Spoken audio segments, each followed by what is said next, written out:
something like that, I think, if that. Alright, so here we go. Let's try and tutorial this one and go. Okay, well, first things first, the opening part of the run is pretty much straightforward. All we can do is just wait and follow on and just skip the opening text.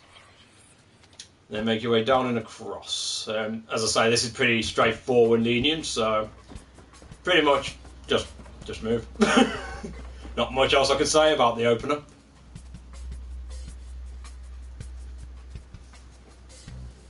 Maybe a few hops in there if you feel bored. You can pull a Nori and start shooing these fireflies away. Go away. Shoot. You can do what you want, really. For this one, next bit of the text skip, usually it's when his mouth opens up again. If you need a bit of a visual cue for that. Fireflies just swerving in and out. There is a thing with this game where you can just mash if you want, but if you end up trying to skip text like a frame too soon, it will actually put you into the menu rather than skipping the dialogue. So you have to be a bit cautious of that. That's why I wouldn't recommend just mashing away. Because otherwise you could end up putting yourself in the menu and losing yourself a bit of time here and there. Right, first bit of difference between console and PC. At least from a visual standpoint, the Shantae and the save guy is reversed. I mean, that's not much for the speedrun, but still. However, in the PC version, it's actually faster to save. You always start on yes on whichever version you play, but selecting to save within Shantae mode, or within a PC version, sorry, it will just select save, and Shantae will be on her way. However, with the console version, it actually stutters, so if I save there, I have a slight delay before Shantae will start moving and progress on with the game. So if you're a console runner, it's actually faster to not save overall, and it's only like quarter to half a second roughly per save screen, but there's a lot of them throughout the course of a run. So if you're looking for main time or looking for a higher time or whatnot, or just want to save as much time as possible, if you're doing console, just get the timing right to switch over to no and hit a go, and then you can move along your way. Otherwise, PC, you can just mash the X button or whichever button, which depends on your controller, to be able to save in advance. Right, so opening up a Scuttle Town's pretty much. First door you come into, you get to Uncle Mimic. Activate him, that's your first little bit. That'll set up the next part. That just puts the flags out, so to speak, for the opening part. There's a thing that you can do, which isn't much of a time save again, but they can add up over the course of the run, which is which we just pretty much call like instant text skipping. But you have to have the right time in between activating the text and skipping the text within like a frame of one another, and instead of the text box popping up, it will just outright skip it. Again, if you go too soon, you'll end up bringing up the menu instead. So you've got to be a bit careful on that front. As you notice, I did a little hop and a smash. It's just slightly quicker than just doing that and then moving across. Being able to jump to certain pops, getting like a crouch whip, and then hopping directly back out of it enables you just to be able to keep the moving going on whilst you're breaking some gem pops. At least for the early part, there'll be an upgrade that we'll be picking up and using to help us with gem farming as we go along. But I mean, obviously with instant text skipping, if you try and go for it, as I say, next part you come into the bathhouse anyway, sorry, you need to get to the bathhouse lady. She gives you that sales slip there. I mean, that's an instant text skip there. So I'll skip the first bit of dialogue in order to activate that. But like, if you go too late, you'll have something like that. If you go too early, you'll get the menu. But if you get it right, you'll get something like that. Where it just sort of like, you hear the sound of it activating the box, but it doesn't actually show the box, it just outright skips it and you can move forward. So again, that's more of a at your own risk type of thing if you wish to try and save the extra quarter to half a second per time. I think it's close to a quarter second though, it really isn't much of a time save, but if you can do it on most of the NPCs that you come across, you can save time throughout the run. Right, so right, you got the slip, let's move forward, over to the right, into the shop, and you get hit. You take the receipt in place for the first First up, item, we've got a magnet. Oh, bollocks. Now that's one bit I even forgot. There are some NPCs that once you get an item, there is no text boxes. So if you end up doing what I just did and thinking, oh, there's a text box, and you hit, well, you can see where that's going. You'll lose a little bit of time. Okay, back over to the left, you want to make your way back to Uncle Mimic. Get that pot as well. Now these pots are RNG in terms of what they drop. The very tiny pots will only ever drop either a single gem, a heart, one of the two. The bigger pot is those two plus a potential 5 gem.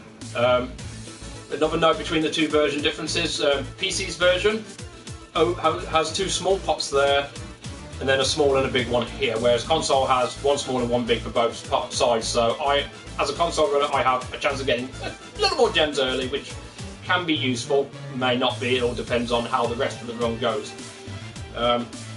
Also, probably one thing I probably should have mentioned before I even started, when speedrunning this game, or at least doing, well, you can speedrun this game on any version, so to speak, but you want, for the best aspects or for the best higher end times, at least with this category you must, because of the glitches that are involved, you need to be running on version 1.0 of the game.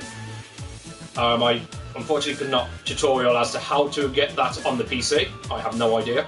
For the console, it's just simply having the original disc rather than the Ultimate Edition, and just not letting it update, just outright cancel it, and you can keep 1.0 going, but you have to keep doing that every time you boot the game. So you talk to Uncle Mimic and give him the magnet. Right, now we're under attack. Make your way over one door to the right. You can talk to Sky and you get your first little bit of main equipment, the whistle. This allows you to warp out of areas at any point, should you see fit. Obviously we'll use that on several points when we're done with an area and we need to get back out into the world map. And that's just to show how much, a little bit quicker it is just to not save in this case. From now on I will be saving at every point, just in case I give multiple examples on certain screens. And we'll go from there. Okay. Burning Town, or... Right, so first is first, you'll have these that get in your way. Now you got to, that's down to timing. Obviously I'm going to probably just take time a little bit here because I've got enemies to watch out for. But either way, you can do one or two things here. The main thing is to jump over, so as they land you get the right time and you can hop over. If you go too early, you'll end up having that. You could get a stun like that as well, or it'll just give you a knockback as such. Or you can just whip the living hell out of it if you don't feel comfortable, then break it that way. There's about 4 in this opening screen that you can do. So it's pretty much just getting the timing right. You see it landing, you just hop over, you can stun through. Just break a couple of little pots along your way, because your aim by the end of this particular section and area is to get to around 130 gems to pick up your first 2 bits of upgrades that are important to you throughout the course of the run. The big gem pots are always a guaranteed 12, so for the most part, pretty much the majority of the big gem pots that you come across you'll end up picking up as part of your gem route. And that's one of the main things to keep on top of is your gem count. Right, as you come over that drops a box. You can either do 2 up to 3 whips. If you go with 2, you need to jump more towards the edge of the box in order to actually reach up. Otherwise, if you try and go too early, you'll end up doing that. If you don't feel comfortable with the timing, or if you keep running off like that, then you can always just whip it a 3rd time just to be safe, then you can get over. Now obviously I've got things out of cycle here, because usually by the time you get here, these flame parts will not be in your way. You can also use that little whip technique I mentioned at the start, try and get a few more gems for those Tinkerbats, or you can jump over them. Again, some more gem pots there. And yeah, as I say, most of this is just avoiding certain aspects, breaking a few small pots along your way, trying to get over those Tinker capsules. Apart from that, it's just following the map around. This next bit, there's a bit of a setup to actually get over the next Tinkerball, as well as get a chance at another 5 gem drop along your way by getting a bounce off. If I just push forward so I don't want to activate, you got those 2 platforms there. You want to jump onto the edge of the first, then jump onto the second, then jump off of the edge of the third with a strong jump. Whip at the right time to break the pot, which you'll see in a moment. And if you've got the timing right, you should just bounce off the pot and get whatever's in there. It could be a heart or it could be a gem. You never know. So 1, 2, on the edge. And that was a bad whip on my part, but that's pretty much the gist you want. And obviously I'm messing this up a bit. I probably should have saved. But then yeah, once you land there, that next one will come down and drop. I mean, I'm going to have a lot more gems than I'm supposed to have at this point. But that one will drop in position just as you bounce, or as you start to bounce off. So you've got to give yourself a delay usually in a run. Then you give yourself a delay before you do the hop over and just catch it right. Otherwise, if you go straight for it, that turn to capsule will land directly on your head. That's one whip. Again, this one you can do with 2 whips, but again, you've got to be right on the edge. And this one's a bit tighter compared to the first one to be able to reach over. Even I usually go with 3 whips on here just to be on the safe side. Then finally 2 more pops and you get through the first and opening section. Alright, the next screen is pretty much on a cycle time based. Long as you keep up with it, you shouldn't have much of a hassle, and it is relatively lenient at first, so it's not too bad. Alright, so coming in, you got that enemy there, just jump early just to get the whip in, get them out. Then you're just waiting on these blocks here, just waiting for the timing. When you see them shudder, you know they're about to switch. There is a sound cue I use here, now, to get that jump. If you don't feel comfortable with that, you can always just delay yourself and just take your time. A tap jump just to get under that Tinkerbat as he jumps up. I mean, if you go for the 4 jump, you'll end up tanking damage. You can collect that pot on your way if you want, but for 1 gem potential, I don't really believe it's worth it. So you get onto there, just do a smaller jump, just so you can get under that Tinkerbat. Then usually you go up here, and then just come back and under. You should avoid the flames. Just a hop between those Tinkerbats to avoid them. And again, you're just following around the map. You can choose to tank damage here, or you can choose to go for whip damage, just to try and get a few more gem drops. And then you're on cycle here. Now, traditionally, what you'd normally do for most runs, you usually just bring yourself over here to get those gems, just to make sure you reach your gem quota before jumping over. However, although it all depends on how you feel comfortable, because you can take a gamble at this point, depending on what your gem count is. As I mentioned earlier, you want about 130 gems normally in order to be able to pick up the main first bits of progression that you want. So if you feel like it, you can skip those gems and save yourself about 4 or 5 seconds by getting across. But again, you are running the risk. I would only recommend doing something like that if you're on 100 plus gems by this point.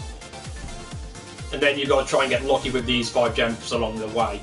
Now normally you come up here, if you're coming in motion, you sort of Tinkerbat jump out there, we usually just do like a vertical jump, whip to take them out and then just move over forward. Or you can just tank it again. But obviously because you're on too hard, you don't want to tank too much, so pick and choose where you wish. But you still want to come up, oh shit. Yeah, I wouldn't recommend doing the jump here. That little jump technique I wouldn't recommend doing there, because you can run the risk of what just happened there and falling through.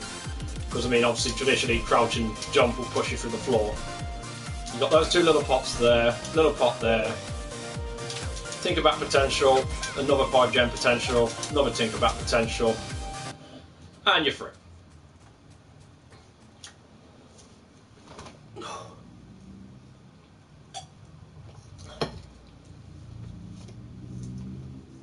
Right, so first boss is Tinkertub, better known as Poop2. Don't ask me for the full name, I actually don't know it yet, I really should learn it by now. Partially organic, partially titanic, optimal, stinker, sting, you me bob. I don't know, it's easier to call it Poop2. Right, so for the duration of Poop2's fight, the idea is to smack a barrel in his face, which will start at the top left of your screen. You've got that bell at the left, which you need to use to bring the barrel in. The first barrel is already there. So, once the fight starts... Oh no, it's not already there, sorry. You can hit the bell straight away. Sorry for that one. After that, it's just getting used to the timing of when you're ready to hit the bell to be able to move up. Optimally, this fight is done in 3 cycles. You can get 16 strikes in on Tinker Slug when damage is permitted, with the right timing. Then it's just a case of rinse and repeat. try not to hit the barrel the wrong way. That is a thing that can happen as well. When the barrel's active, when you jump up, you need to turn around, then whip. Because if you end up facing left when you whip it, you're going to knock it off screen, and that's a 16-second addition to your run. It's very disheartening when it happens, but it can happen, so you have to be cautious with that. Alright, so first boss fight. Pop up, smack the bell, get off the chain, whip the barrel to the right.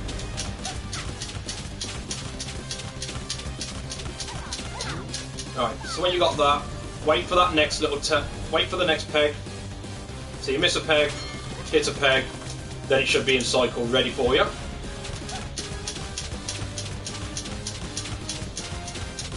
And it'll be the same again. If you're on full health, don't worry about taking down at this point of the fight. That one is not a miss a peg, it's only on the second phase.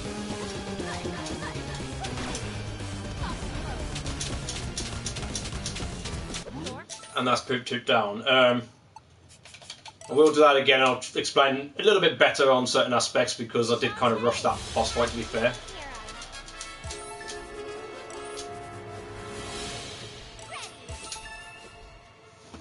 So let's bring that fight back up. So as I say, it comes in 3 phases. When you're climbing up the chains, there's 2 ways of going about it. You should never need the left side chain. As I say, as long as you're on like full health or near full health, even if you take some intentional damage, it should not affect your run. But if you're a bit scarce for health, then you may want to use that chain as a safety. So phase 1, first part of the fight, you jump in, smack the bell, and you're ready to climb up. You can even, and then you just jump off the chain, grab that 1, 2, hop over, whack to the right.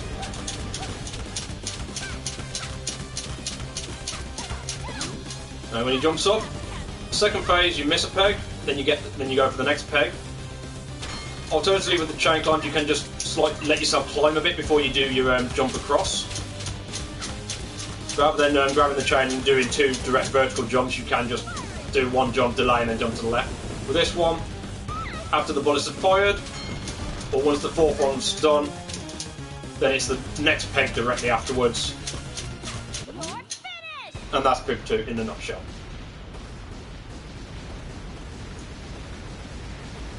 So yeah, straight away, bell, climb, hit the barrel to the right, beat the hell out of him. Second phase, get yourself on the platform, skip a peg, then hit it when the next peg lines up. And again, go in with the assault. Third phase, after the fourth cannon strike has been made, or has pretty much landed, whether you avoid it or it hits you, doesn't really matter. Then it's the next peg directly, hit the bell, climb up, and do the same again, and Poop Toot will be done. As long as you've got the optimal damage in, Poop Toot should drop in 3 cycles.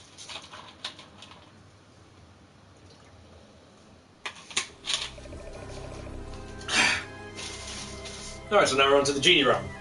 Now, these Genie Realms are just for upgrades, essentially. Your Genie transformations are some of your main things that you get in the game. Due to note as well, text skipping here doesn't actually work in this phase. With this one, it's actually using the main buttons itself to actually skip that dialogue.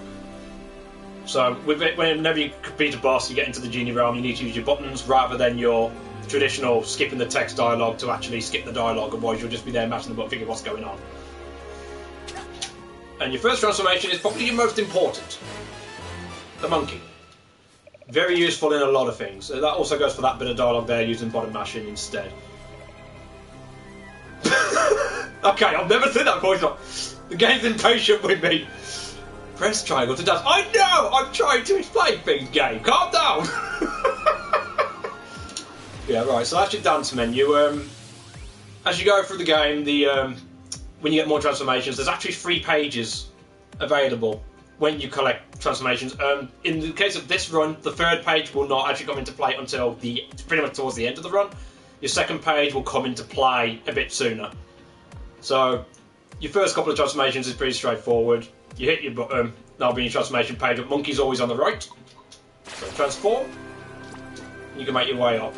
Why monkey is more useful? It's slightly faster on the ground. better jump height, and the fact that you can jump onto the walls, so you can just get a bit of timing getting used to it, just to be able to jump around, jump onto walls and jump up. They can be useful. It will help you get through the run quicker. Monkey is pretty much used throughout the majority of the run.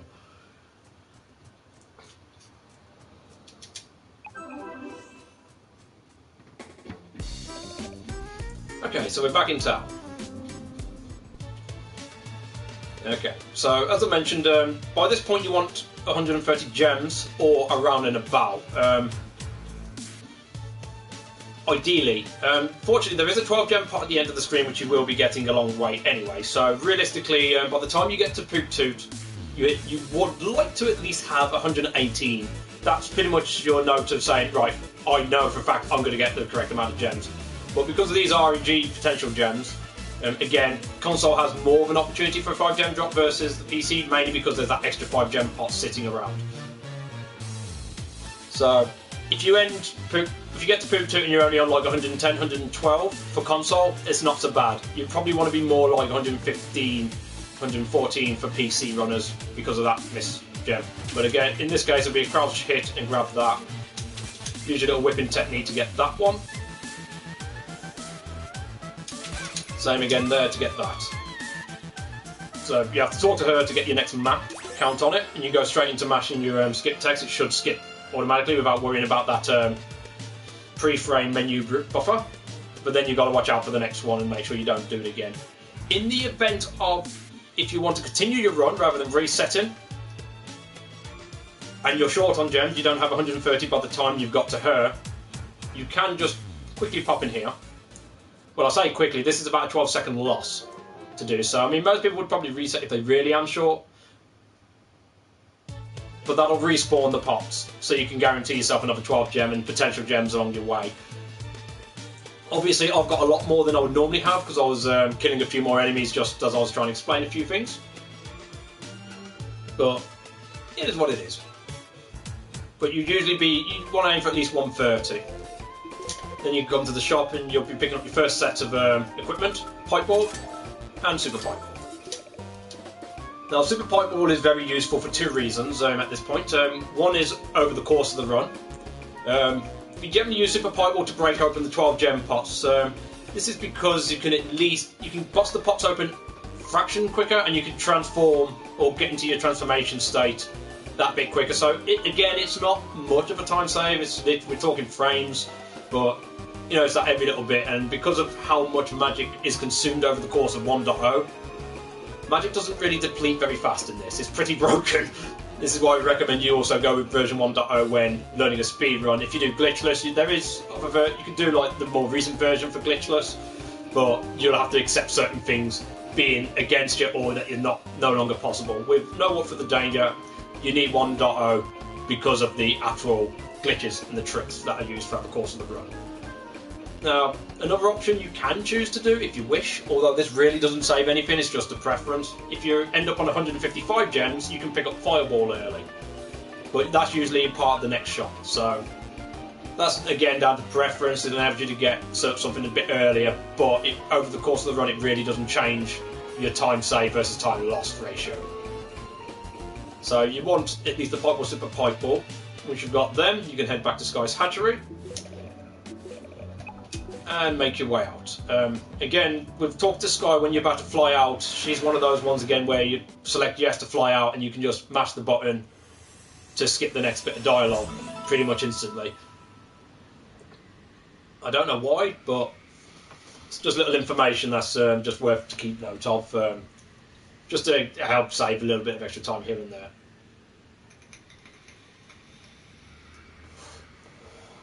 Right.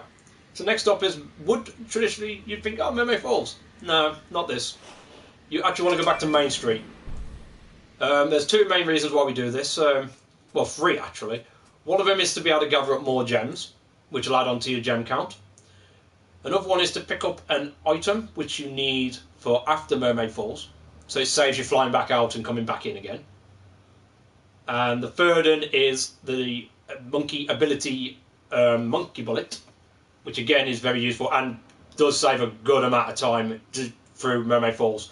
It has been tested whether or not to go Mermaid Falls first and do it without Monkey Bullet, and then come back and do this section afterwards, but it works out slower overall. So it's better off going this way.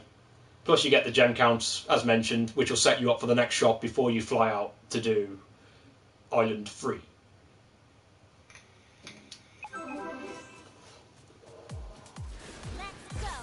Right. As I said earlier, Monkey is pretty much one of your main transformations, and in a lot of these screens, once you get Monkey, you want to start straight away by going into Monkey transformation. You have that extra bit of speed, that extra bit of height, just helps out. And I mean, we will be breaking out of it in one moment. Please, fuck you, Starfish. That's not canon to the run, but if you're like me, you can always tell them to fuck off. The only thing is, some people may ask is like, because you want these gem pots, at this point, you need to keep coming out of Monkey in order to collect those pots.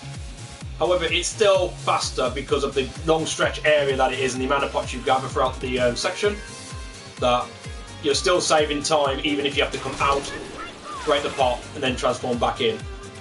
And that's where Super Pipe Ball comes in for that additional speed you saw there. I came out of Monkey, activated my Super Pipe Ball to bust the pot straight away, and as soon as I landed, went straight back into transforming. That sets me back up here. Also, yeah, as I say, Monkey with the extra height can get through that where the box couldn't. No, you just want to make sure you avoid. Don't let those starfish hug you, otherwise you're in a lot of pain. This sucks. This is why I hate them. This is why you don't want them to touch you. Right, so next up you got those two gem pots. Come over there, Super Pipe Ball, activate, deactivate once you got both busted. Some people do transform back in, but it is actually slightly quicker not to transform just yet, because you've still got another gem pot along your way, because this is a short stretch. You're better off just running over there first before actually triggering Monkey back. Then you can go Monkey for the majority of the area now. And as I say, it's just a case of keep hold of right, make sure to avoid, and make sure you land on the platforms where you need to. Don't worry about the little 5 gem pots, it's not worth risking that bit of time lost for random gems. Just make sure you get the big gem pots along your route to keep on top of your tally.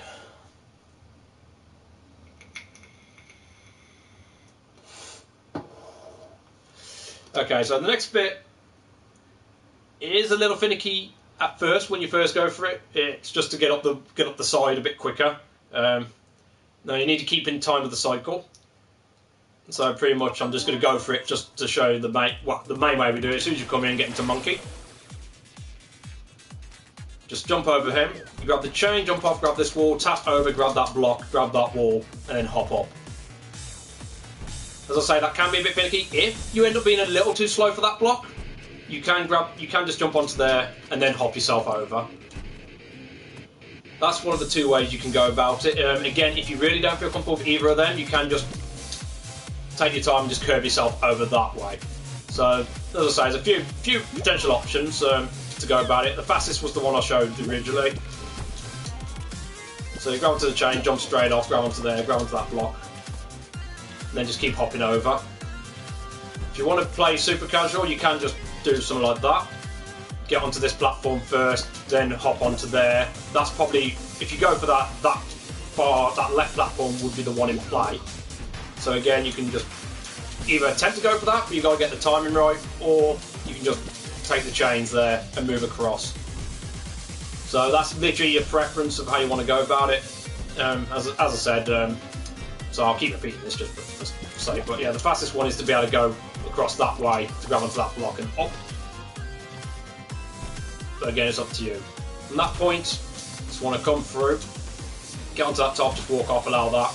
Now you want to go up and over by coming up here.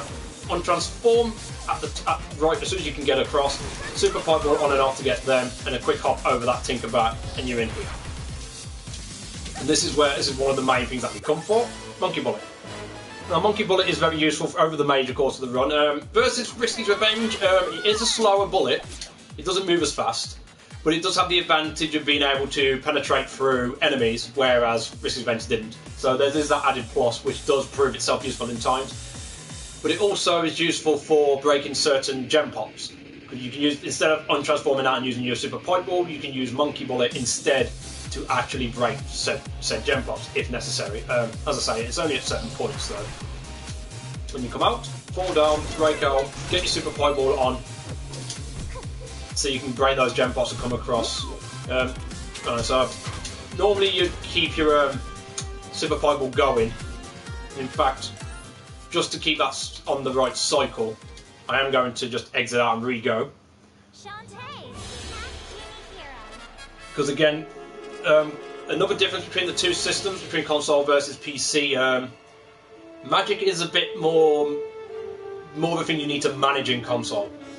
Because traditionally, once you defeat a boss, both your health and your magic replenishes. However, with console's version 1.0, it does not replenish your magic itself. It will replenish your health, but not your magic.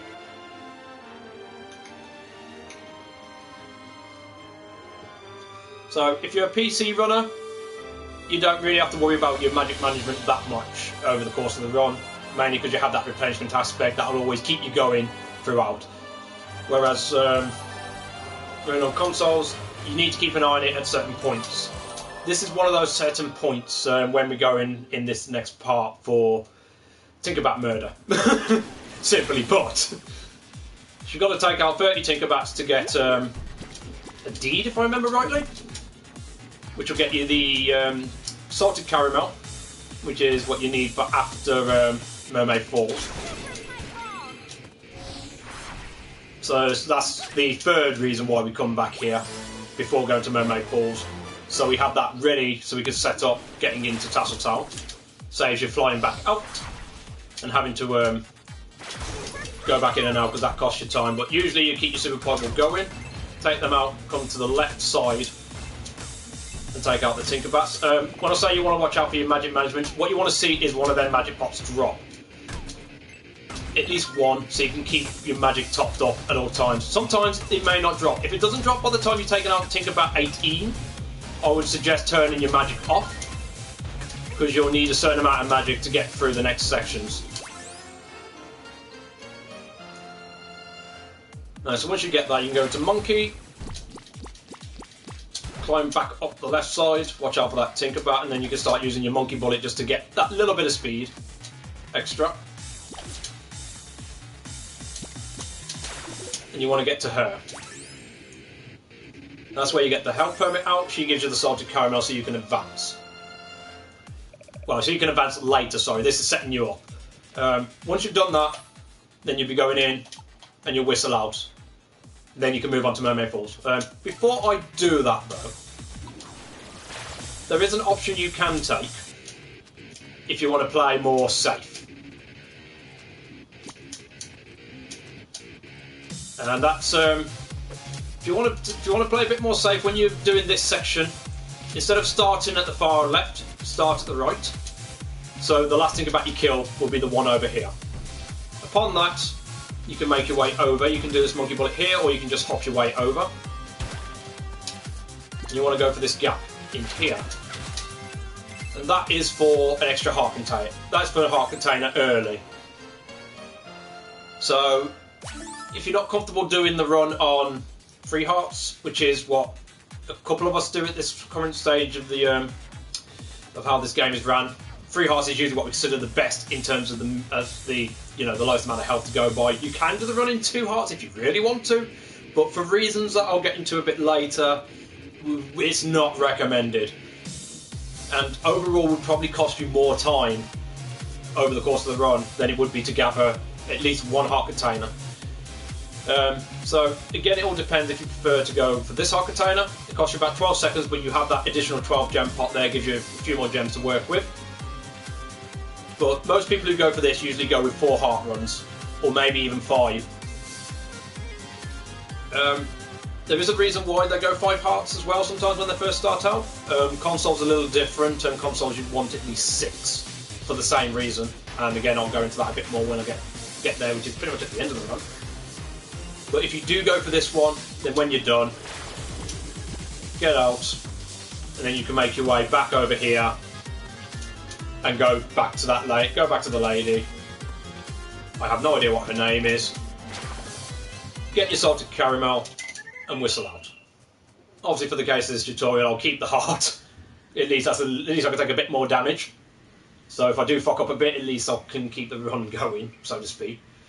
But that's an additional heart that you can collect if you wish to, especially when you're starting out, if you want to start with more health throughout the course of the run.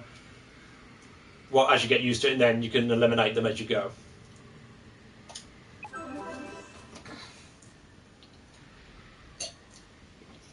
Right. So then next up is Mermaid Falls. Again, this is another little difference between the two versions, is actually within this world map. Traditionally, with the console, you will, once you exit out of an area, you will always start at Scuttletown. And you'd have to make your way up. PC, whichever island you exit out of, that's the island it will start on. So if this was a PC run, when I walked out, I would have started directly on Main Street, hovering over Main Street, and then I'll just click up once to go to Mermaid Falls. But obviously with console, I've got to go twice up before I can fly in.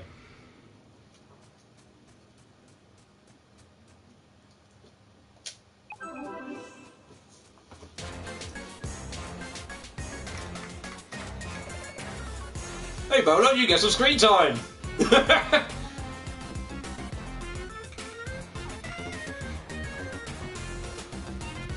Yeah, again, okay, that's normally what part you could skip out the text. Right, so this section, entirely up to you how you approach the opening.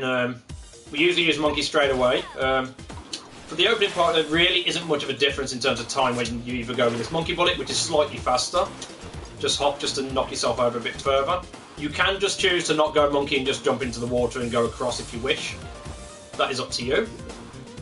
But once you get to there, transform back into monkey. Watch out for that mermaid. You got a monkey bullet there. Now here comes the awkward one. Again, if you don't feel comfortable, you can just jump over traditionally, but you'd end up falling into the water. That will take you longer. So I mean, in that sense, obviously, if you're not using monkey, you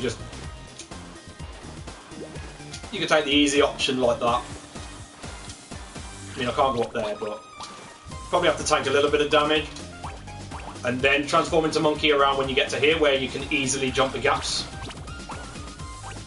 But I think even to be fair with monkey, I think you can actually make these jumps. They're tight, but you can make them apart from this first one.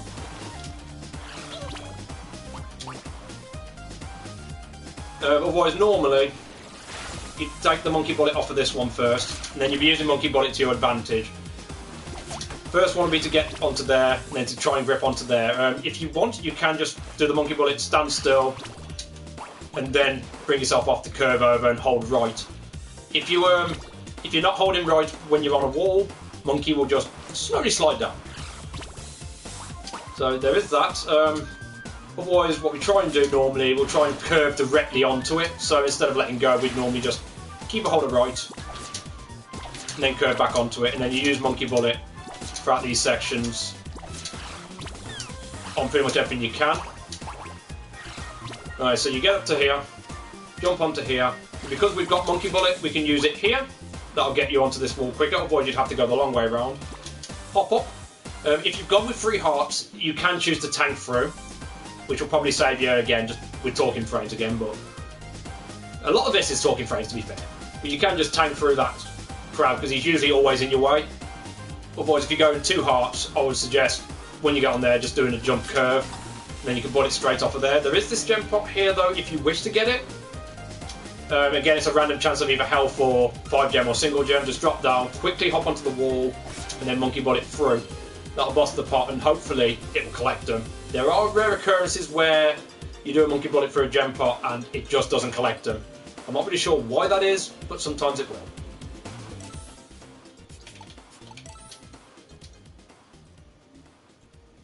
Shantae, Alright, so just to quickly go over that again, in full motion.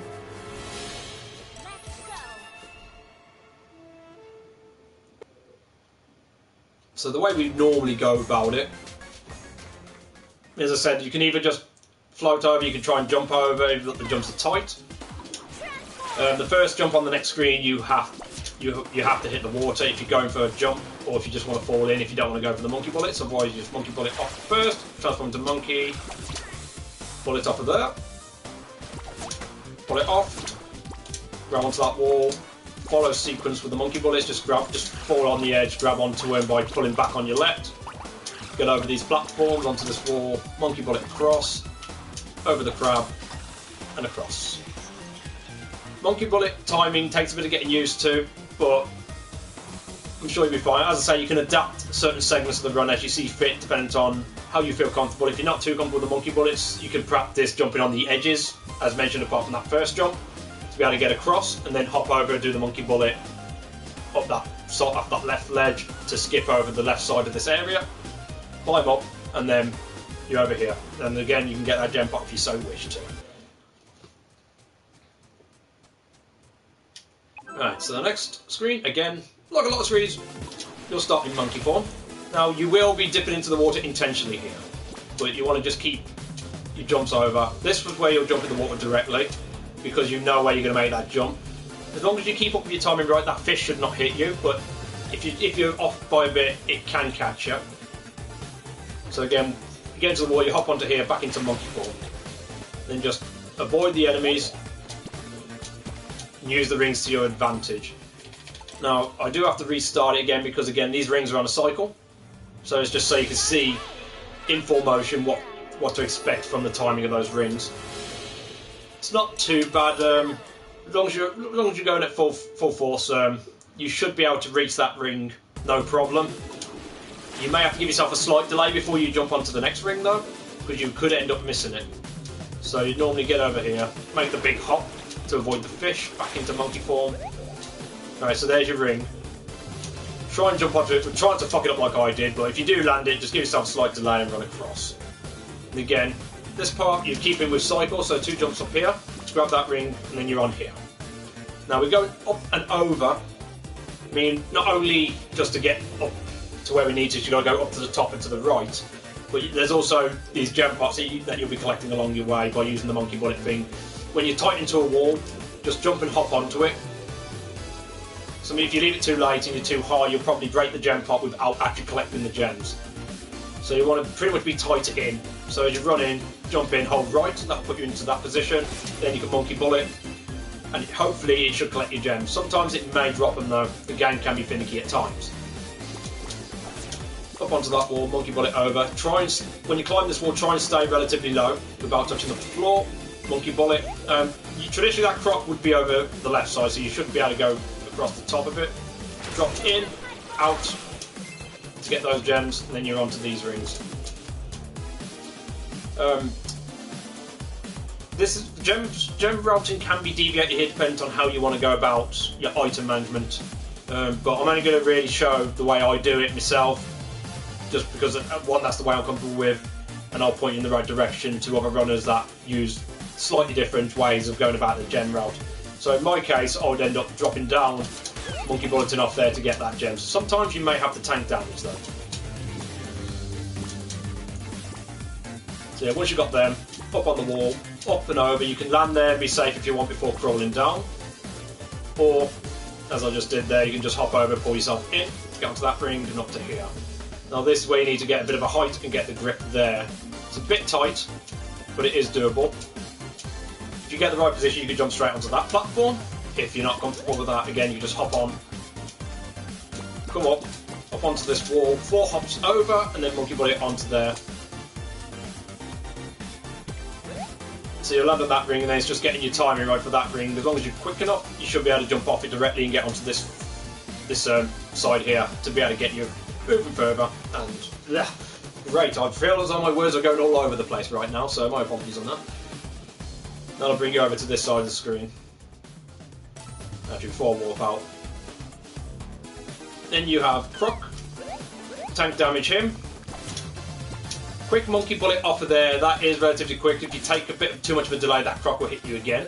So again, you can just choose to run off and come straight across. The last thing, just to save a bit of time in version 1.0, is this slide here sets you up for the auto scroller. You can jump off of it, so as soon as you go on there, you can just hit the jump button to jump straight off. Right, so I'm not going to save momentarily because I'm going to again do that screen in full motion. Unfortunately, there's going to be several parts where I'm going to have to reset and show again in full motion because of the fact that certain things are on certain cycles that you need to keep up with to be able to save the most optimal time. Right, so back into the factory. Right, so in one motion, Monkey in. Get yourself up and over. Jump on the edge, into the water, back out and into Monkey. Avoid the crop. Grab the ring, give yourself a slight delay because it's not going to make any time difference, so you can make sure you grab that ring. And then you're up and across. Onto the wall. Grab that ring. Monkey bullets. Climb up Monkey bullets. Break that pop by coming out of Monkey. Grab onto this. Up to the left, so you avoid that crab. Climb back up the wall after you get that gem pot on there. Onto the ledge. All the way up. Then you should be in time for that ring. Hop over. And you're good. If you want that gem pot, you can. Tank for the crab, the crabs for the crocs. Jump through and you're in. So that'll be that in full cycle. Because of the nature of how much time that saves with Monkey Bulleting, that is pretty much the recommended way of going about it. Again, if you're not too worried about the cycle so much, you're not too comfortable with your Monkey Bulleting, you can break out a monkey, break the pots as you would do with the Super Pike, and move on. But of course, that's magic consumption. In console version, that's a very big risk because you could leave yourself too low on magic at the later part at the mid game, which can cost you quite badly. Otherwise, PC, you can pretty much get away with breaking out and going into Super Pieball mode if you don't feel comfortable with Monkey Bullets. But just keep note that not using the Monkey Bullet methodology will change the cycle of the rings, and then it's just a case of being able to adapt to what that cycle is and what you can do about it. Right, so the next section is an auto-scroller. So this is just down to memorization. The main two key things of memorizing, well, three things: where the gems are, where the oranges are, and obviously where the gaps in the floor are, as well as the barrels. So opening up, you have these first set of gems. You'll need a strong jump at the end for that orange. There's 5 oranges in this auto-scroller at any given time.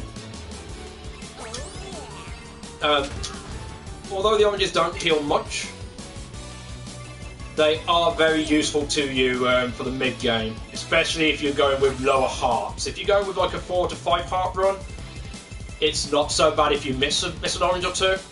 But if you're going with like a 3 heart run overall, or maybe a 4 heart run, it's pretty much recommended that you make sure that you do not miss these oranges. You can probably afford to miss 1 at the very most, but I wouldn't recommend missing any if you can. But otherwise, again, nothing much that can be taught here. It's, as I say, it's just a case of doing it over and over and getting the memorization where everything is and be able to collect them. Gems, of course, add to your gem counts. There's just under 100 gems, I believe, in the whole screen. There are some crocs to kill just to save yourself a bit, but they're not vitally important to kill. You can just avoid them, but you just got to watch out because they will throw some fish at you, and it's annoying to get a fish slap in the middle of an auto-scroller, especially when your butt's grinding on the floor.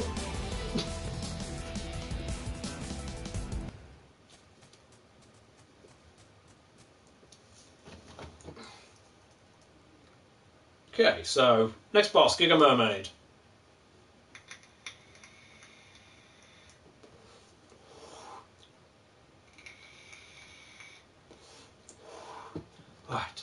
Right, so Giga Mermaid comes in 2 phases.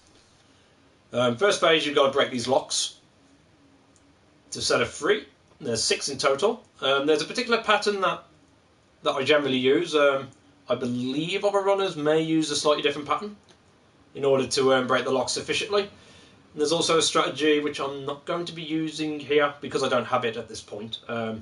Using Storm Puff strategies. I believe it's slightly faster for phase 1, but not so fast for phase 2. But as a PC runner, it's a viable strat for a particular reason, with the differences between console and PC on the next boss. However, it means you have to get a few more gems. So that's a case of pick your poison.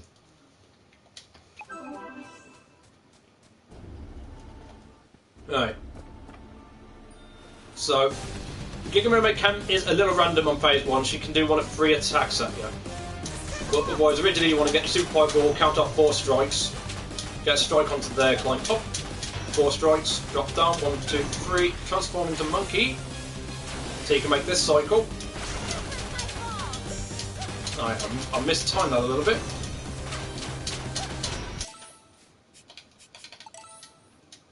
But that's kind of it at full force.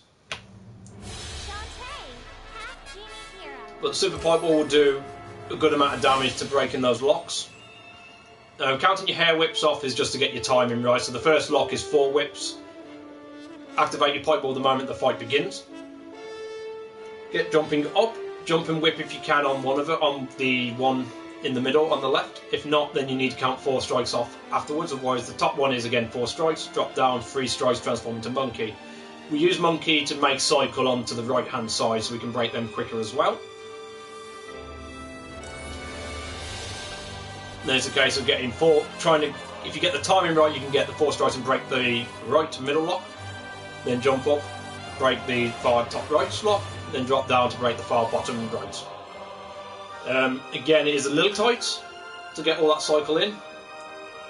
If you're not, again, you can just go with 3 strikes in the middle, on the middle right lock, then jump up, take out the top lock, then just quickly drop down to take the middle lock out with 1 more whip, before finally taking the bottom lock out. But phase 1, as I say, there's 3 attacks. You can shoot multiple small bubbles, that big giant bubble, or she could do a laser attack. Ideally, you'd want to see the laser attack behind you. She can shoot the laser attack in front of you. If she does it in front of you, that's going to hit you during your cycle. So you've got to be aware of that. Take the damage, then take the damage, let it just bypass you a little bit, then transform into monkey, climb, and then jump up and take the locks out again as accordance. Otherwise, if it's behind you, you can continue cycle no problem. If it's either the big orb or the little orbs, you will at least take a hit when you jump up, but you should already be on the platform by that point.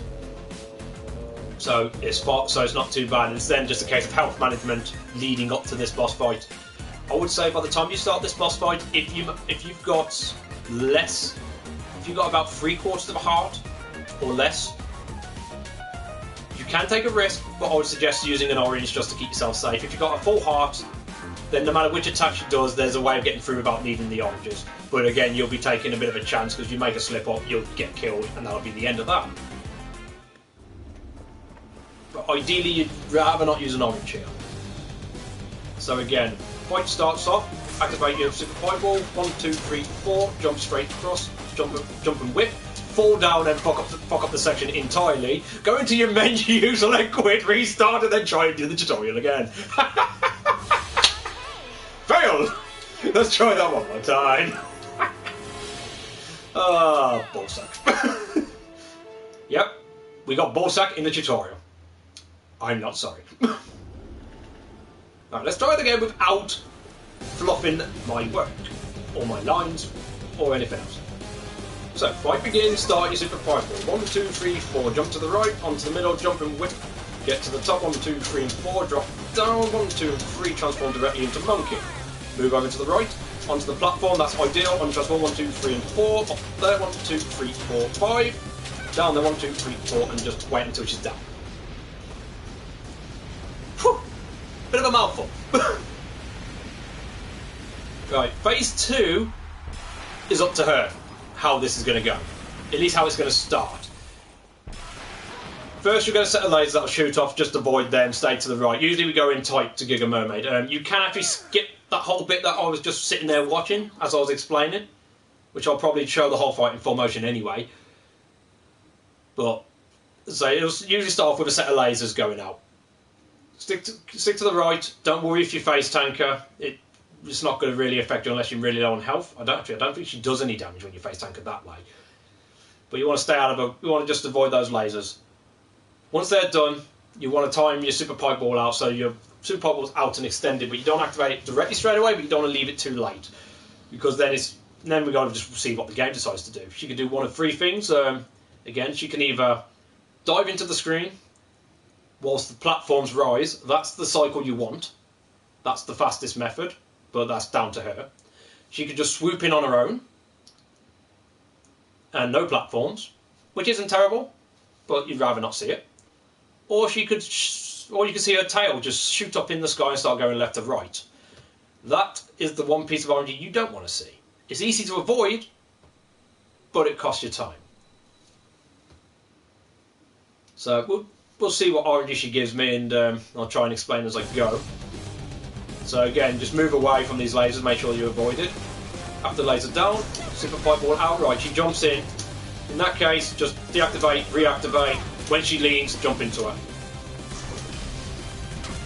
And again, jump, try and get much damage. Platforms are all dependable. Whip, jump in, and destroy. So as I say, if she at least swoops in without the platforms to start with, it's not terrible, but it's not ideal.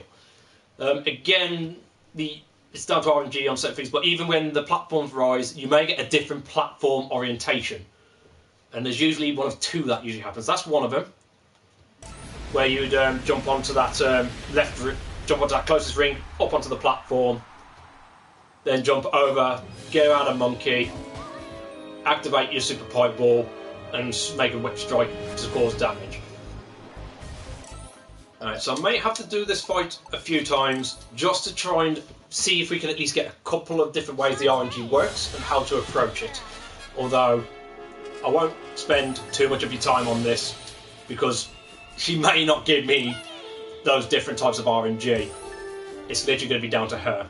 But in that circumstance, if she jumps in without the platforms first, I mean, again, it's a case of getting the feel for it. She'll lunge in. You want to have your super pipe ball already out. You want to try and run into a jump, whip, so you get a whip damage and a bit of super pipe ball damage in. Deactivate. When the laser's about to show, get your super pipe ball back out. She should lean in. You can jump into it and take a bounce back, which will score some more super pipe ball damage. And then again, you just gotta wait and see what she does next. That's the general approach for if she dives in without any platforms. See what she gives me this time. I'm just gonna break this cycle first.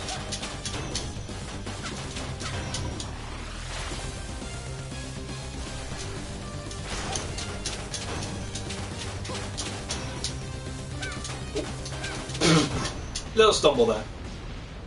When you see the black borders come in, that's when you can skip this next scene. As such. Right, again. Now it's up to her. Right, there's the tail. Deactivate your super pipe ball, wait for it. When it shudders, jump to avoid. Then again, get your super pipe balls ready. Right, there's the platform. That's a different orientation. In this case, jump on there, jump for that ring. Jump in, then just bounce off her to score the damage. And that's why I say make sure keep your health up and at least above a heart. Maybe a heart and a half is probably the most ideal, at least to be comfortable with, because you will tank damage in order to score the damage you need to be able to end the fight sooner rather than later.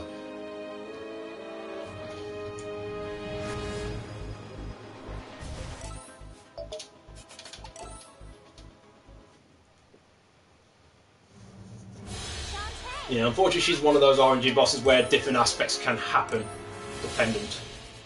It's just knowing what your options are based on them. Luckily there isn't a great deal of those options in comparison to like Pyrus Curse of how you approach each boss with what item layout you have at the time. This is down to what the cycle the game decides to give you and then you reacting accordingly. Separate the lock, jump up, give the smack, 1, 2, 3, 4, drop down to the left. I don't know my diff, I don't know which is left, which is right. Right, so now we've got bubble attack. So I'll end up getting hit by that. Ooh, that was close. Luckily those small bubbles only do 1 point of damage, the big bubble does 2, and the lasers I believe do 2 as well. Alright, so what cycle are you going to give me this time? So again, get super pipe ball ready. Right, she's jumped in with the platforms. Again with this one, onto that ring, onto that platform, high up, get your super pipe ball out ready, and then you can use your bouncer attack. So yeah, remember when you go into Monkey, that gives you the additional height, as mentioned earlier, so you can reach those rings and platforms in a much faster manner compared to going with just Shantae. Then get your jump over and across, untransform, activate your super pipe ball once you've untransformed, so at least the super pipe ball will hit on your way down, and just time your whip on your way down to get that 1 strike of damage. And then it's a case of just jumping into a chest so you bounce off and backwards. The super pipe ball will do the rest, and then just keep doing that until she's down. As long as you've scored the right amount of damage, she should go down quite comfortably. And that's pretty much it, really. Alright, so let's move on.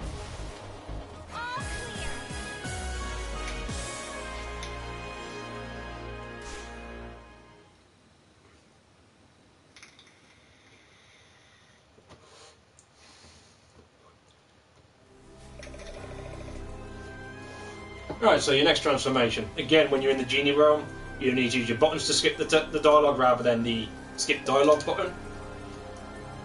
And again, this is one or two ways. You can either just jump over and just hit the chest, or you can go to the edge, crouch, hit, and then jump. That's pretty much down to preference. You get Crab Dance.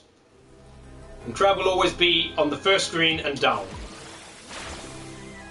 Now, the thing with Crab, just a couple of things to know what it can do. Crouching will keep you invincible pretty much against any attack, although we don't generally use that in a speed run. Apart from that, there's an upgrade that you get later on with Crab, which is only primarily for one section. Doesn't jump very far, but can handle water. Now, Crab does move slowly in descent of the water, but when you fall off the edge, you generally hold down, because with that, it forces Crab down very, very quickly. So you land in, you go down to the right. And then just getting that feel of doing that with every jump you do when you go to a platform, but you may overshoot your height. So rather than just risking and letting it float on, just down. Whenever you're in water, using down just to push yourself down quicker.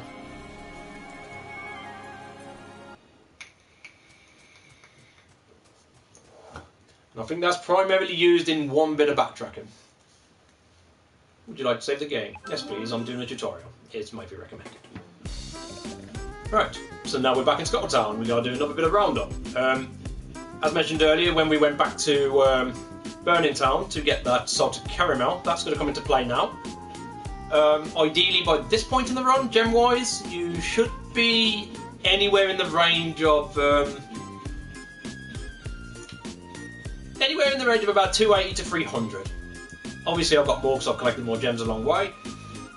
But around the 280 to 300 mark is where you want to be, ideally. Closer to 300, especially with the shop listing I'm going to be showing with this one. So with that in mind, out you go. Don't forget these random potential gems, and straight into Sky's hatchery. And you'll notice there's a kid here now. So that's who wants the salted caramel. Go for a skip text if you wish. Help yourself. And she gives probably the very best thing you need in a run. The very best. And I might be biased, but it's birdseed. And that's the end of the run, because I'm not giving away that birdseed, so thank you for joining. Now I'm just going to sit here and do nothing for the next 3 hours, and then I'll upload this. My vape's off.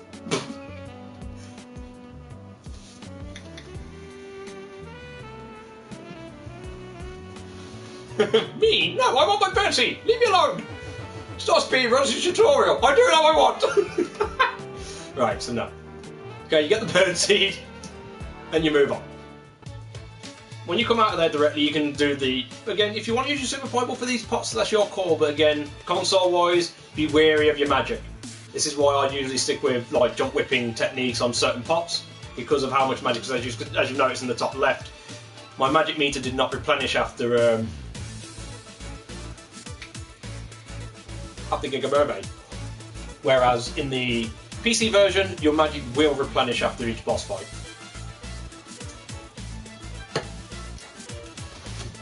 So then you don't necessarily have to worry too much about your magic management in comparison to this. So you come out, get those gems, skip the bathhouse and into the shop. And there's another random dude here. Oops, that's what happens when you do an early insta-text skip. But if I just say not for you, just for now. If you don't go for insta-text skip, you'll have to skip one more bit of dialogue first. Wait, what? Wait, I thought you had an... Oh, it's probably because I've already skipped it, but... Usually there'd be another bit of dialogue first before this pops up, so you skip that dialogue. Try it! Try my birdseed! Yeah, unfortunately birdseed doesn't last, that's why I wanted to sit there. And you get this copper roll, that's your next piece.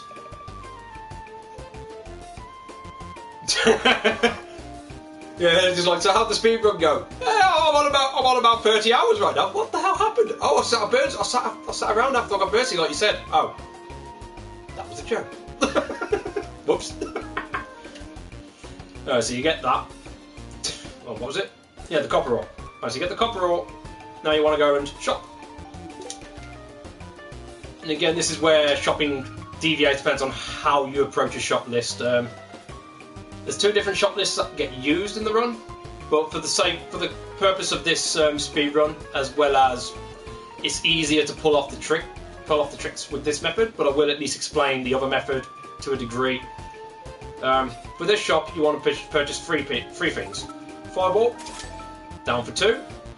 Next one is down for 5 to get backdash, and then down for 6 for warp dance. Once you got them, you can exit the shop. I mean, that comes to about, I think it's 255, so that should leave you with like 40 odd on average. And you can now go back to the left. Now we're going to Uncle Mimic. If you haven't broke that pot, you can do the jump whip there. Talk to old Uncle Mimic. Now everyone's forgotten what's going on, including me. Right, so now Uncle Mimic has been activated. The mayor will be at the end of town ready to give you a map. So off to the end of town. Break those pops. Talk to the mayor. And you get your Tassel Town. So now we're ready for Island 3. Now we can go straight to Sky. Back to the hatchery.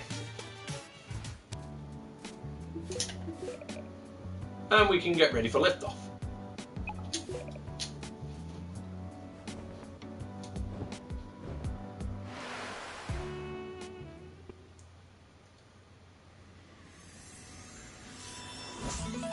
Right, so now we go to Tassel Town. Now we go straight into Tassel Town.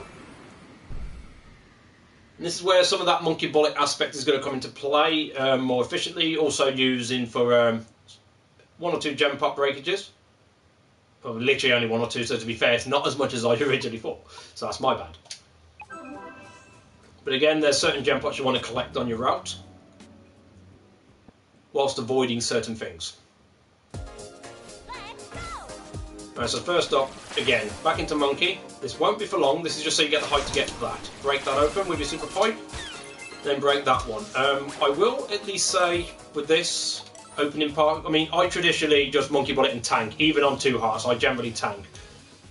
But that's just my personal preference. You can delay yourself to prevent tanking the damage, and I believe there really isn't much difference time-wise in going for either or. So that's literally down to your call.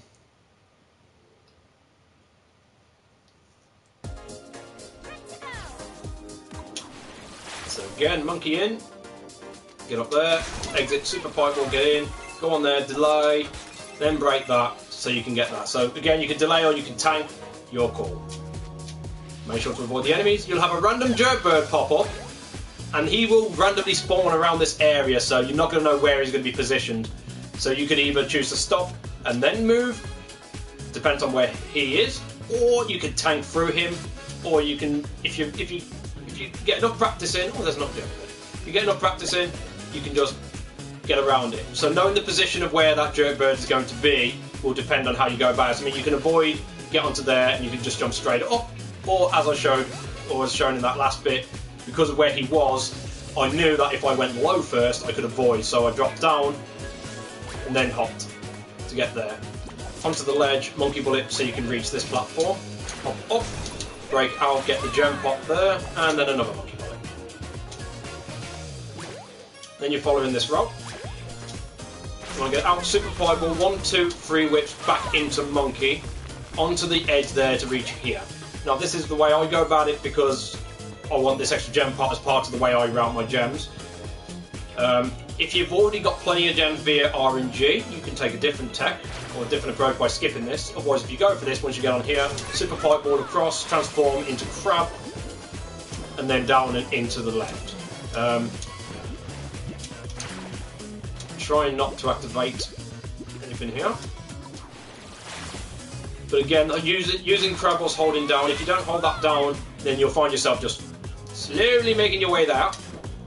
So getting used to using that down motion is very useful.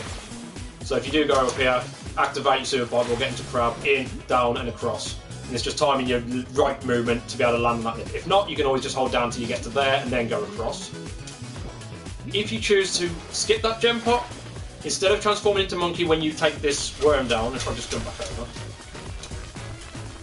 Well, I'm not going to activate super pipe ball yet because I want to save my magic. But if you don't go for that gem pot, you only want to go with getting that down. Oh wow, myself. I want that health. Okay, I'm just going to kill him and just do things a little differently here. But otherwise you do super pipe ball, jump up 1, 2, 3, and instead of transforming into monkey, you'll just jump over. Watch out for him. You can leave your super pipe ball on so it breaks that pot as well. And then you transform into crab here instead and just let the crab move over before moving it down. Then again, you just got a bit of platforming, using that down motion just to knock yourself down onto those platforms quickly. And you do that throughout, up and over. Now this next bit is cycle based again. Being able to keep up with this cycle will save you time quite a bit throughout the court for this section. Otherwise, you've then just got to be able to know how to alternate dependent. So the traditional way, I'm going to do in one fell swoop. I'll try and explain as I go. So when you get up to here, untransform, transform back into monkey, up, across. Oh, okay, the cycle's off. Never mind. Let me wait for that wind cycle, but normally the wind wouldn't activate at that point. You should have just about enough time to reach this lip here. When the wind's about to die off, monkey bullet. Hop, up, onto that ledge, monkey bullet, get yourself right next to this bit of wall. Again, wind stops, up, monkey bullet off the edge of there, monkey bullet off the edge of there, crawl into the sand, crawl yourself off these walls, hop over, climb over all of them, and if you're quick enough, monkey bullet onto that wall, then you can monkey bullet onto there, and then you're on cycle to get across. 1, 2, 3 again with a super pipe ball. Most people tank there just to save time. If you need the health potential, you can go for that gem, that pot down there and hope for a gem. Well, hope for a bit of health. Unfortunately, I missed it because I was too high up the wall. And then finally, get onto that edge, monkey bullet, and move across.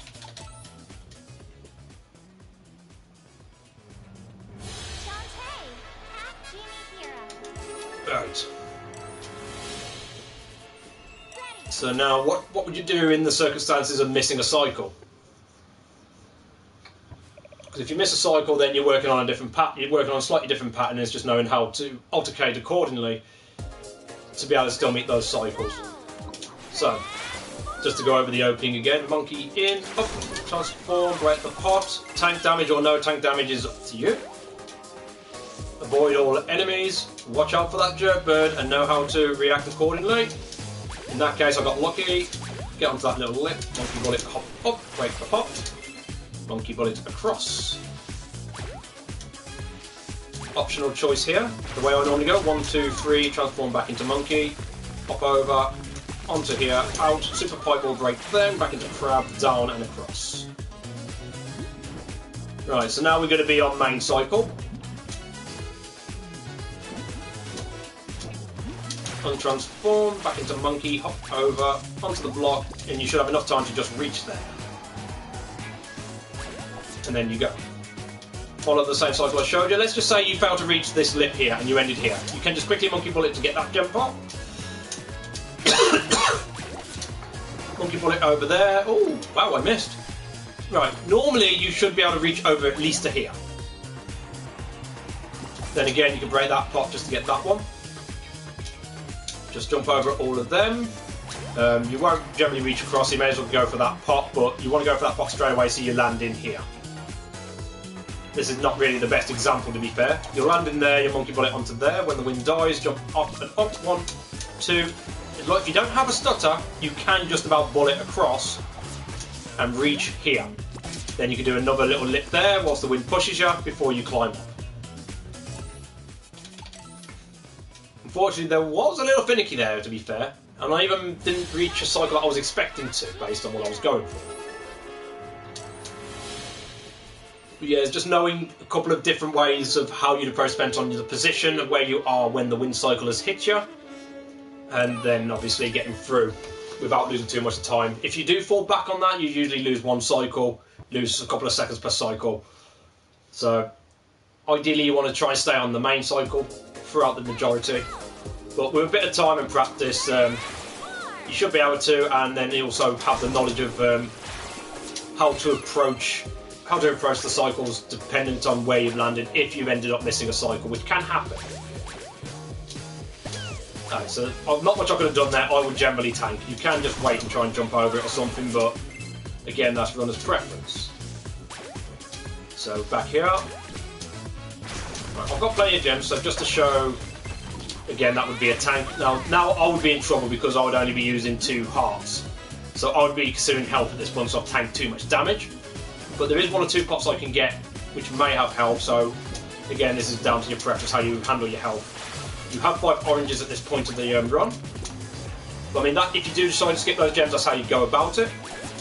Then monkey bullet off, hop, hop, monkey bullet across, get to this ledge. Stay in front of it so the wind doesn't push you. Up, monkey bullet off of there and off of there. Luckily I got some health. Jump onto that little wall, jump onto that wall, climb up, hop, hop, hop over, get up that sand, get a quick bullet in, should reach this platform here. Right, so then when you're done here, untransform, 1, 2, 3 with your super pipe. If you've got the health, tank it, otherwise delay. If you want the extra health, you can just drop down there, or you can do a quick monkey bullet straight off. If you fail to grab that ledge or fail to monkey bullet, just jump up and over to the right instead of what I was just doing there. Because otherwise you're just wasting time to get a bullet, which ain't going to save you too much time if you miss it the first. Well, it's not going to save you any time if you miss it first time, really. So again, that's down to your preference.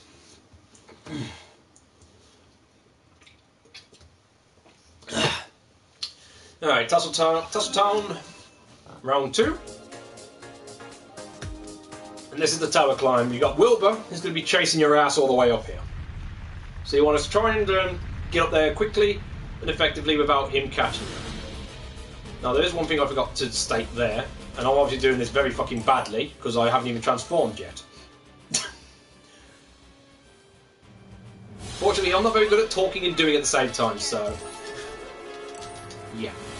There's a visual cue on Wilbur for when you can transform.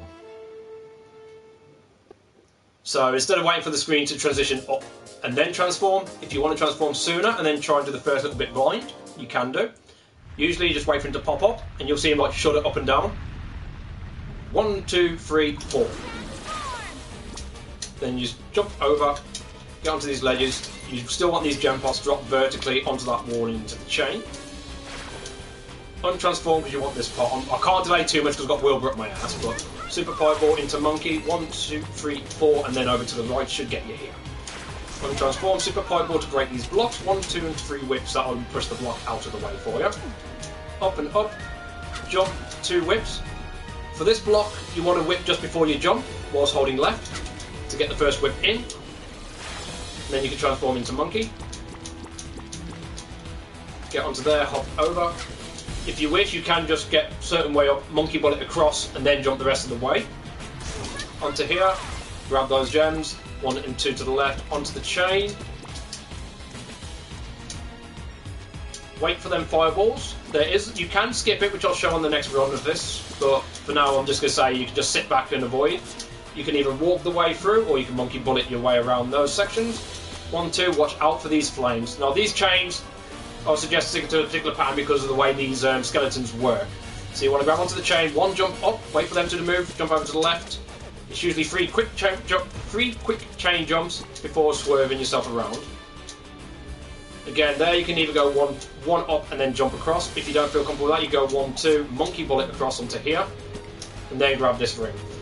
From there, you still want to be jumping up and to the left to get on here. 1, 2, 3, 4, 5, 6, and bullet. Right, so there is a gem pot up onto the right here, which I'll show on the next one. But if you want to play safe and you're not too worried about your gem counts, I mean that I usually counted in my gem route. You can just hop your way over, across, watch out for the flames, and then you can make your way out and exit.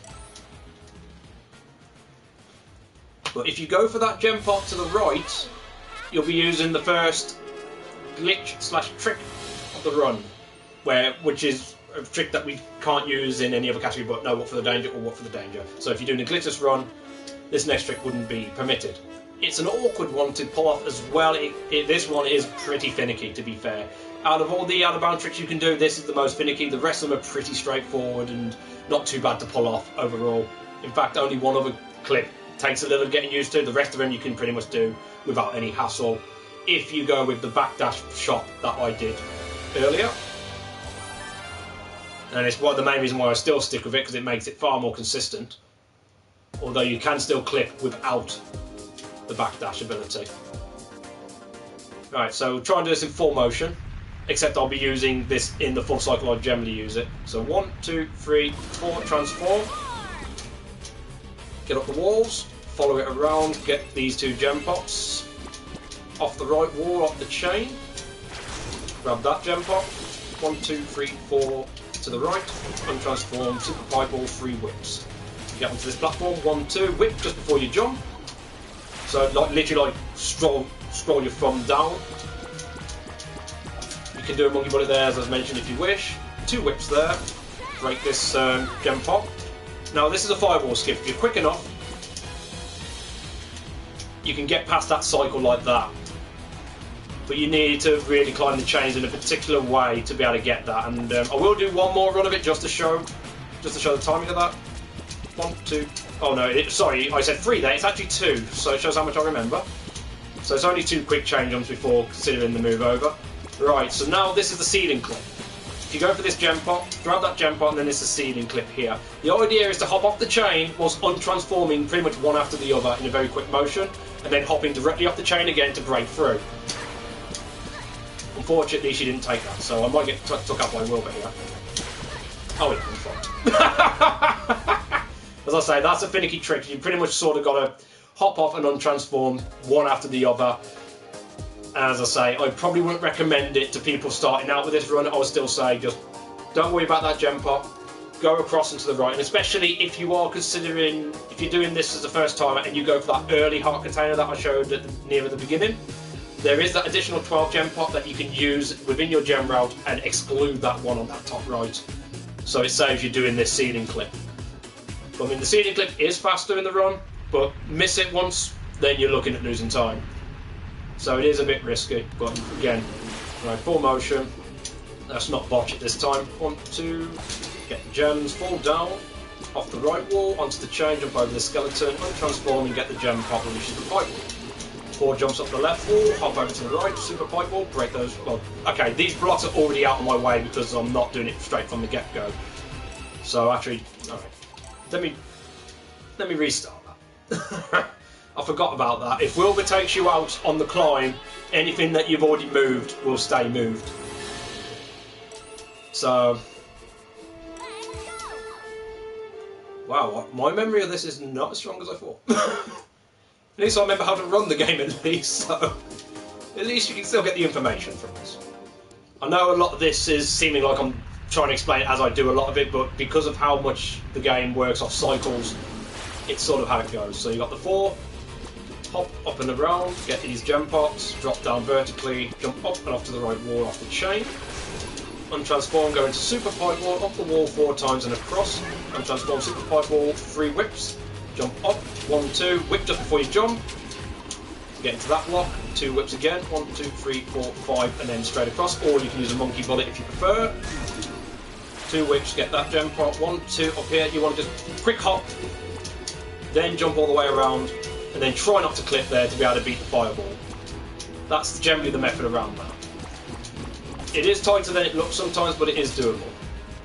2 monkey bullets, try and avoid the flame, 1 up there, 1, 2, up and around, oh god, I was not meant to grab that ring. I was not meant to grab that ring, it's thrown me off! It's thrown me off! Fuck you game!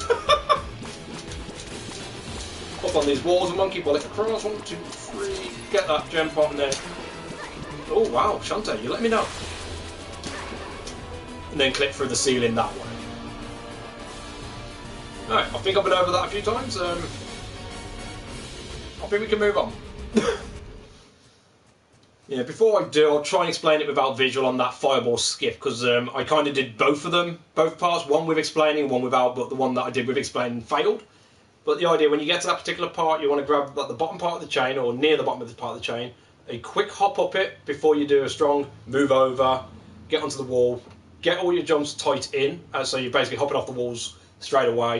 And then when you get around that lip, just curve it as tight as you can without clipping that little bit of ledge, and you should be able to just beat that fire cycle. Although it is tight and it only saves you about a second or so, but it's still there. Okay, Sky Bridge, or Tasseltown 3.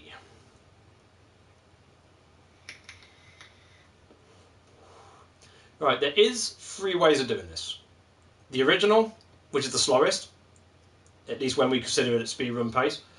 The fast cycle, which is what most of us use, because it saves you an additional 4 to 5 seconds without really putting a strain on you.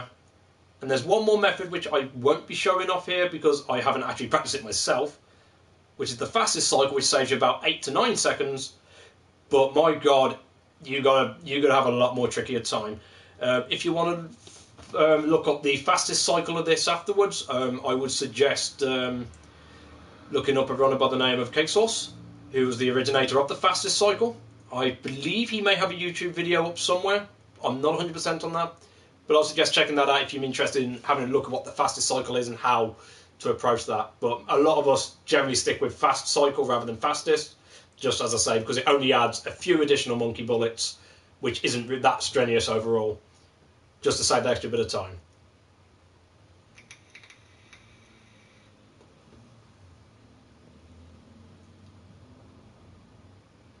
What?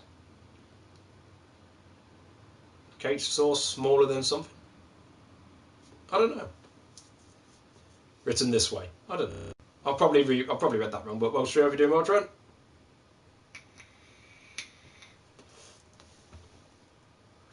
Right, so again, all the methods involve monkey. Oh, I've clicked. Sorry, I've just completely. It took me a moment to realise what was going on there. That's my bad. Yeah, that's how his name's spelled.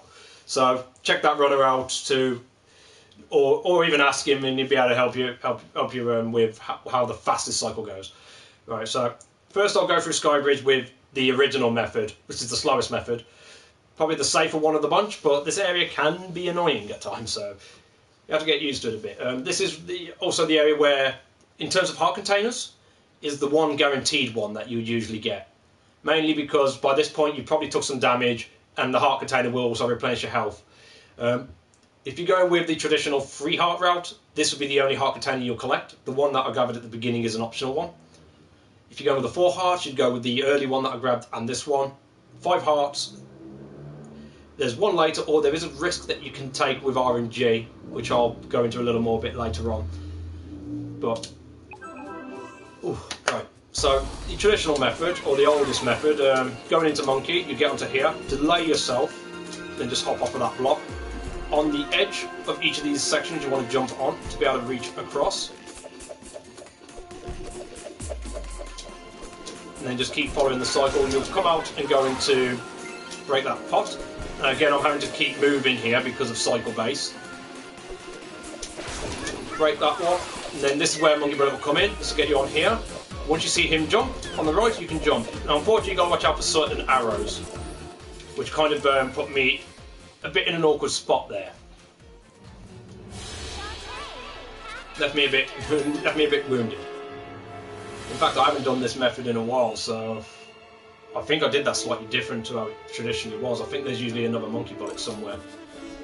Then again, I haven't used this method in a while, so I've got to try and piece it back together. Right, so again, you'll come in, you'll transform into monkey. You'll delay just to get to that block. Onto that block. Onto there. Jump over. Avoid these archers. You should at least reach that grip. They should stay in play, so you can get that. Oh wow, I just popped up. I went to do fast straps. So this might be off cycle. But that's originally where the cycle should be. You get over him, just drop down here, onto here, watch out for the arrows as best as you can. Unfortunately, I'm fucking this up badly. To the point of death. Fuck me, I haven't done this in so long. This is the slowest method and I can't do it. Nothing to note actually. If you continue on a run, you will have a slight stutter at the start, which will slightly change things a little bit. Not by much, but a little bit.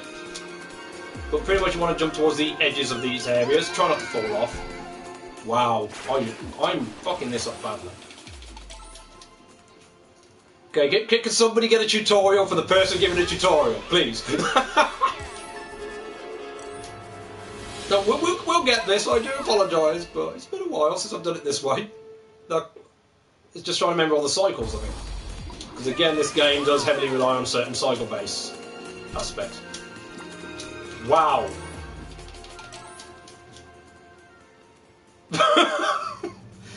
Somebody... We need a new tutorial. We need a new tutor here. Maybe I should start with fast cycle. No. We'll try... I'll go for this again. We'll get there. I promise you we'll get there. I do apologise. So we go in, transform. Go under him, delay, wait for that block, hop off. Jump onto that block, jump off, onto that block, onto the middle block, up and over. Over that archer, over this archer, onto the edge. You should be able to jump straight onto these. Untransform, go into the pot, break it, onto that ledge and over there. Right, finally we're getting somewhere. So jump up here, break that pot, monkey bullet off, that'll land you here. Wait for that little guy to jump up again, up and down. Just land on that little lip there. Then just follow these across. Try and avoid those little jumpers. When you get here, you'll jump on here and monkey bullet across.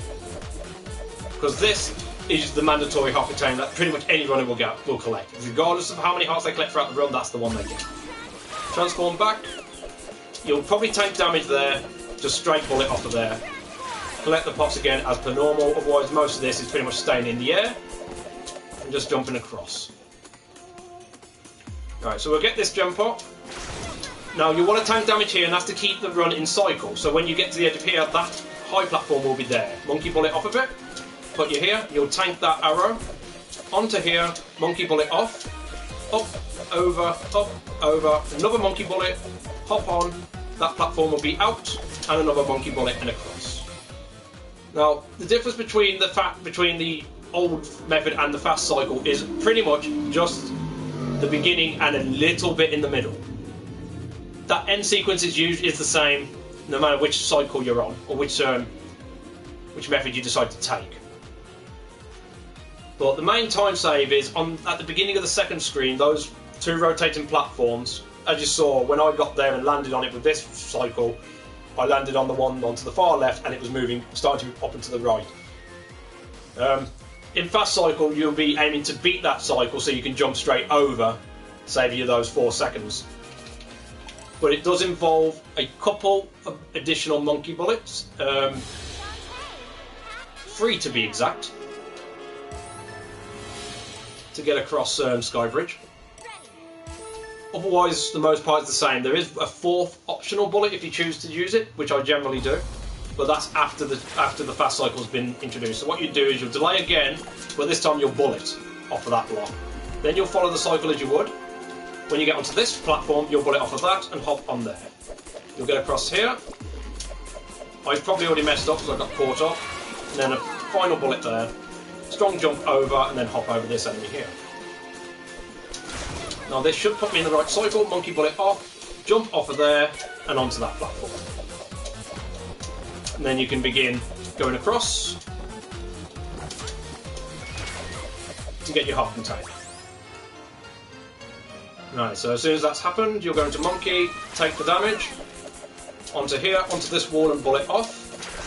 Again, collect the gem pots in on routes the same way you have been. This is the optional monkey bullet if you wish to use it. Just saves that little bit extra. Again, take the damage on the arrow if the arrow shows, and that's mainly because it puts you in perfect cycle there. And then the rest is the same as what you just saw. Take that damage, monkey bullet that block, hop up and over, monkey bullet that one, strong jump, land on there, and then monkey bullet across. And that's pretty much that. And again, as I say, it's a bit awkward to try and explain this section while stopping in between, again, because everything is on a cycle that you need to be able to best and meet in order to actually approach it. There are times, which we'll see if it happens, I'll do it once more and see if it happens, and when you get to that middle part that next screen where you're going for the platforms, trying to beat that cycle, there is times where it may look a bit too tight and you make the jump, but you don't land on the platform, you'll grab onto the edge of the platform instead. In that circumstance, you just got to be able to react, hop off it, and then follow the same pattern that you have done.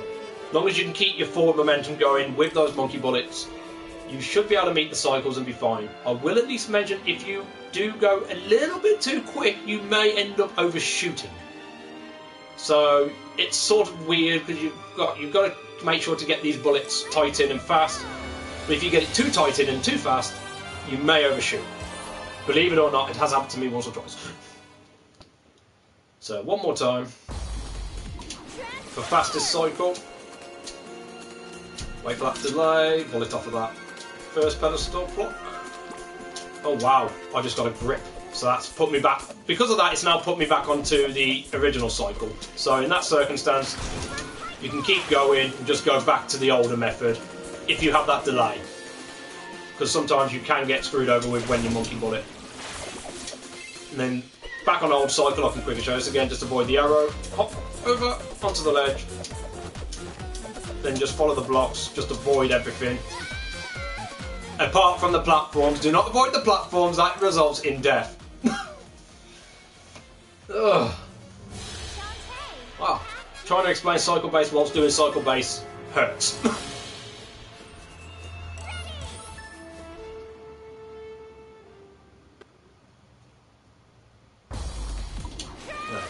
Try and one more time. If I fuck it up, I'll just advance. Pull it off, on, up, jump, hop, off onto the monkey bullet off the edge. You've got to be quick with that one because the block will disappear potentially. Break out, get that jump off, monkey bullet off this ledge, strong jump, and then another strong jump when you land to avoid the archer. Get this jump up, monkey bullet, jump over, and then you've got fast cycle. Up on that ledge. Due to note with that particular block, when you jump vertical up, before you curve in, don't try and curve directly into it. You need to be at least middle of the platform to slightly above. Otherwise, you'll end up missing the grip when you monkey bullet to come up for this heart container. And again, transform. If the arrows are not in your way, then just try and tank damage somewhere else, or just, just try and get up there as best you can. I mean, you still have oranges if you really need them as well. Sometimes the arrows won't show like they did there. If that happens, you've just got to come over here, delay, and then time your jump in accordance to the cycle. But I always tend to go with the tank of the arrow if it's there, primarily because it just sets that cycle up perfectly. But again, if you choose not to tank the damage, you can do that to save your health. But realistically, I don't usually worry about it because this is a simple boss, one that I don't really need to put much in the tutorial, but I will go through the fight twice, as much as I don't want to because it's a long fight. But this is where a difference in PC versus console comes into play. I'll start off with the PC method. Well, there's actually two methods with PC. One is Storm Puff if you put that in your route. The other one is Fireball. Now, because I don't have Storm Puff in here, I'm not going to use it. But just to briefly explain what that is, when you get to the eyeball cycle, you'll pretty much be spacing out certain storm puffs out and allow them to do the damage because they can score multiple. You can score like 2 hits in one cycle rather than 1 hit in a cycle, so to speak, which does speed up the fight a bit, but it's not as fast as console. It's one advantage console has over PC, but as I mentioned, when you put the whole run together, PC is still slightly faster for this category. So Wilbur is an auto-scrolling boss, essentially, or in theory. Not much you can do to really speed it up. But with the PC version, right, so he's going to start off by firing out some projectiles. These are easily avoided by just holding left, or just holding right. Right, so once he's done with that first part of this phase, now this is runner's preference again of where you want to stand. You can either stand on the switch, here, or where those cannons just come out. You can stand on top of one of those platforms instead for when this next part comes out, because what's going to happen is there's going to be multiple meteors essentially fired out. One of them in which you can hit into the cannon to score damage. If you stand on the switch, you can get, if you're lucky and he puts the meteor you want next to you, you'll save more time compared to standing on the cannon. However, if he puts it further away from you, you're going to be losing more time than you would do if you're standing on the cannon if he puts it further away from there. So it's a case of, do you go for high risk, high reward, or do you go for something that's only going to add a second or so either side, depends on where he drops it. Personally, I tend to go for the cannon these days. I used to go for the switch, but I go for the cannon. So you've got the blue ones and you've got that red one that just dropped over there. The red one is what we want. If you're standing on the cannon, obviously you want it within this half of the circle with you rather than the outside. It's the same, even if you're standing on the main switch, you want it on the inside rather than the outside. You could do one or two things dependent. If it's on the further side, you can use Fireball to help just save that little bit of extra time, dependent on your magic flow. Again, but if you're doing this as a PC runner, then using Fireball throughout the fight won't really be a problem, I don't believe. Because that magic replenishment you get at the end of each boss. So your magic would have been replenished by this point, whereas with me, as a console runner, I've only got half my magic instead of 3/4. So like in this circumstance, if I want, I can switch to Fireball, use that off, and that'll fire it off there. Stand on the switch. One round done. Right. Now, PC has to do this fight differently. Mainly because this eyeball that you've now got to start doing damage to an attack to be able to move on doesn't have any iframes in the PC version 1.0. Console actually doesn't have any iframes, so it does have iframes or something like that. No, it doesn't have iframes. I've probably got the word in the wrong way around, but you can't just do damage the same way in PC that you can in console. So with this, traditionally, you'd have to just move over, shoot your fireballs off at the right time. It's usually on the first cycle when he's about 2/3 of the way around. Now, I probably haven't got enough magic to do this entire fight like this. But to be fairly honest, once I've shown you the one cycle, the rest is pretty much the same. As I say, you can go about this part, you can do crawling, you can run, you can just jump around like an idiot. It doesn't really matter, because those shots are easily avoided. Right, in this circumstance, he's put it far away again. If my in my case, my magic's low, so I'd probably just jump over, whip on, do a cannon hop. This does nothing for the speed run, it's just a bit of swag. And phase 2 and 3, you're looking at about halfway around the circle to just past halfway around the circle before you start firing off your fireballs.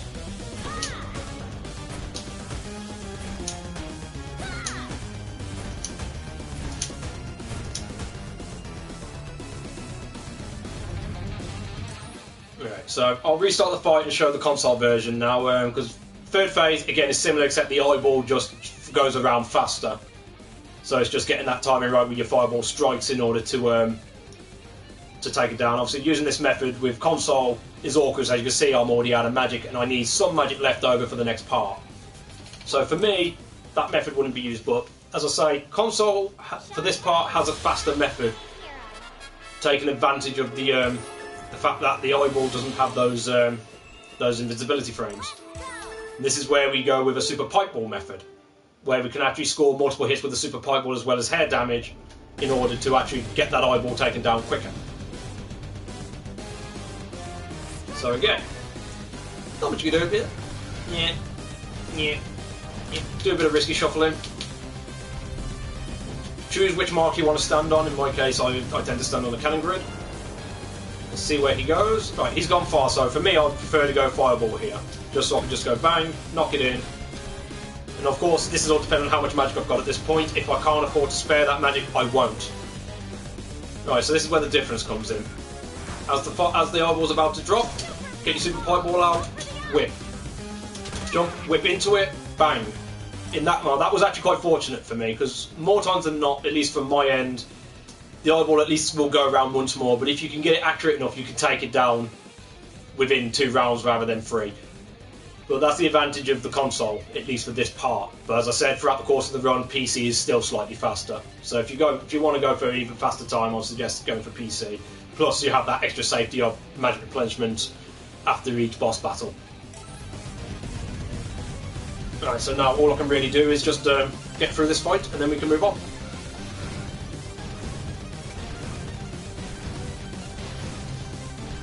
Good fate break as well. So again, it all depends on where he wants to go. Right, so there I won't worry about Fireball myself. I'll just take a whip. If you go with whipping, then again, that similar method I mentioned right at the beginning with jump whipping and then jump cancelling out to score the additional damage, or to get through it a bit quicker. You can go with that method. Oh wow, I obviously missed a bit there because we're in 4 rounds. More times than not, you should go 3 rounds in console rather than 4. But if you do mess it up a bit, you could end up doing another round. Yeah, using that jump whip cancelling does help to just keep you on the move just a bit. Again, talking frames, but you never know. It's just avoid as best as you can. I can afford the magic, in this case for me, as a console runner.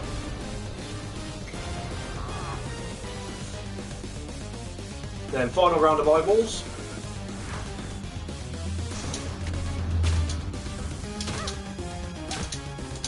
Alright, there's the free round I was expecting. Then you just got to do one more cycle with this. Once the cannonball hits him, it's all over.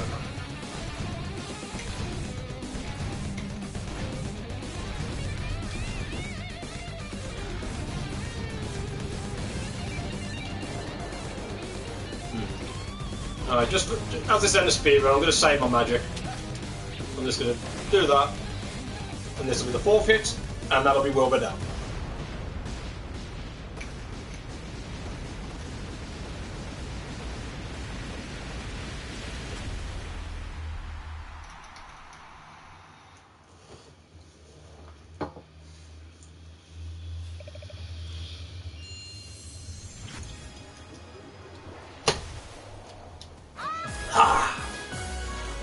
Okay.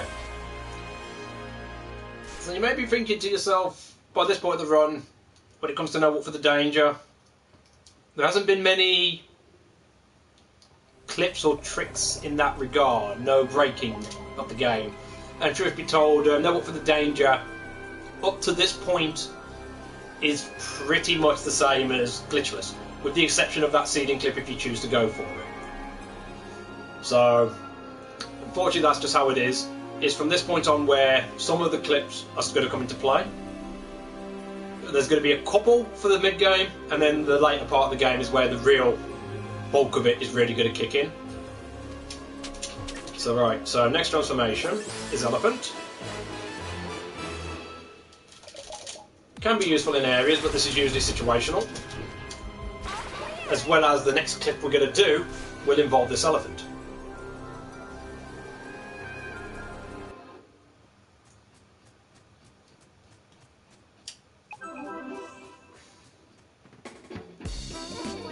Right, so again, boss down, we're back here, my health is replenished, but as I said, console doesn't get a magic replenishment. This is why magic management in consoles 1.0 is pretty important. Especially when I'm also, for the next section, I'm going to be, it's essentially a gamble of getting magic drops that I need so I can do the next area. But more times than not, at least from my experience, you will usually at least get those magic drops, for the most part.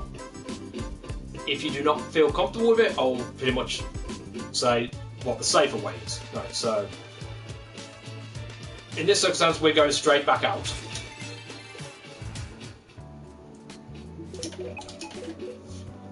So it'll bring you here, you'll go straight back to Sky and fly straight back out, and you'll be going directly back to Tasseltown.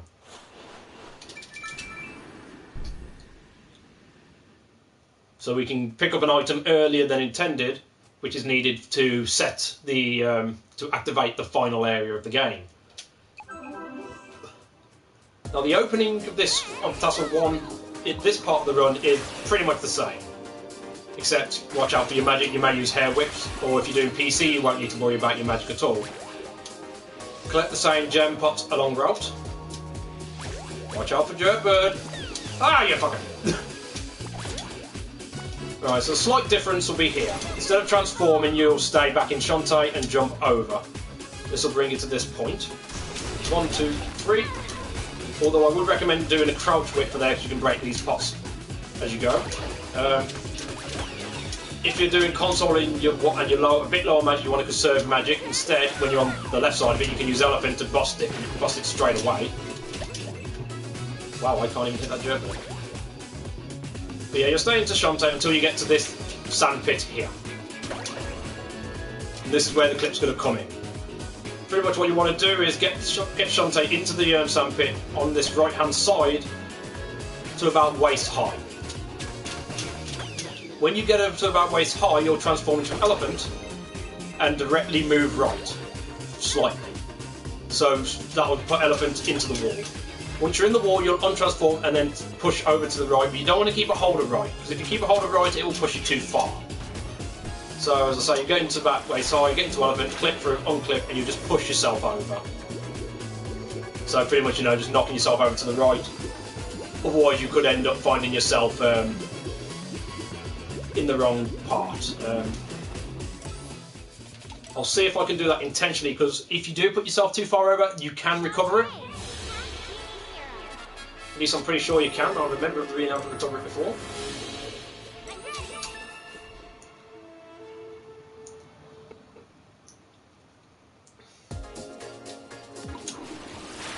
Okay, so again, get the box, same box that you did originally, to add to your gem count. I think before you start the screen, you should ideally be on about 220 gems. Oh, I dropped some. Doesn't matter, I got more. Right, so you want to try and do this in one motion if you can. Try and avoid that bit of damage. Clip. Right, so I've intentionally pushed myself too far to the right. And obviously in this case, you're underground, so you've got a problem. When you're in that position, what you pretty much want to do, if you push too far to the right, let go, keep yourself there, and just hop yourself over to the left. And that should push you back into the loading zone. So yeah, so again, when you do that elephant clip, go waist, keep to the right side of the sandpit, waist deep, transform into elephant, hold right straight away until you're clipping into the wall, untransform, and push yourself to the right. Do not hold right. And that should hit the loading zone. If you do end up pushing yourself right, too far right, let go of right and hop yourself over to the left.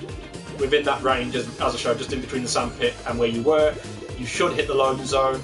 If not, try and reorientate yourself and try again. In the event that it's really not taking, then of course, the fortunate thing is you do have whistle. So even when you're clipped out and underground, you can still whistle out and get yourself back to the beginning of Tasseltown to retry. If you do not want to just say run dead. And if you want to continue, then you've got the whistle to be able to get yourself back out and continue. But this is the screen you want to get the Iron Slab, one of the two key items you need for the end of the game. During my second shop, we picked up Warp Dance, and that's going to come into play now. Warp Dance will always be on the second page down. So it's there. I will mention something which I don't know if it's happened in PC runs, but it has happened in console runs. And something I'd recommend after you've done about 3 runs, I would say. If you do 3 runs back to back, then I would suggest after your 3rd run, deleting your save file and basically starting the game afresh. Because of certain glitches that can happen which will kill your run. One of them is what we know as Warp Dance glitch. Which what would happen is the second page will not show up with you having Warp Dance. Despite the fact your menu will still say that it has Warp Dance, it effectively does not have you actually cannot use it. I don't know why that happens, but it basically pretty much corrupts that file. And if you try to use another file, you may be okay, but I've seen before, including with myself, where if one file got corrupted and then I use a new file, it's still corrupted with that same glitch. So that's why I say, at least after every 3 runs that you do with the game, delete your save file off your system and go again. From the PC side, I don't know, because I don't know how much this glitch happens. Maybe just take yourself out of the game and restart, or maybe even delete your save file again if you so wish to. But yeah, once you've got that Iron Slab, you'll use Warp Dance to set yourself up into Tasseltown 2. Because Warp Dance works by, once you've had an area completed, you can just warp to the next area, saving your time in that phase. Warp Dance only gets used twice, but we also need it to switch it out for something else, which we use for later in the game. Right, so first things first, you talk to this little creepy guy who gives you the elephant stomp. That's your upgrade to your elephant, obviously. I don't know why I need to point that out.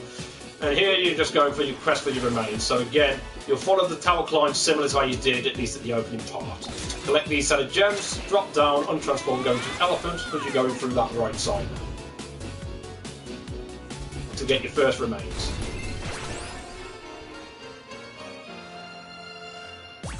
And then again, you're going straight back into monkey. Again, depends on where your gems are at this point, and depends on which shop list you take, whether you're taking the one I'm showing you in this, or if you watch Cake Sauce's run, or one of the other runners that uses, I think Cake Sauce is the main one, uses a different shopping list to me. Then you can learn the list from there, but his shop list doesn't include backdash, which is a bit risky for newcomers to not use, especially for some of the tricks that are going to be in play. So in my case, I'm aiming to try and eliminate. I aim to eliminate a shop list while I gather a few more gems a bit earlier. So when you transform, just jump over there, off the wall, collect monkey bullet to collect those gems off of that wall. Right, so now you can make your way up to the next remains. You don't have to worry about that gem pot there. Just jump up here, up onto this little lip, back into elephant, and this is where remains number 2 is. When you enter here, you don't want to do an elephant charge straight off the bat. You want to let yourself move forward a bit, because an elephant charge straight off the bat will not reach. So you just want to come across a bit so you get there, and then you can jump up, press down, or press and hold down. That's what activates elephant stomp, so you can break that up.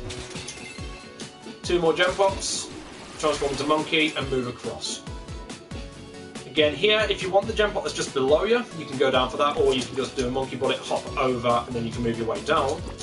I tend to go for this gem pot, so as soon as I enter... Oh, whoops, didn't mean to enter that screen. As soon as I exit, I'll actually intentionally drop down, curve around, and then monkey bullet up there. Land on here. 1, 2, 3, up and over to the right. Bring you up to here. You can go super pipe once again. 3 whips again, back into monkey. Now, getting through this gap without clinching, you don't really want to be holding right as you jump, because you'll end up clinching onto something. So you sort of want to run up, release off the D-pad, and then jump vertical, and then over to the left to be able to get that extra bit of height. And then you just got to time your jumps to get through all these gaps. And again, similar method to how you did in the original tower climb. Get that gem pot. When you get to this chain, instead of keeping going vertical, you just jump onto that one straight away, and then just strong jumps all the way over to the right till you get here. Try not to be too close up to this block, so you want to try and transform around this side. So if you're too close, what will happen is when you use the elephant charge, the elephant will bonk off the block, and then you have to push yourself forward again, whereas if you're further enough away, it should just cut straight through. Then you can elephant charge straight away and get that remains. When you do the second charge over though, if you just try and press down, what you'll probably find is elephant will not stomp. So what you want to do is break that momentum by shifting direction. So when you charge, so you charge right, press left, and then hit down, you should be able to break, that'll break the charge and be able to stomp it straight away. Right, if you're not too comfortable with monkey bulleting into these gem pops, you can just run over, break that before transforming into monkey, or just go straight into monkey, clip off of that lip, and then charge in. You can do a seeding clip here, but it's not any faster, to be fair. You just want to get through this gap. Hopefully you do not grip it though, because you want to beat that snake. So you sort of want to draw and drop and just jump straight through. Curve around, you avoid that snake dropping there. There's another gem pot there if you so would desire it.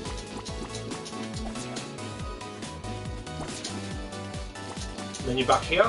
Instead of coming for this chain like you did the first time, you go to the left. Up this wall onto this platform here. This is remains number 4. Right, so by this point, you want to be making sure well, by the time you're approaching this one, you want to have a look at your gem count. Because, again, it depends on how some of those 5 gem RNG pops go, will depend on what your actual count is to this point. I mean, by the time you're done with this particular area, you want to at least be ending on around a 385 to 390. So, if you look at your gem count and you're on like, I don't know, 375, you can opt to skip this one on the left. And just grab this one on the right, move forward. If you end up being a bit too low, and even with these 2 gem pots you end on like a 375, there is one more gem pot you can just grab out your way.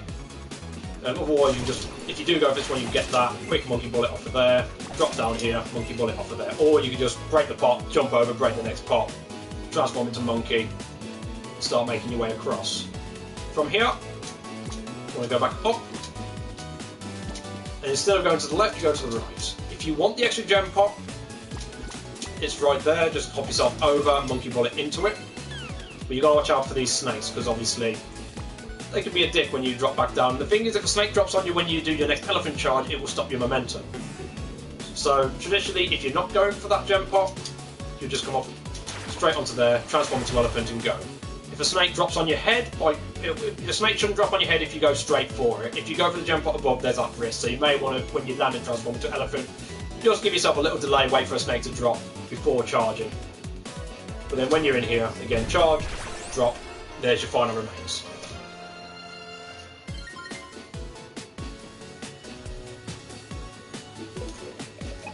Talk to him, and funnily enough, you dig up some remains for a dude, you get sick. Shock. Right, that's the next key item for later. We do not need it now, but again, because we're flying out, and the main area you need to go to for actual progression is in Mermaid Falls, but to save you flying back out after the next island to get these remains and then to fly back into Scuttletown to then deal with what you need to before you can go back out and do the next main part. We do this at this point of the run just to save that extra bit of time. So once you've got all those remains, whistle out. Well, once you've got the remains and spoken to him and gotten sick, that is. Whistle out. And then you're back into the map. Again, if you are a PC runner, when you whistle out, you'll start on the town you exited. So traditionally you would be on PC starting on Tassel, so you go down one for Mermaid Falls. Obviously, because on console, I start on Scuttletown Square, so I'd have to go up twice, and I'm going to Mermaid Falls next.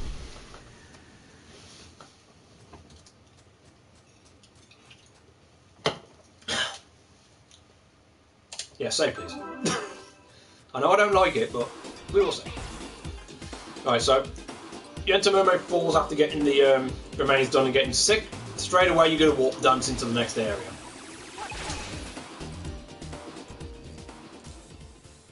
Right, so for the start of this, it's your call, depends on your magic position. Just run straight across onto this ring, up, super pipe ball him, so you don't tank damage. And again, you got to try and keep cycle. Obviously, I've just missed that, so my cycle's a little off. Just jump onto that edge, avoid these guys as best you can. As long as you keep forward momentum, you should reach that ring. The next part you've got to act quick on as well. Well, traditionally you have to act quick, because the idea is, like the first time around, you'll be jumping on the wall, but instead of doing two jumps and delaying, you got to jump onto the wall and then jump off and onto the next ring to then get up and get these next set of gems. Honestly, if you forget to do it on your way in, you can do it when you come back again, because you've got to do a little side quest first. So if you end up blanking, just continue, do this next section, then you can get those gems again. Right, so because of that, I've just got to restart to put the rings back on cycle.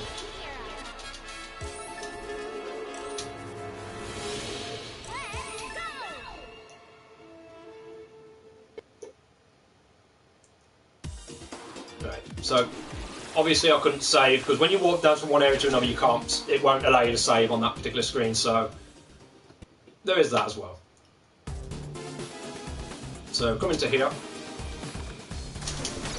bust him out, get rid of Super Fireball quickly, because I don't want to waste too much magic. Wait for that ring, get onto it, hop off, up and over them, and you should be in cycle for this ring. As I said, for the next screen you want to jump up onto the wall and straight off onto the ring. So 1, 2, and then you're back here. And then you can do the same method that you did the first time around, except for this guy, because he'll be in your way now, so you'll have to tank damage effectively. Or if you really want to, you can try and jump onto this platform here. So instead of bulleting off of there, you could just go onto here, onto there, then onto there, and across here, if you so wish. Or as I said before, you can do the same as you did the first time. Monkey bullet over onto here, and then jump up, tank through him, and then use the gem collection to get across. Again, the crop should be over here traditionally when you're going at full pace. Oops, I forgot to do something. So you land here, you can monkey bullet. He may not be electrified, so you can get the kill there. Untransform, break these gem pots, and then just fall straight down. If you happen to grab a ring that's going left, just hop off it. If you end up grabbing the ring that's going right, fair enough, just stay a hold of it until you get here. Otherwise, you generally land in the water. jump out, super pipe ball straight into elephant, breaks those blocks ready, elephant will boss that up, and transform it into monkey. Right, so you got Grandma Blobfish there, who is the best character in the series, at least if you ask me. Right, so this is your next side quest. This is the actual main part you need to do to be able to activate your next area as well. So you go onto that little lip and be able to monkey bullet across so you can speak to good old Grandma Blobfish. Right, so that's your crab claw. So that's your extension to your crab. Just walk straight up. There's no point in doing any transformations. It won't save you any time. Once you get to here, you'll go into crab. You'll jump through that block by doing your crouch and jump as you normally would. Keep it holding down so you can flush down here. And then there's these little things that are in your way, which is where crab claw comes in. If you choose to, you can just clip and then go. However, there is something you can do just to speed that up, which I'll show on the next one. Just get rid of him and transform it into monkey. You gotta get these 5 Blobfish kitties to get a race ticket. Alright, so you can either untransform here, or when you're in midair, you can untransform there and break that pot if you want to take a random chance at something. Into crab. Don't move too far over to the left this time. Just sort of fall off and push yourself down because you've got a Blobfish kid directly under you. So that'll be your next Blobfish kid. Straight down and into the right here. Right, so as I say, you can just go clip, move forward. However, by using the crab claw in conjunction with your jump, so basically just mashing both buttons at the same time, it'll pretty much sort of act one and be able to just push you through, like so. So it just breaks through them a little bit quicker. You get your next Blobfish kid, hop through and down. Although there is another little thing you can do here, by rolling from crab claw attack to jump, you can actually, because normally you wouldn't actually be able to reach that lip there. There's not enough height for you. But by using the crab claw and the jump at the same time, or jump, well, crab claw just before you jump, or is it jump before you crab claw? No, it's crab claw before you jump. I can't even do it no more. Why can't I do it? Fail! I actually can't do it anymore. What's going on? Oh, okay, it's jump before you crab claw, that's why. Learning the wrong way by TKY. Sorry, it's jump before crab claw. Sorry, I got that mixed up, that's my bad, no wonder. So jump just before your crab claw gives you a little bit of additional height, so you can just get through there in one. Oh god. Jump up here on transform, you activate that croc by jumping up here and just moving over to the left. So you can activate it on transform, he should move over, you can jump over him. Avoid those lightning guys, then you get onto here. Back into crab. This time you will just keep holding left for the most part, and you'll be trying to squeeze in between the platform and the enemy that's right there. To then press down. You may, if you end up tanking damage, just hold over to your right, you might be able to make this gap. Otherwise you'll just cut through, down, jump up, go in, then make your way around. Why are you there? He should not be there. Right, so you jump monkey to jump up and over. And then you're into this spot. Again, down and through, mash your buttons through to get through. Get your final Blobfish kid. I'm almost dead. Then back into monkey. Now the thing is, because I've been stuttering around a bit, these sogs are a little off, but they should balance out. So again, follow the same method. You should, well, follow the same method as you did when you came in here on this cycle, on this round going in for the Blobfish kids. You should still be on the same ring cycle. Try not to get hit there. You'll have a ring that will come just about ready for you, and then just drop down just before you reach this ledge, because if you keep a hold of it, what you'll find is you'll end up gripping.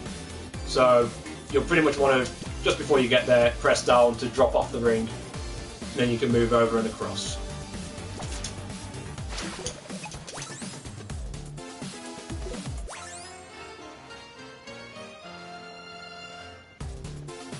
Then you can get the ticket to move on.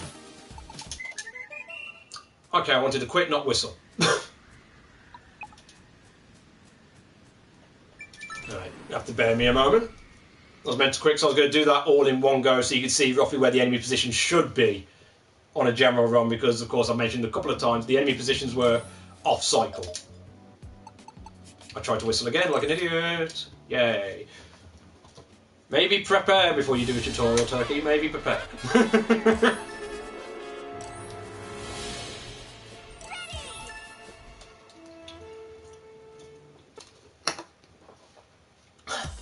Right. So, when you enter Mermaid Falls after Tassel Town, warp dumps, sets you into the next area. Then you want to keep in motion. Stay as Shantae, jump into the ring, activate your super fireball once it's dead, switch into Monkey. Now you have to wait for this ring a little bit, just time it right, get onto the ring, just tap off as it curves up and over those enemies. You should be in time for that ring, just pull yourself back a little to grab onto it, and you're good. As soon as you enter this screen, up onto the wall and directly off and to the right. For some reason I missed. Twice. Thrice. No, that won't affect cycle, but you know what I mean. Damn. Don't know why that missed. Monkey bullet off, untransform, clip that, fall in. It won't affect the cycle of the enemies for later, for the next bits, which is the main part I wanted to show, but yeah, you're supposed to jump on that wall, jump straight up and over to grab that ring. Obviously I ended up being a little short, so that's a bit of a shame. So right, you drop down there, going to grab when you're across this platform, mashing the grab claw and jump at the same time to be able to clip through. You can kill that enemy or you can choose not to. Untransforming into Monkey and start making your way to the left. If you want that pot, untransform, super fireball it. Don't push yourself too far over because you've got that blobfish kid there. In and to that one, jump and snip, and fail. Fucking hell. Jump up, activate him, untransform, get into Monkey. No, don't get into Monkey. Fucking hell, I can't talk and do it at the same time.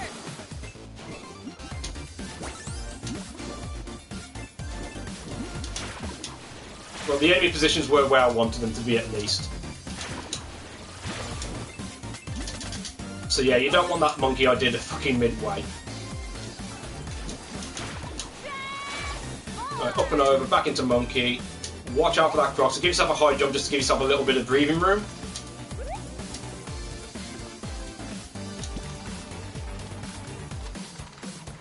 And then you're through. Now you just got to drop off the blockfish kids. So that just pretty much shows you in doing it in one round. Although I did have a few botches in general movement and such, the enemy positions were at least in the positions I was expecting them to be. So that's roughly where, as long as you're going at full pace, you should expect them to be in those kind of spots. So you know how to activate in accordance. Right, so next what we're going to do is pretty much sacrifice a good 40 seconds here. Now, it seems a bit weird in the speedrun to be saying, okay, we're going to be doing something to give up 40 seconds worth to get the next set of items. I mean, there's a lot of time to give to get these items, but the thing is, these particular items for the clips that you do over the course of the run saves about, I believe, a minute to a minute and 10. So you end up saving 20 to 30 seconds over the course of the run. I think it's closer to 20 seconds though, to be honest. So yeah, when you're done here, you'll go into Monkey bullet across. Now you've got to then keep in cycle with these rings by jumping on here and straight up to there. Follow this route up. Obviously I'm going to temp time a little bit. I don't mind if I'm off cycle a bit for now. But you want to get up to this point and Monkey bullets without bonking. Wow, that can sometimes happen, but it doesn't usually happen very often. Seriously, Turkey, get a fucking grip.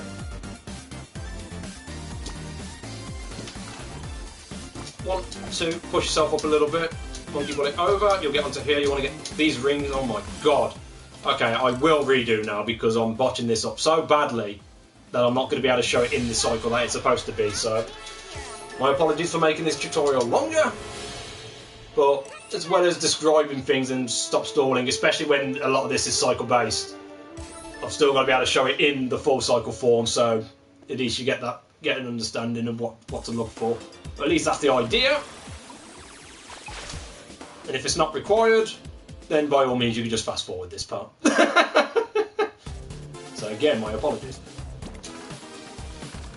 So up, kill, move, get the ring, follow the cycle, just jump over them, ring should be in your right position, just don't forget to fall back slightly, or just let yourself fall back slightly. Alright, so onto the wall, up and over onto that ring, and then again, get your gems, tank the damage or go just around as I showed earlier. Monkey bullet off, smash, hop off the ring if you happen to grab onto it.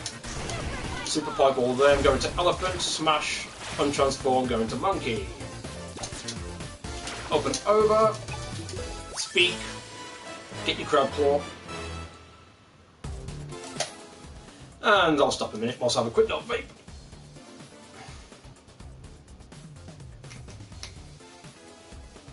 Yeah, Majority, well, hope you're doing well, mate. Yeah, cheers for the grats. I'm very happy it was a PB, but the way I blew that run was stupid. That was a sub 50 pace as well. But the way I ended up officially killing that potential was stupid on my part. But at the end of the day, it is still a PB, and I ain't gonna complain. I'm happy.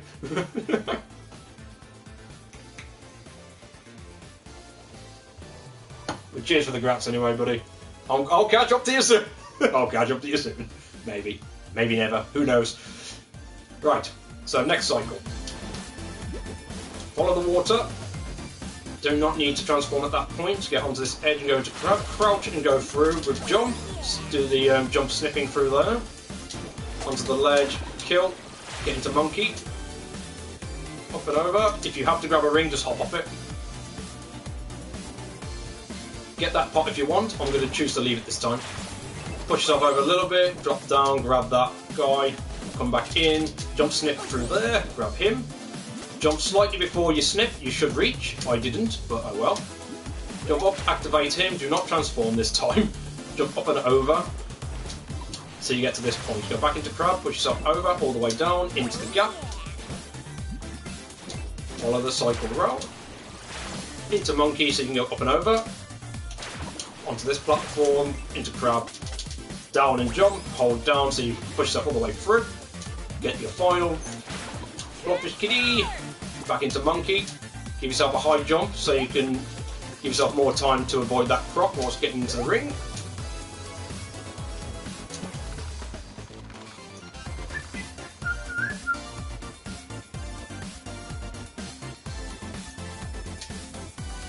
Watch out for enemies. Right, so at least we're on the cycle as we should be. Now, apart from this first part, which I've already shown, where you grab onto the lip, grab the ring, hop up that one side of the wall, monkey bullet over to the left, and then hop up. The rest of it is pretty much the same as your first visit here, in terms of climbing up. So again, if you need the gem pot, so I mean, by this point, by the time you got that race ticket, you want to ideally be on at least 448 plus. If you're below, then grab that gem. Then you got the gem pot by the croc. When we traverse up, I'll point it out when I get up there, but I'm going to keep moving just to keep cycle. That you can grab to keep yourself going. But if you're on 448, that's fine because you'll get a gem pot back in town, which will put you on the 460 that you want. But you'll also be doing a shop up here as well as getting a couple of gator stakes, so you can get the second race ticket to advance the game. So again, when you get Blobfish Kids done, monkey and monkey bullet off, grab onto this ledge and jump up. On here, climb up, monkey bullet over to the left. Get yourself up here and grab this ring. Watch out for the enemies. Grab that gem pot down below if you want, otherwise just follow the cycle round as you would do before. The only difference is because the rings are moving faster, when you get to this part, you monkey bullet off, jump straight away, you should be in cycle for that ring. As long as you've not messed any of that climb up, you should be in cycle. Now again, you'll be tanking damage here. This time you'll be on transforming, and now you want to make sure that you're on fireball, and this is where you want to kill 2 gators to get some gator stakes. Remember, you've got to kill them on fireball with a fireball to actually get the gator stakes guaranteed, otherwise you've got a 2% chance of actually getting one, and you don't want that. Gators have about, I believe, 30 health, so you want to do 5 whips, and then the rest fireball to be able to finish them off. So fireball, 1, 2, 3, 4, 5, fireball, fireball. Unfortunately, that wasn't great, because if you could keep them grouped, there is a possibility that you can at least get the fireball hit on both of them, and maybe get both gator stakes with just 2 fireballs instead of 4, or even 3. But pretty much that's what you want. Then you want to activate this Tookie Lady. We're on to this shop. Now we're going with the shop list that I generally use. So in this case you want 3 potions, Dryad and Gem Jug. General motion for this is 1 down, then 4, then 2. Gem Jug is what we're going to get by trading in Warp Dance, Dryad and the gems we're going to get by purchase. The advantage with this shop versus the regular shop, when you purchase something you can already move straight away, so when you know when you're ready you just pick it up, move down to Dryad, move everything down such like that. There's no delay after purchasing an item with the Tuki Lady versus the actual shop. Once you get them, then you can exit out. Now you're set up. And with the way I do the run, because I go for those extra gem pots so I can get the potions earlier, that will set me up for the rest of the run. Again, if you choose to, I mean, there's going to be, I'm going to put another shop in this just for safety purposes, because again, first time runners, you may want more potions than 3 over the course of the run. At least for PC runners, you're at least going to have all 3 of them are pretty much at your leisure, with a potential needing to use one of them for magic purposes. For console, 1 is always guaranteed for magic purposes, maybe 2. So it's a bit debatable. Right, with that, I'm just going to quickly go to the toilet, get another drink, and then we'll continue this off. So I'll be right back.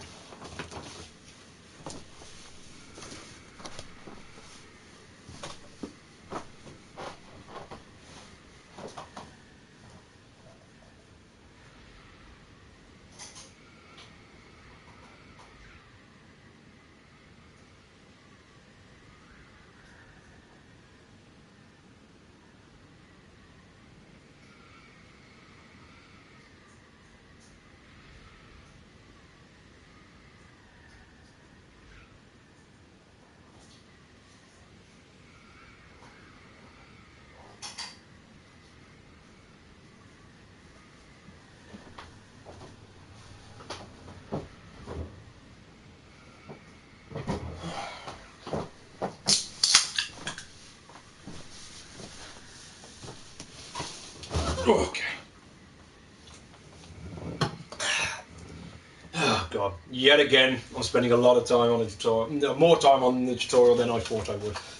Unfortunately, I end up explaining too much.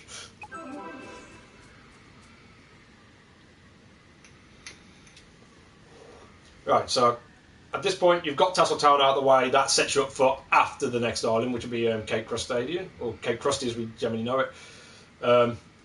Mermaid Falls is mandatory. Again, just to point out with PC, you will have the aspect of you'll be on Mermaid Falls, you'll have to move down to Scuttletown for the next part. Console, you'll already start on Scuttletown, so you can just mash your way to get back in.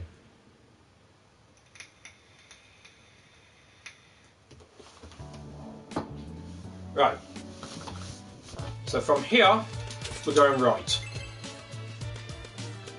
Again, break the pots. As I say, you want to be on 460 total. Obviously, I've already spent some gems, but 460 is the main one. But I'll say 448 because of this pot, because that will put you on the 460. So after you've made your spendings, you should at least be on 300 gems by the time you get to these 2 over here. And that'll get you your final shop pickup. Sorry, there was one more shop I forgot I have to do.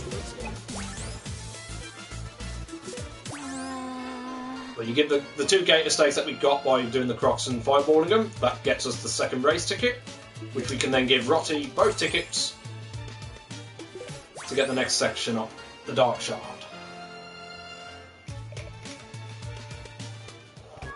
Right, and this would be the final shop of the run, at least based on the way I do the route. Depends on how you farm gems. I mean, there are several gem pots that I left out based on my route. I mean, how you route your gems is up to you. The gems I've shown is at least pretty much the minimum that you want. If you want to get even more gem pots, you can do. I mean, by doing that, by doing it, getting a few more pots by this point of the run, when you get Scimitar, you could theoretically get another 3 potions, so you end up with 6, which should be enough for you to do the run. However, if you don't have that and you want to do another shop later, there are still plenty of gems you can gather on route to be able to get another 60 to be able to pick up even more potions. Again, as you see fit. Maybe there's something else in the shop that you may prefer. Maybe you want to go out your way for Metronome. which speeds up your dances, but it doesn't speed up by much, or at least not enough in the course of this run to be a time save. So again, it's up to you how you want to customize it. I mean, you could also go for hair upgrades for additional damage, which the other shop method would actually pick up Silky Cream for additional damage. But that was before a new glitch was found. I don't know how it's going to be routed now. So until then, it's a bit hard to really determine how that shop route would really work. But for this shop route, your main one is your scimitar at this point. That'll be your final shop, and you're ready to kick some ass. Alright, so you make your way to Uncle Mimic. Even though you are done with gems at this point, at least based on my routing, you still break these pots for health because, as you can see, my health's low. Unless, as I mentioned earlier actually, if you're a console runner, as you can see, my magic is basically fucked. To put it bluntly. So, as I say, the next part, the first section, is going to be an auto-scroll of the next area, where you'd at least want to see 1 or 2 magic pot drops if you're a console runner. If you're a PC runner, this section you don't need to worry about right now, in terms of what I'm about to mention. But you can take your chances like I would, because more times than not I get what I'm after. But if you really don't feel comfortable in taking that gamble, you can just take a dip into the bathhouse and just get everything replenished so you're set. So that's a time loss that's optional to you if you so see fit as a console runner. But as I say, if you're a PC runner, you should be fine unless you really want unless you want the health. That would be the only thing. Otherwise, magic-wise, you should be in a very comfortable spot. But anyway, yeah, after the shop, you got the magic, the bathhouse if you wish. Then it's back to Uncle Mimic.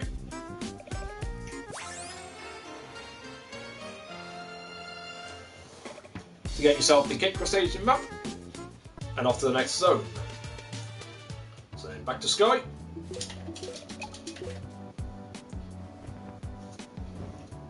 Fly away!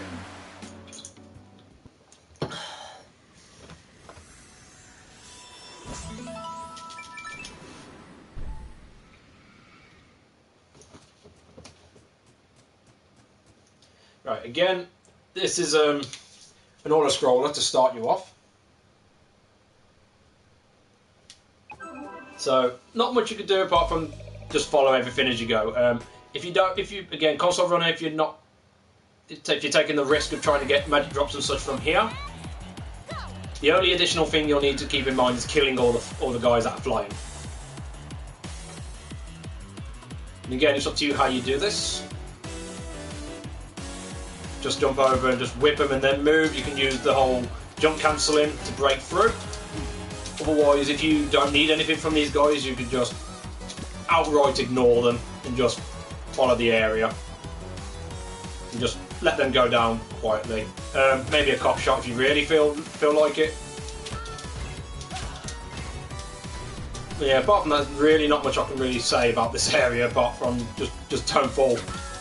I mean, you fall, I mean, you won't die, but you will take damage.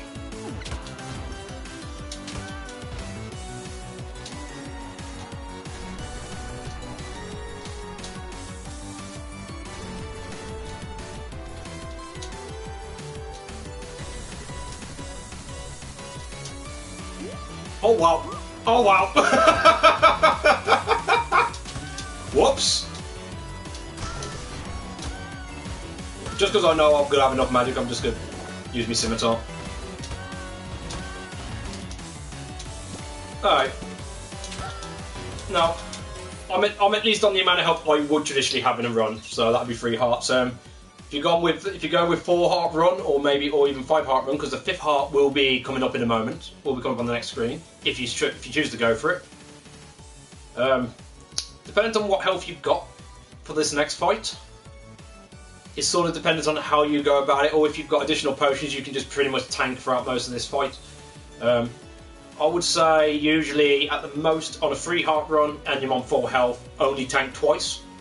But again, you can mix and mesh this how you see fit, depending on how much risk you want to take with your health and how much health items you have at this point of your run. So I mean, the 3 that I've purchased is actually not for the purpose of this part of the run or even anywhere else until the end of the game.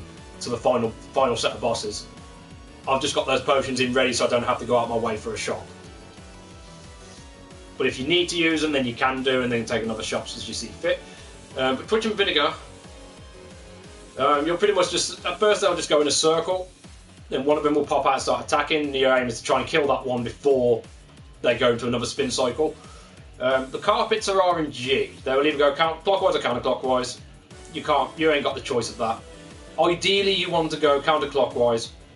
If I go counterclockwise, you want to make sure you kill the first one before the carpet's turn. If it goes clockwise, then you might want to delay a little bit so you can get the kill just as the carpets are turning back, because you want them to be anti-clockwise for the second enemy, ideally. But again, it's RNG type of fight.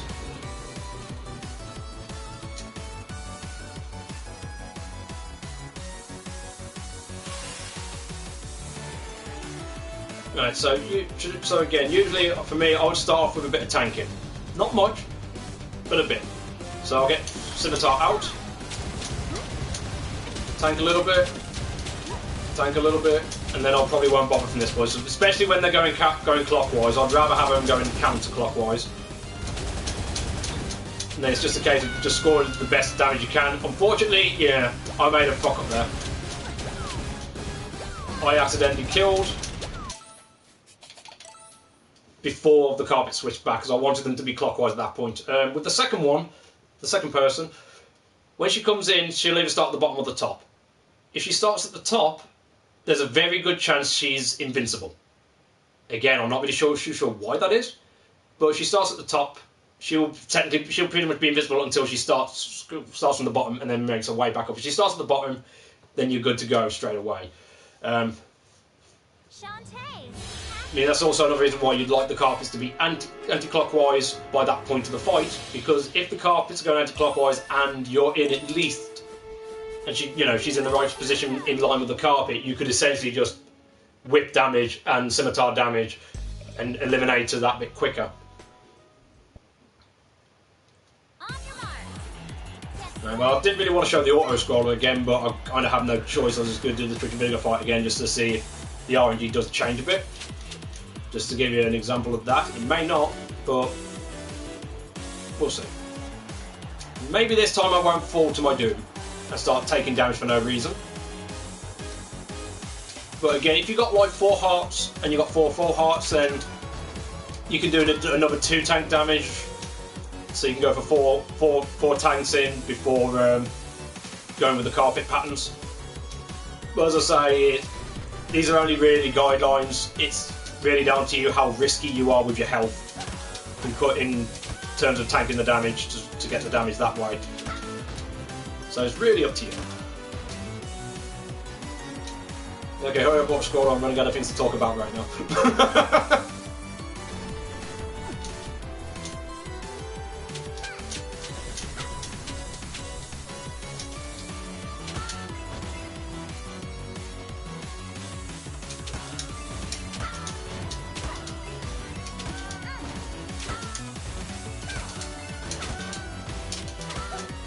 Yeah, I wouldn't recommend getting this close to the screen either. It doesn't actually speed anything up. I just seem to do that out of force of habit.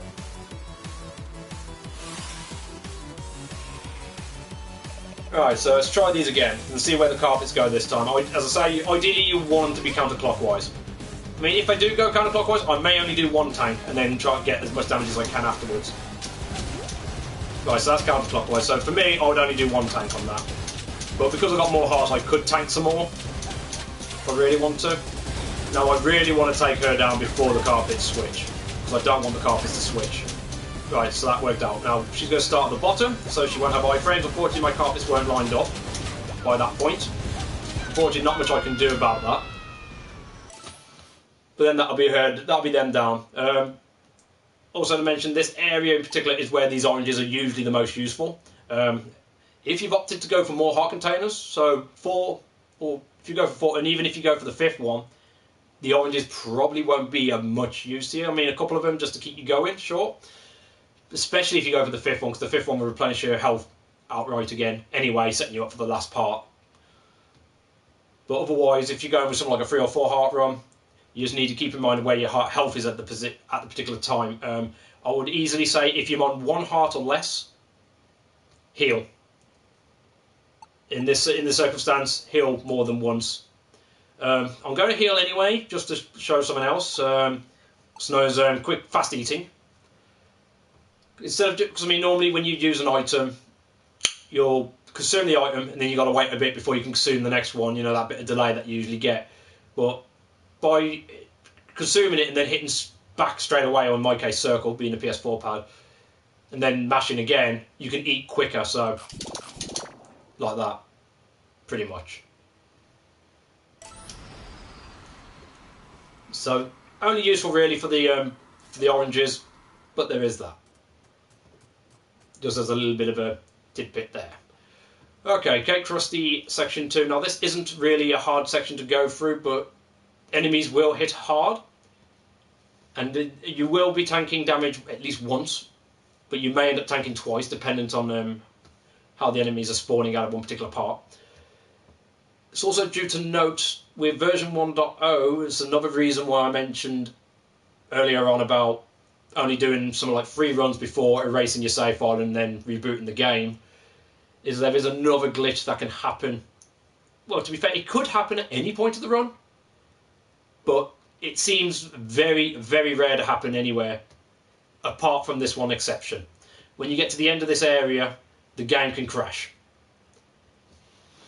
Usually for the first 2 runs, 3 runs, you don't usually need to worry. The first 2, you don't need to worry more times than not. The third one is debatable, and the fourth one, again, is debatable. It could happen.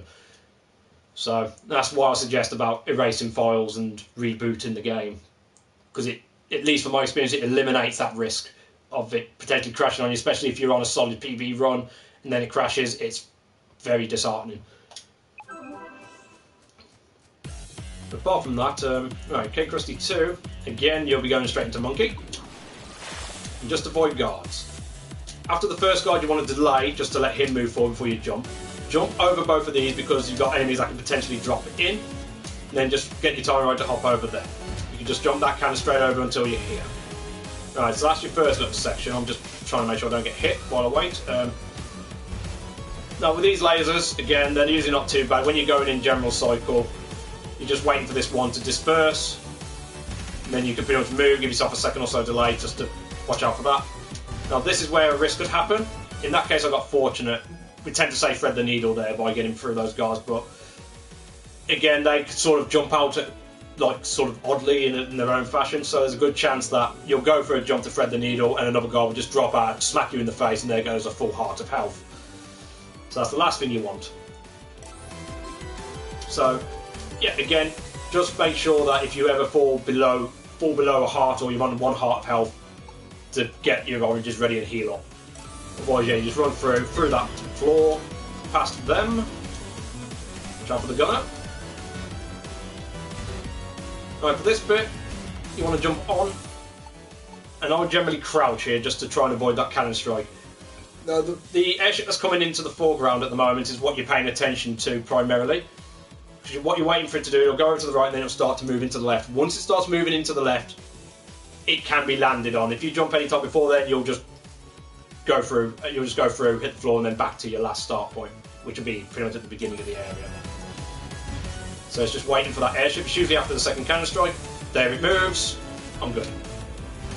Then you've got these laser cycles to watch out for. These may be in a different, right, they're in a different pattern to the first time. I mean, I will redo the area. Oh. Get up! Monkey bullet off of that. We'll do it all in one fair swoop in a bit. Right, so that's where you can divert a little bit. If you want an extra heart, so if you want to go 5 heart run, then this is where you'll come, just after that section. You can come in here, and you'll have these lasers. Get ready for a monkey bullet. As soon as they disappear, monkey bullet straight away. And there's your 5th heart. And just save yourself a bit of time. Face tank. Exit out. Watch out for him. You'll intentionally hit this guard. Use your invincibility frames to bypass these lasers.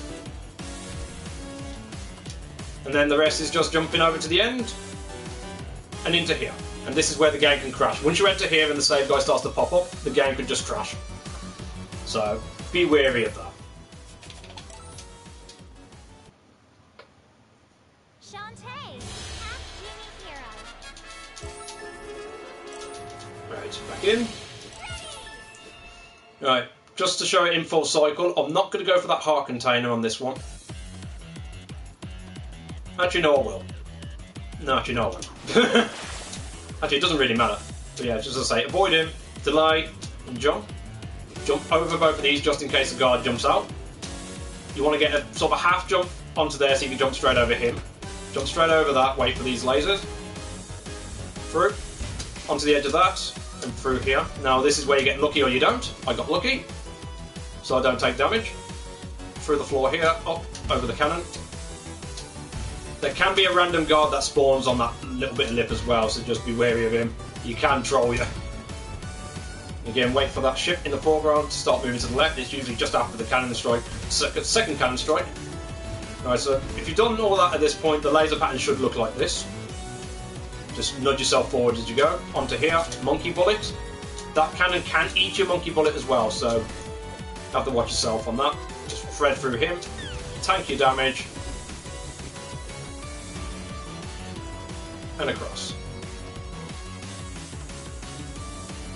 And that's Gate Krusty 2. Again, as mentioned, there is that heart container if you want to go 5 heart run. For PC, a 5 heart run is useful to you. In console, not so much. I mean, it'll help you at least in general, but one of the main purposes of why people went for 5 heart runs, especially when we first started out with this game, was for the final boss. And again, I'll explain a bit on why that is when we get to him, which might be another fucking hour or so at this rate.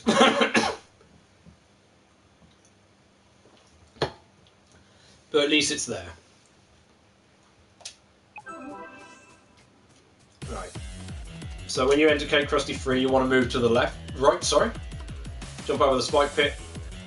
And again, depends on how comfortable you feel with tight jumps. If you're comfortable, one elephant smack, then into monkey and jump onto off of the edge and onto here. Now if you're looking to do more shopping afterwards for potions or for whatever reason it is, as you can see there are gem pots en route. Gate Krusty 2 I wouldn't recommend, there's not really enough there really worth it. There's a few around here which can help.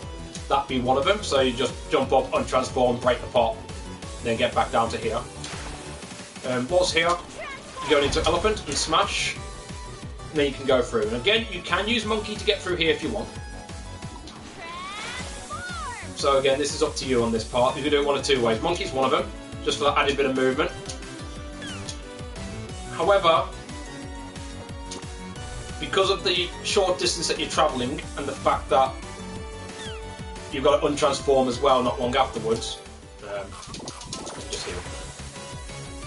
But because of that short distance travel, the monkey really doesn't actually save you any time compared to doing it the more traditional way with no what for the danger, because you've got to untransform ready for a out of bounds trick or wall clip.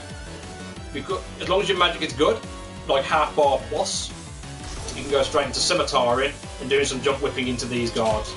And it should be enough damage to take them down. You've got to be careful if you're under one, you just have to stick with whipping. Then you'll fall down to this lip here. This is where you're going to now do jump clipping. And again, this could be done one of two ways. I'm just going to climb up here and just watch out for this guard. Just to get him out of my way. You can do this in one of two ways of jump clipping. For starting out at least, and this is the way I still stick with, this is where backdash comes in, because this sets you up perfectly for doing gem jump clips. Keep your back to the wall and backdash into it. That sets you up spot on. Gem jug will always be where warp dance is. Transform into gem jug. And as you can see, I'm in the wall. That's one way of doing it. Another way is by doing a reverse Hadouken, is probably one way I would describe it. So face the wall and do like a down round to forward in a quick motion. Sometimes it may not set you up in the right place, you may go too far. So this just takes a bit of time to get used to if you go with it, but as long as you get it right, as soon as you do that, go into transformation, jam jog, and that should set you up in the wall the same way backdash does. The only problem is if you end up going too far and you don't clip into the wall, then you lose 2 seconds for your transformation. It's really a trick that's not too bad to do. In all fairness, it's not that hard overall to actually pull off, especially when you get used to it a little bit more, but just to start with, I still suggest going with backdash because it just sets it. It's a non-issue then. It absolutely eliminates any potential risk. So as long as you backdash directly into the wall, gem jog, that sets you up into position. From there, go into monkey. Just, you know, you got to sort of take a gauge on this. You sort of got to fall off, pull yourself back to go onto the wall, and then you can do a strong jump to bring yourself over here.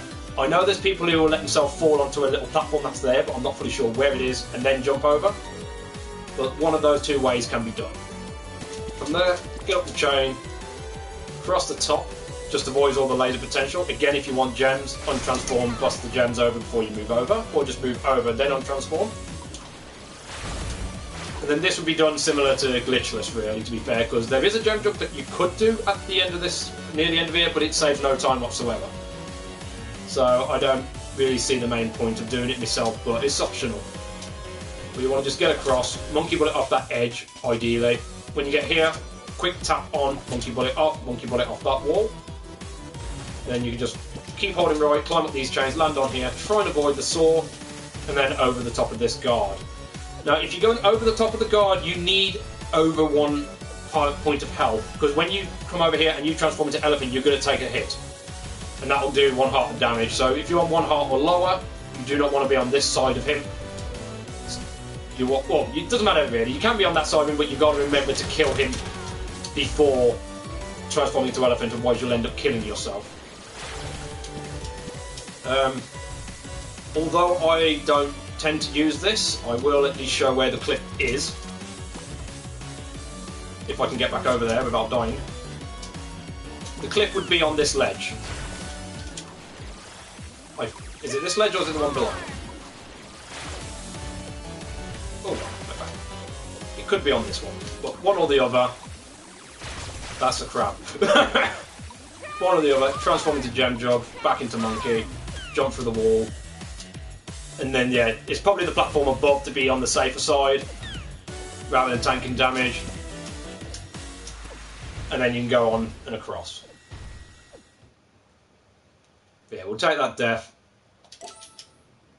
and do it in one motion this time. So start off by moving over across. 1 hit, jump off the edge.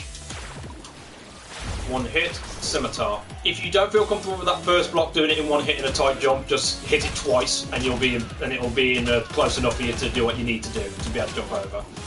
When you get off this edge, backdash into the wall, gem jump straight out into monkey, grab onto that little bit of an edge by pulling back on yourself, and then do a strong jump over. That'll bring you over and up into those zones. From there, into monkey, do your best to avoid. Monkey bullet off. If you go for the gem jump clip, go as follows, otherwise quick hop on and monkey bullet off of those 2 walls. Follow the plane up, watch out for that guard.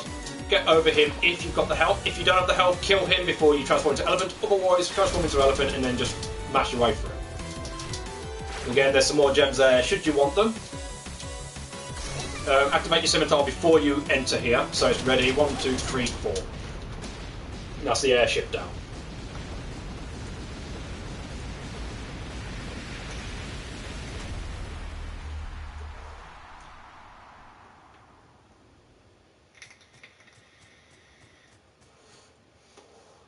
Right, so now we're on to our next boss, the Armor Baron. Oh, he's a fun boy. Right, Armor Baron's not too bad overall. I mean, you do have to watch out for his guards, because his guards will fly in quite a bit, but as long as you position yourself right, it should keep them just about, literally just about out your way, so you can avoid much damage, although they may clip you from time to time. Again, just keep an eye on your health, and you should be fine.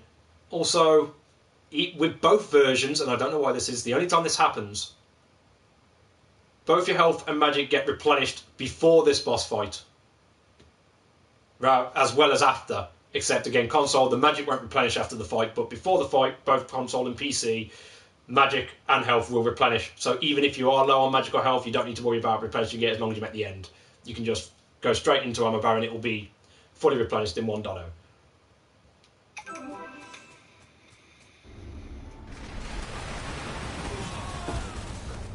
So with Armor Baron, the first thing you want to go for is It's just getting the timing right for when you can activate when the fight starts straight off the back. Because as soon as the fight starts, you want to straight away jump, activate your scimitar, and then whip him.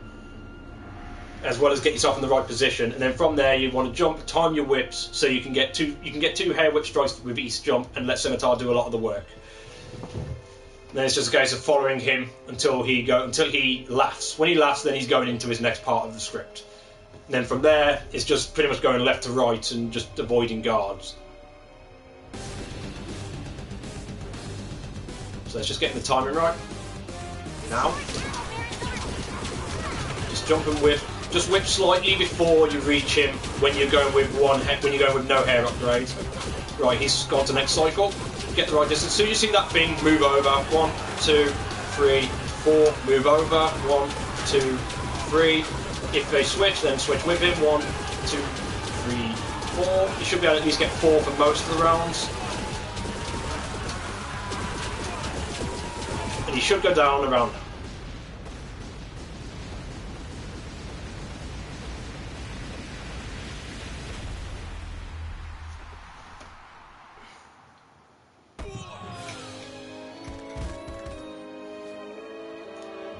Again, there's no difference between console and PC for doing that method. The only difference in timing for him is whether or not you're using Silky Cream at this point of the battle. If you're using Silky Cream, you could start your hair whips just when you actually approach the height of actually being able to hit him properly. But because of the slower hair whips, if you do that with no hair upgrades, you'll only get 1 hair strike in at a time. Whereas if you jump and as you're pretty much reaching the peak rather than at the peak, start your whips, then both should strike. 1 on the way up, 1 on the way down.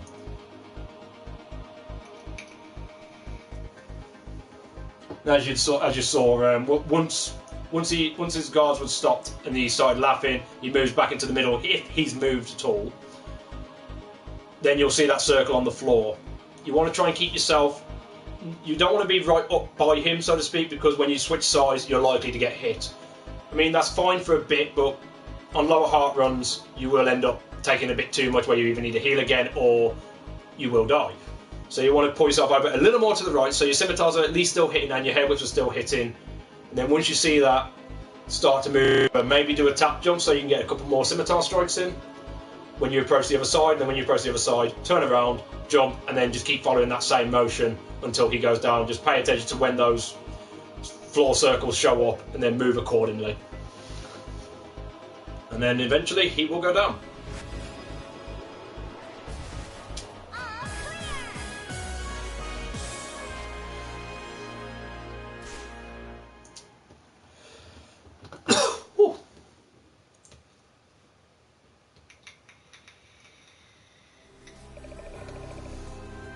Right, so if Grandma Blobfish is one of my favourite parts, this is probably my second favourite. Thanks to out-of-bound trickery or wall clipping technology in this game for version 1.0, the mouse transformation, which is what you traditionally pick up here, is not required. So that lovely little chest there would have your mouse transformation, which you're supposed to traditionally use in the next bit. So if you're doing a glitchless run, you still need mouse. But with no want for the danger, you can skip it. So as soon as the text is done, turn around, backdash into the wall, gem jug, walk through, and you're good. You don't need mouse. Forget it. You can stay in that chest all day.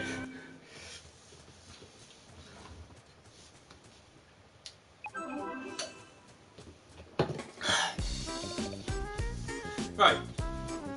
Now again, because we've already set up for this part earlier by doing Tasseltown's Remains quest earlier, we don't need to fly out to do that to come back to get what we need for the next bit. So from here, as long as you've done that backtrack, again, if you still have the gems, go for these pots.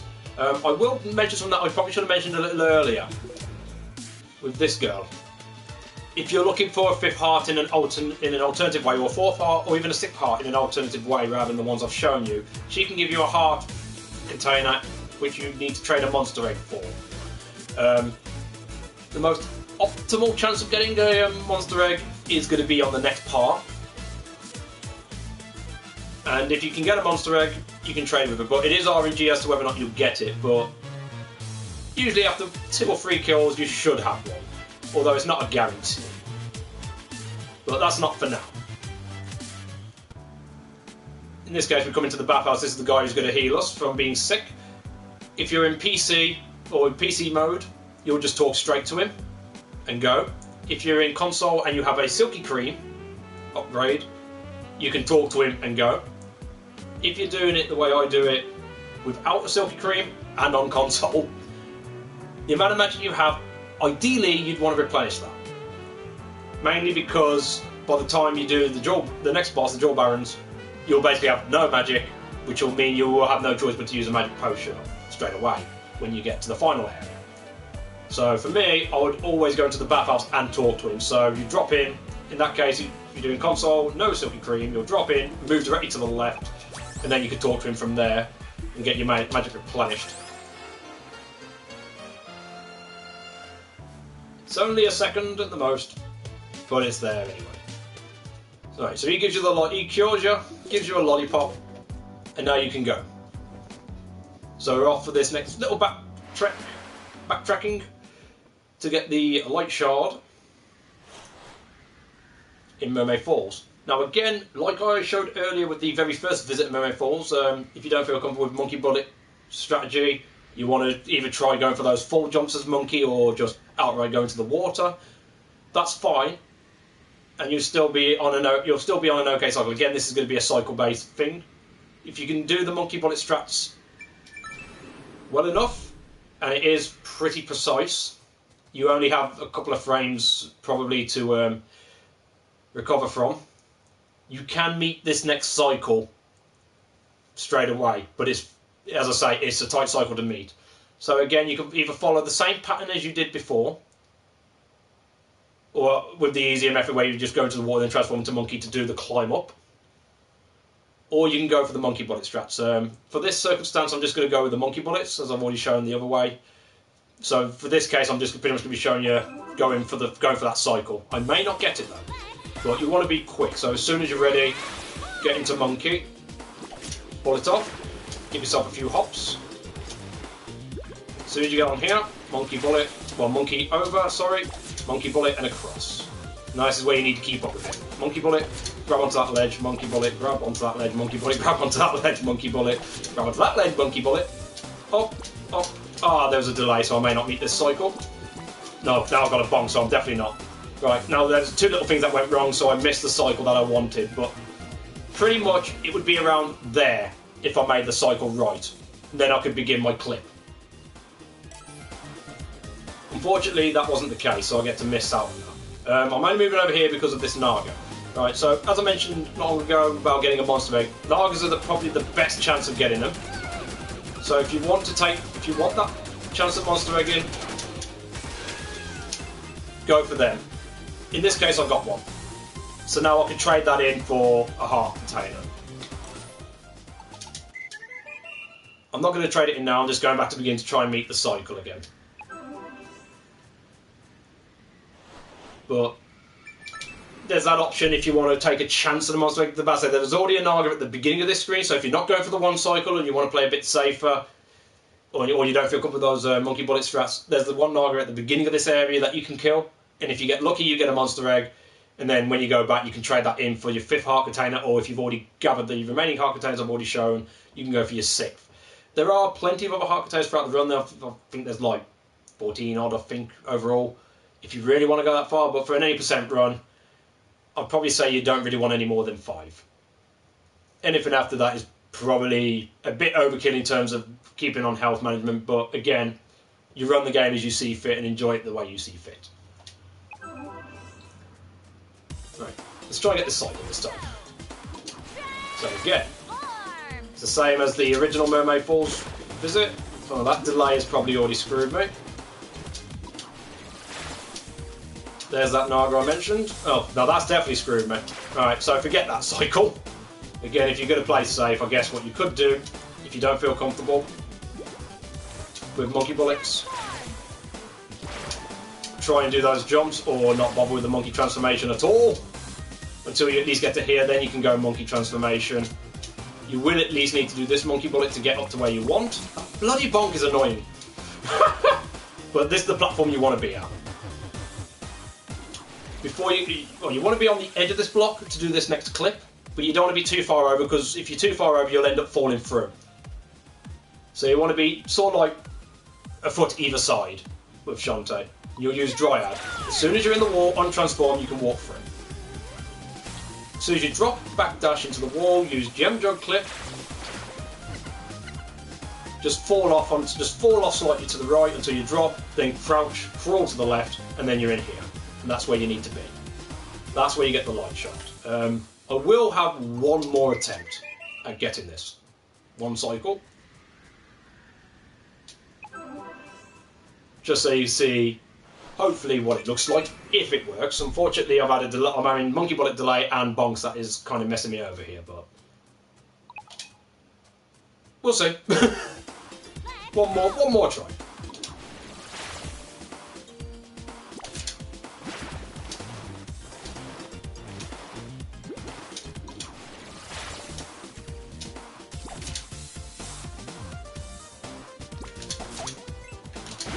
Fucking hell. Now I'm getting annoyed. Okay, I'm stubborn. One more and I promise I'll move on. I'm so sorry about this. Delaying this tutorial because of stubbornness. You should be ashamed, Turkey. You should be ashamed. Got to try and get this one cycle at least once, but I don't want to keep this waiting for too long. I hope you are, because I want this cycle.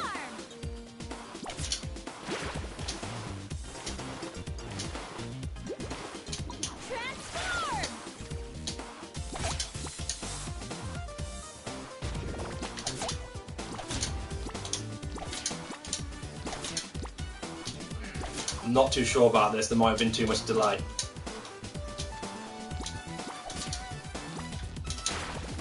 Yeah, too much delay. But that's pretty much what you're looking for.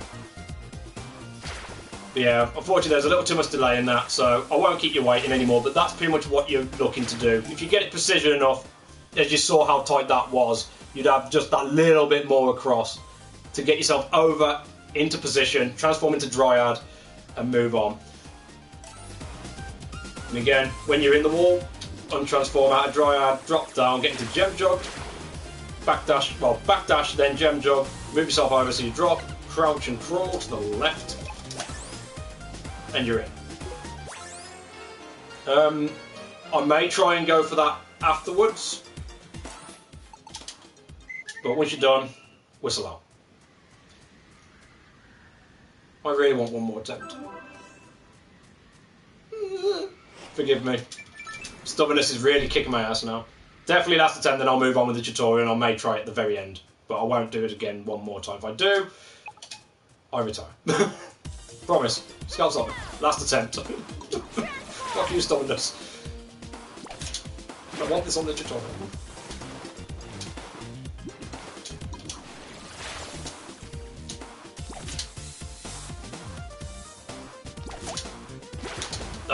Alright, forget it. I failed. We'll move on.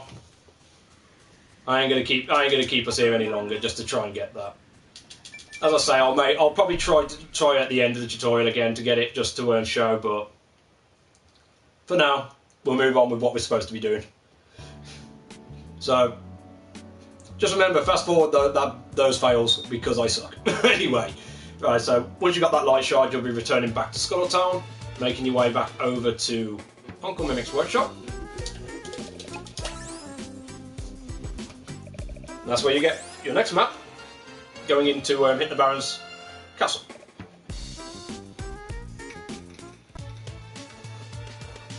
And yep, pretty much straight away from there, you're going straight back out.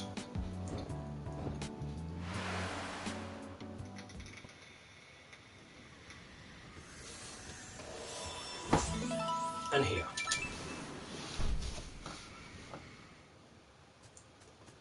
Right, so now we've got a few out-of-bound tricks coming into play on this area. Now luckily I'm not going to have to work on cycle base this time, so I can take my time a little bit. Right, so again, you'd go straight into Monkey, just to get through here. Come up there and drop down so you avoid the enemies that are there. Hop onto there, that'll bring you up here. Then you can use a monkey bullet off of there. Watch out for that enemy. So you pretty much just hop onto the wall, slight delay before you hop up. Don't worry about a monkey bullet on this point. You can, but there's no major difference in terms of time, because you'll want to jump up onto this platform. And then you'll set up another gem jump clip. Again, backdash in, gem jump in, transform, untransform. Now when you go into monkey here, what you're aiming to do is hit a loader zone that's above you. And you only have a small frame window to actually hit it. It's more lenient than it sounds, but pretty much when you transform, you're going to move to the right very slightly and then jump. But you're also going to be keeping hold of right. So you pretty much just sort of like move a bit and jump while still holding right to hit the upper low zone. If you go too soon, if you jump too soon or you fail to jump too late, then you'll end up hitting the loading zone that's underneath you and it'll take you to a different area. So you want to go like that. That hits that loading zone up to here. Right, so from here onto the chain, strong jump, you want to sort of like, as you're ascending up, you sort of want to see monkey line up with the top of that bookshelf. But that's only as you're ascending, because obviously when you go onto a standstill, it'll look different.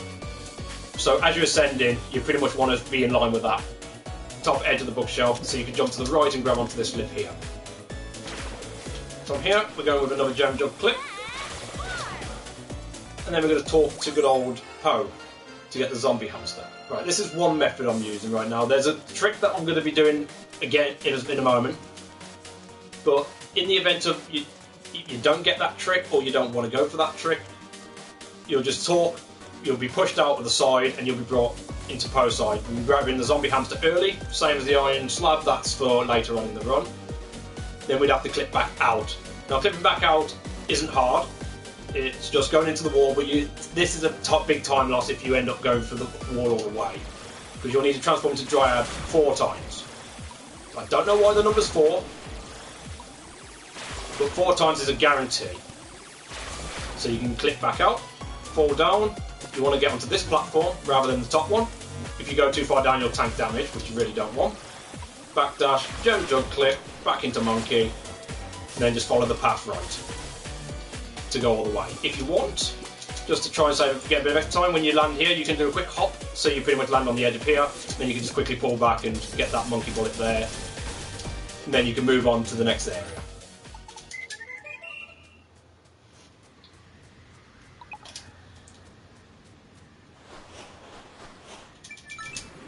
Alright, so let's go back over that quickly, but with a little difference. As I mentioned earlier, in fact I've mentioned quite a while back at the beginning, insta-text skipping, which I haven't really been doing throughout this run, or this tutorial.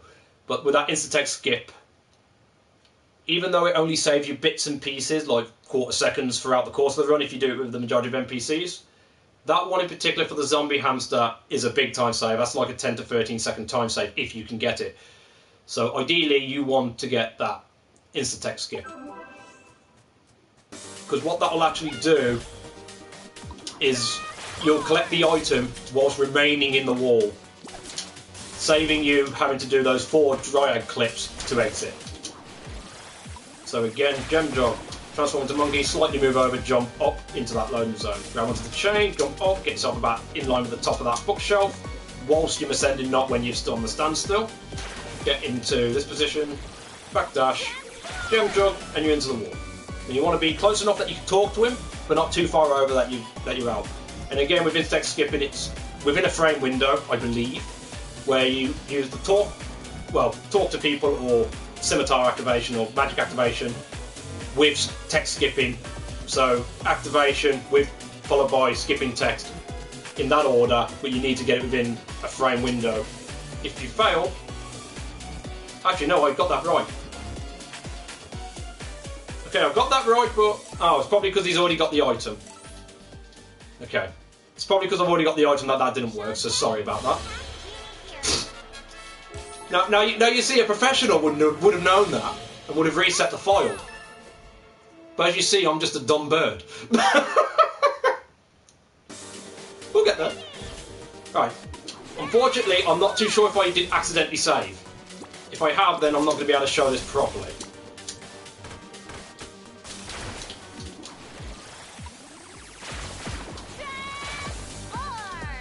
I'm not too sure, so we'll see what happens.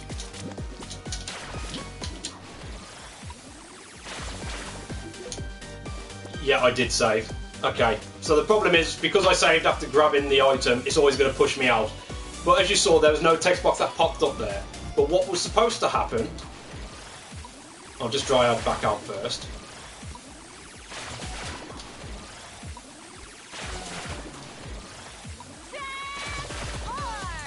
What was supposed to happen there, because, well, as I said, because I've already collected the item, it's always going to push me out the wall, so that's a shame. But what was supposed to happen is, if you get that instant skip by doing that quick motion, you'll see Shantae collect the item while staying in this wall.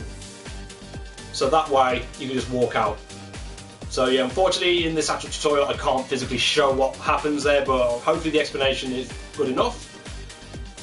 And I do apologise for not even realising what I did wrong there, but again, get down here once you've got what you need.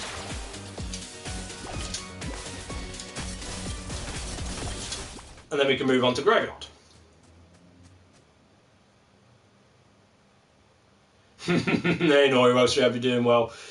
Yeah, that's next, the Graveyard skip. It's not that hard. Honestly, this was the most recent trick found, which is why I'm not too sure how the other shot method is going to be put into position now because of this trick. Because the other shot method would use the Tuki Lady in Graveyard to pick up his remaining items. So for this, unless they go potionless, which is risky, but doable with PC, I guess, but very fucking risky at the same time. But this was as I said, this was recently found by a guy named Amethyst. And this will outright skip this next section, because doing this section at speed is a nightmare. It was probably the hardest section to do. It's still something to be considered, at least for a Glitter's run, so it's not all dead in the water. But otherwise, yeah. Thankfully, we can skip this area now. And by doing that, it is going out of bounds again to the left here. So, again, as I said, with that alternative aspect, if you fail to get the instant skip for the zombie hamster, you'll be moving into the left and you'll be doing 4 Dryad transformations, once again, to clip into this zone.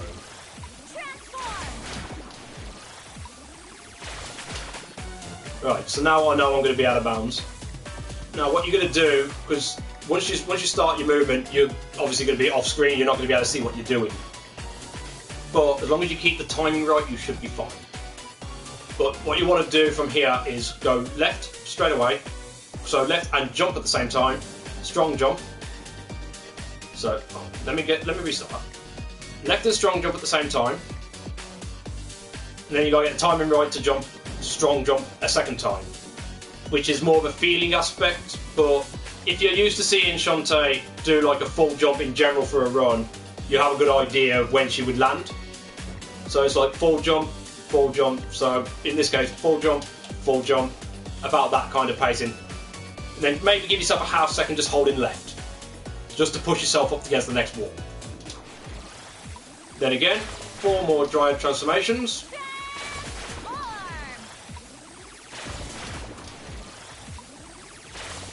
To get yourself set up for the next point, and then again, like you did with the start, left and strong jump at the same time, and you should hit the loading zone. And that's pretty much Graveyard skip. So yeah, right up to the left wall, 4 Dryad clips, left and strong jump at the same time, followed by another strong jump, whilst keeping hold of left. You always got to keep hold of left throughout this, at least until you do the second set of Dryad clips. So 4 Dryad clips, strong jump, holding left, strong jump again, get the time right, strong jump, around that kind of pacing. Of course, if you just see like Shantae doing a strong jump in motion, generally you'd probably get a feel for that anyway. Keep left for a fraction, just to make sure you're up against that left wall. Another 4 Dryad clips, and then again left and strong jump at the same time. You should hit the loading zone. If you don't do those 2 jumps, I believe there's a gap in the middle somewhere that will force you down and you won't be able to finish the trick off.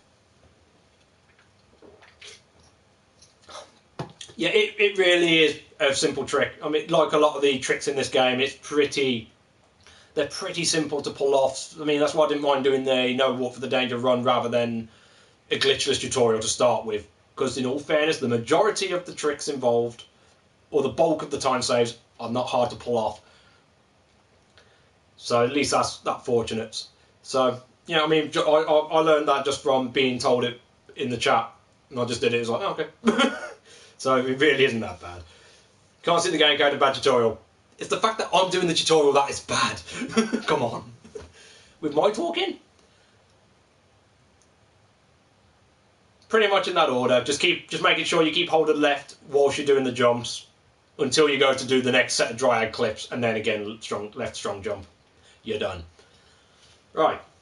So now we have Jaw Barons. First up, we take on Squid Baron on his own, then we have to take both of them on at the same time.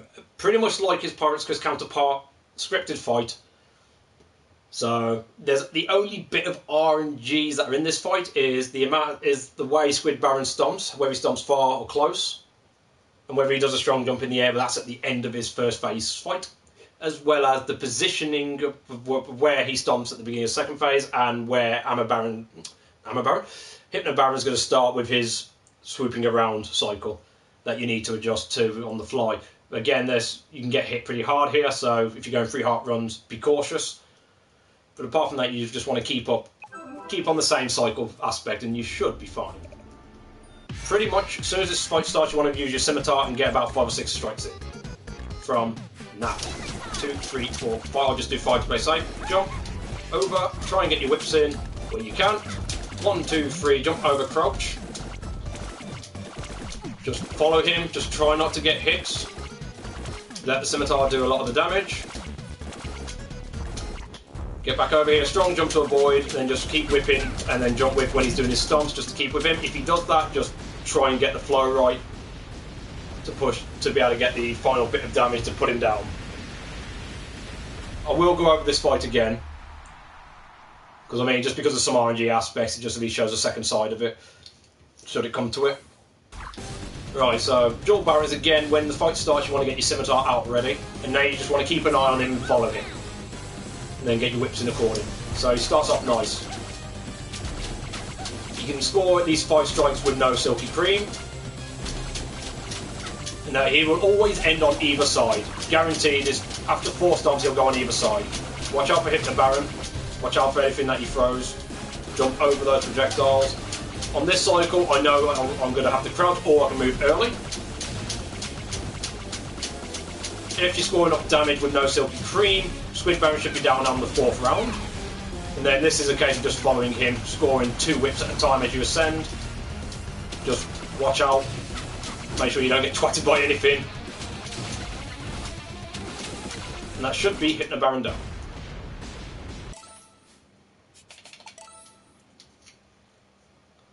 In terms of doing this fight in an easier manner, or safer manner, to be fair, it's a little awkward, because if you let them get their cycles too far forward, you'll end up in a different phase of the fight, which is not fucking ideal, for certain. So I would suggest, I'll say, the first phase of Squid Baron, you can be more lenient on. All he'll do once he's done with his stomping phase, he'll be near one of the corners, he'll shimmy back, and then he will continue, and he will reset his cycle.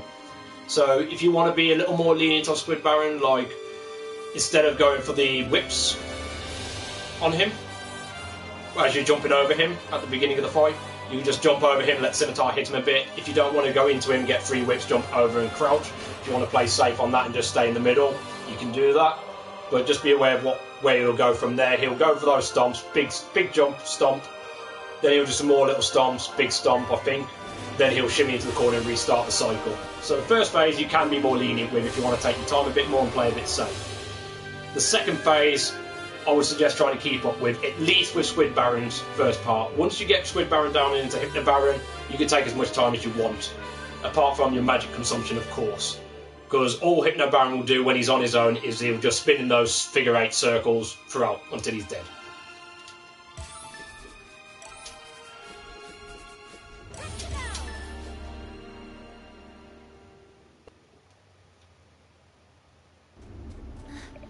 So again, maybe I'll do this in a safer manner this time. 2, 3, 4, 5, jump over. Just jump over. Don't worry about whipping. If you want to do it safer, don't worry about that. Just crouch him. Obviously, you'll be scoring less damage and sacrificing some time, but at least that saves you worrying about taking a potential hit. And then just follow the script as you did before.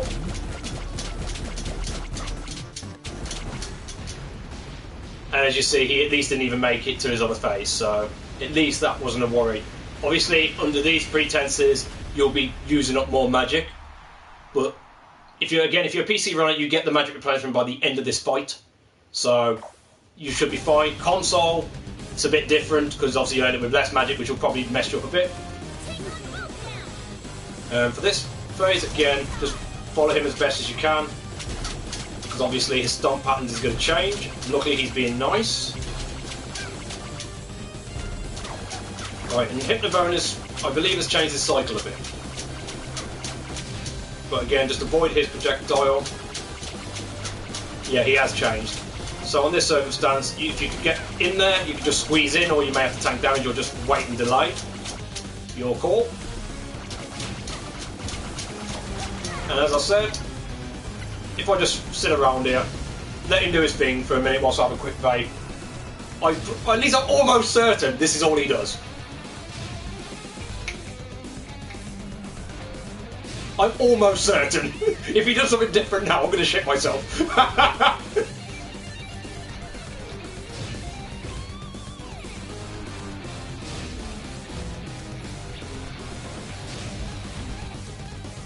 So yeah, as you see, when you get to Hypno Baron on his own, this is all he's going to do. If you get Squid Baron on his own, he becomes a bastard. So always kill Squid Baron first, then deal with Hypno Baron. Always. That's the only other hint I can give you. If you think, oh, maybe I'll go for Hypno Baron first, don't. I mean, granted, if that's your preference, and you can get used to Squid Baron's way of fighting in the next fight, when he's on his own, fair enough. But it's a slower way of going about it, and it's a trickier fight overall that I can recall. But I've never properly learned it myself, because it's just not the best way to go about it. At least for my end. But as I say, fully up to you as the runner, how you go about this. But if you're going for the faster methods, again, as soon as it starts, 1, 2, 3, 4, 5, 6, you can get just about 6 in. Try and jump over at the right time, just as he hits the wall. Get the 3 whips in, jump, hop over, and then crouch immediately. You should be able to avoid him.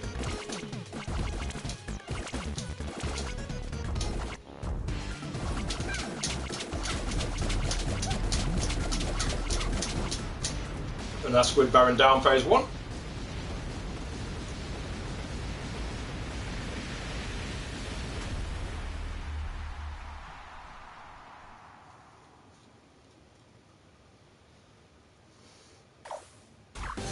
Okay, you may notice when Squid Baron stomps down, I try and do a hop in, but that's more my preference, really.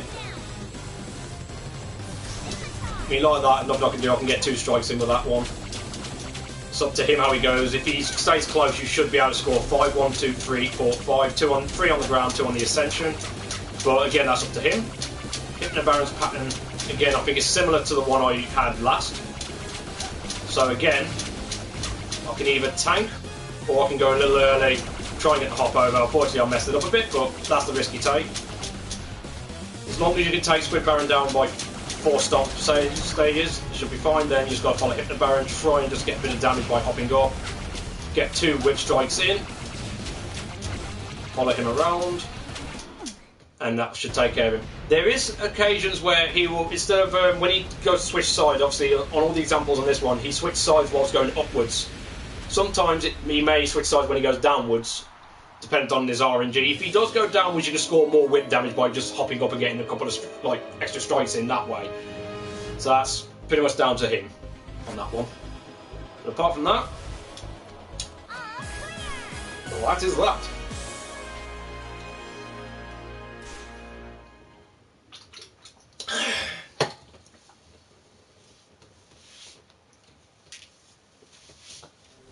Right, so now we have our final transformation. Harpy.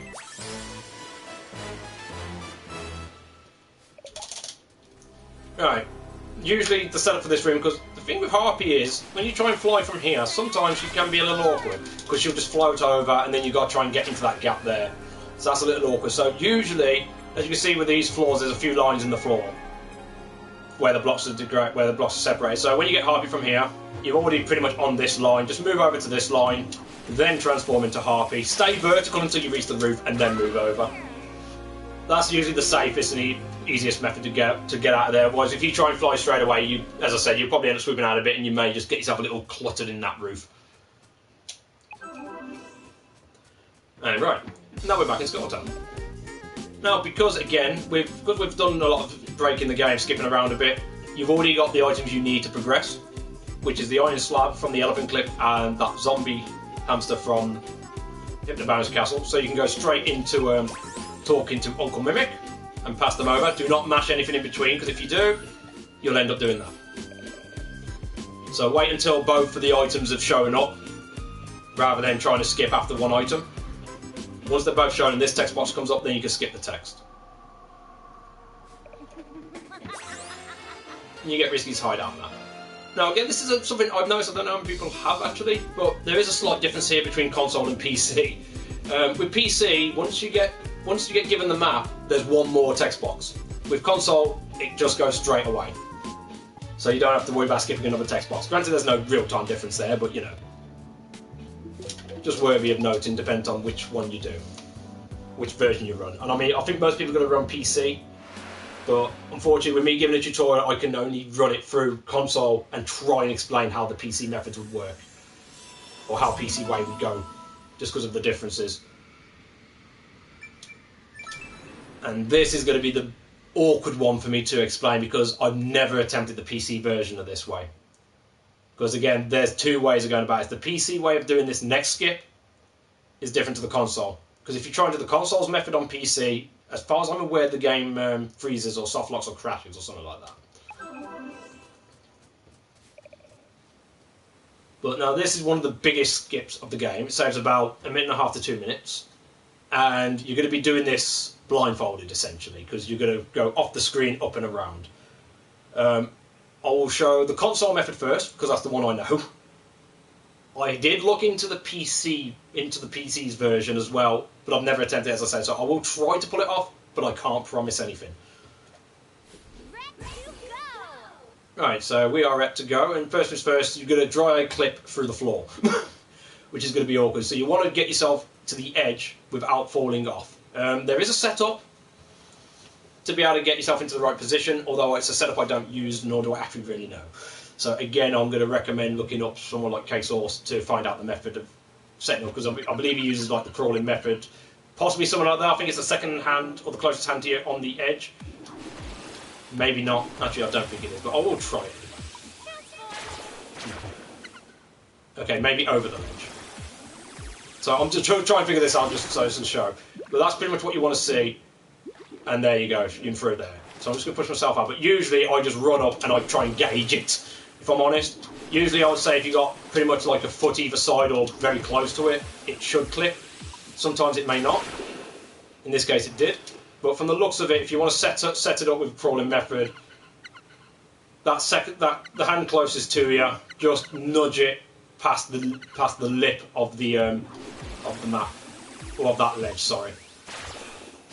Roughly. But as I say, I'm not too sure, but it's just getting the right feel for it. A foot either side usually works for me. And you'll clip into this wall here. From here, you'll be holding left straight away, and you'll be listening out for about 4 or 5 splashes, I think, maybe 6. So like 1, 2, 3, 4, 5. Then you'll jump up whilst holding left. That'll put you on a bit of a ledge to the side. So now, you can't see jack shit. From here, we're going to go into Harpy. And as soon as you go into Harpy, you're going to be mashing the flight, which is the X button to me, whilst holding right. Now I'm going to quickly explain with console version the way I do it. You'll see the screen, once the screen starts scrolling, keep an eye on that, because once it stops, you're pretty much going to count to 3 to a degree. Well, a rough 3 count.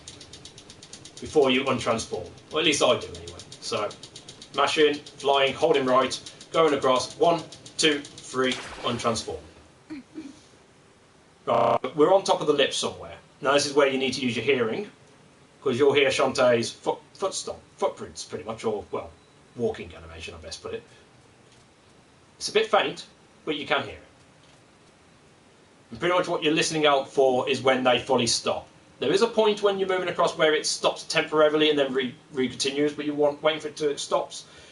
Get a feel for it, because that's when you're falling down. When you're falling down, you want to hold left straight away to hit a bed of water. Like that. Christ, this is hard to explain and do at the same time. Right. From there, with the console, you're pretty much going to go to the right until you hear a splash. That bit of splash there. Once you hear that splash, you're going to be hopping over to the right.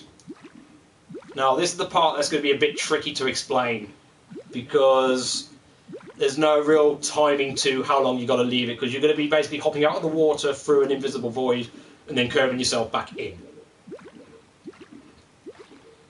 It's somewhere around a second or just under a second that you need to delay. But this is more of a case of getting a feel for it. So when you hear that splash, you want to tap the jump button and right at the same time. Just tap them both. Then it's just getting the time right from there. There. Then keep a hold of left when you press left.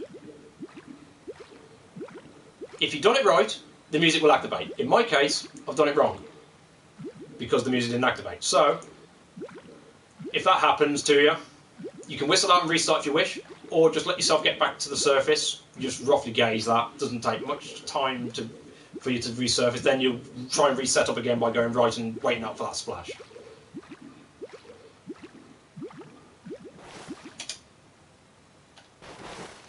Oh, okay. Now I was too late. Oh, I'm glad these are happening. At least I can explain them a little bit. Now, I knew that was too late just because you heard the splash of me going in and then you heard an additional splash. That meant I went too low. So again, back up the top.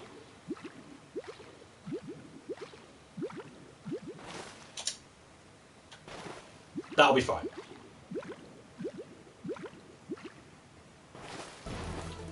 Right. When you get it right the first one, you've got to repeat this a second time for the console. So, once you hear the music start, keep a hold of left, you'll hear yourself splash in. Then you'll turn to the right. Pretty much straight away, you'll hear the big splash. It's a bit awkward to hear over the music, but you hear that big splash, you're going to do the same thing you just did. Hop, tap, jump, and right at the same time. Get the right feeling, curve back into the left and keep holding left. I think that was early, to be fair.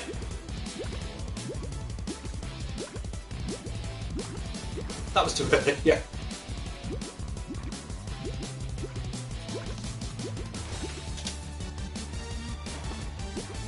Right, that should be fine. So if you've got it right, that'll happen.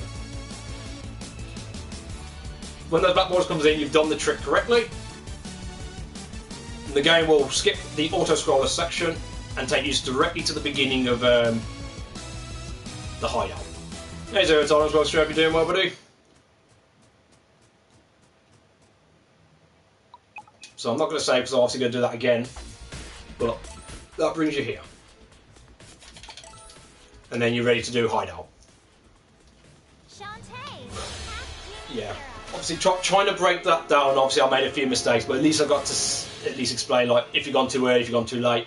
So if you go too early, you'll hit the water, and it'll just seem like it's taking a bit too long for the music to kick in. So you know you've gone too early. Let yourself resurface, go back to the right, go for the here after the splash, reattempt. Unfortunately, as I said, getting the timing from hopping over to falling and then curving back in is more of a feel type of thing. It's under a second at least. I'm not too sure. There may be a scimitar method of determining roughly when the timing is. Again, though, I have not used that myself, so I can't really put that in here. Again, other runners of the game, I would highly recommend checking out the game case. Also, get a mention, Jason Norimaki, Skate Man, who people are, at least that know stuff around the scimitar method and the PC method as well, which I'd recommend then for when I attempt the PC method, because I have no idea if it's going to work, or if I'm able to pull it off.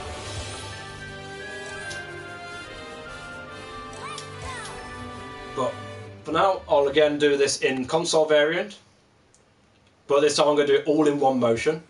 I will try and talk over it as I go, but I've also got to listen out for certain cues, so let's see how it goes. So again, get yourself in position. Dryad, through the floor and to the left. 5 splashes, hop over, whilst holding left, go into Harpy, mash Harpy flight, whilst holding right. When the screen scrolls and stops, 1, 2, 3, listen out for your footprints. When they stop, curve over to the left until you hit the water, then turn right. Once you hit the water you hear a sploosh, turn right until you hear that big splash. Then straight away tap jump with right at the same time.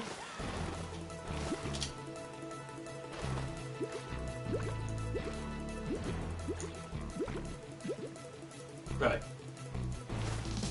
And I've even got quick skip on this one, which is a random thing, I think. As you notice, that auto scroller skip went, once it was activated, it went a lot faster. There's something that I'm not too sure if it's you've got to hit it on a certain frame or if you just do it at a quick enough pace.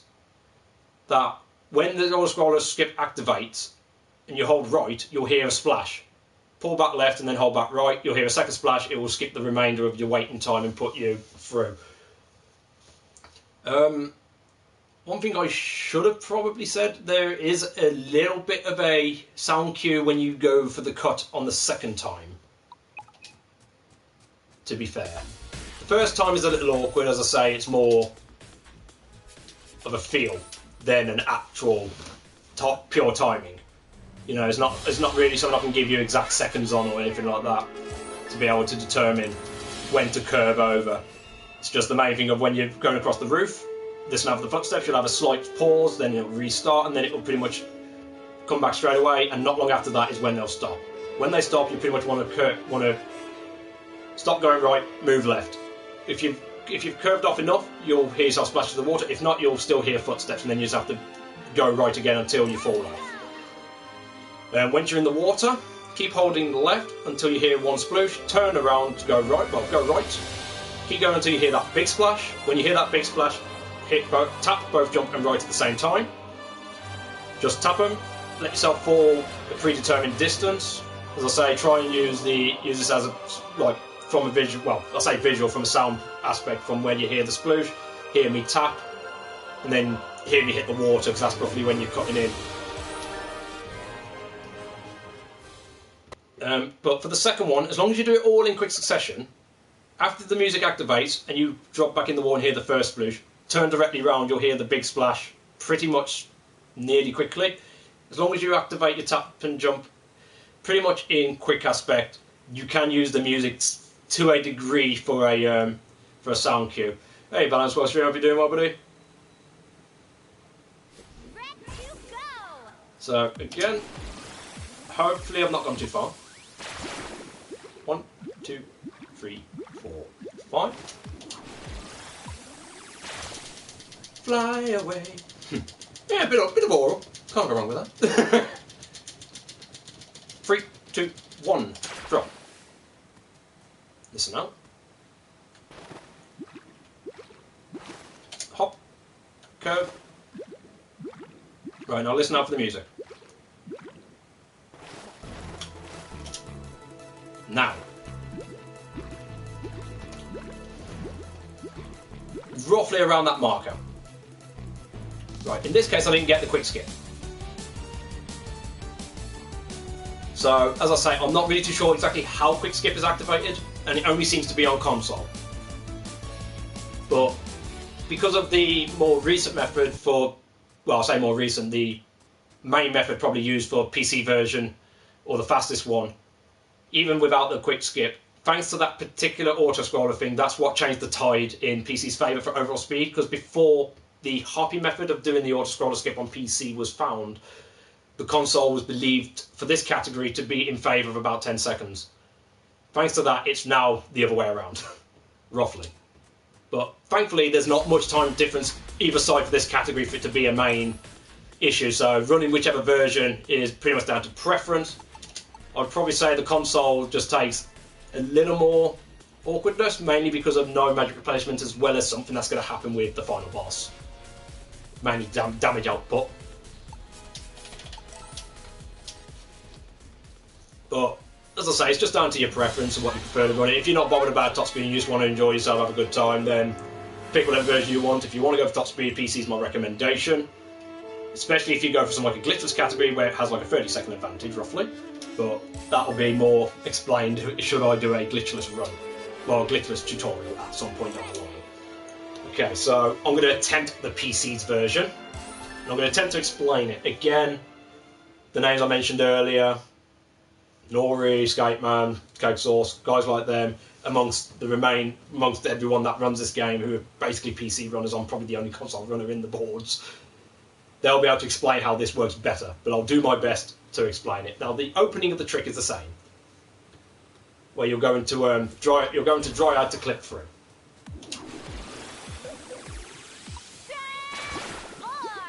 Count to 5. Hop over. Now, this is where I'm not 100% sure how this works, but I'm going to try and explain it based on what I've seen, and I'll attempt to pull it off and see how it goes. From this point, when you transform into Harpy, the moment you start flying, you want to go for about 21 or 22 seconds, I believe is the main thing you want to keep in mind. So you'll fly up. Once the screen starts scrolling, you'll stop flying, so you'll land on the floor and start running. And you will keep holding right until those 21, 22 seconds are done. Once you've hit that time marker, you'll start mashing flying again, and I think it's roughly 10 seconds, and throughout all of this you're going to keep holding right. After those 10 seconds, I believe you'll hit a body of water. Keep holding right and you should hit a loading zone, which will put you in. I believe that's how it goes roughly, although I'm not 100% on that, so we'll give it a try and see what happens. Right, I'm on 38. So 59.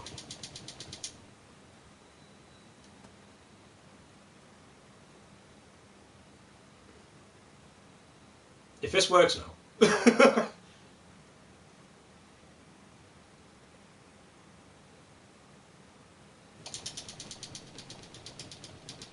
I hope it works.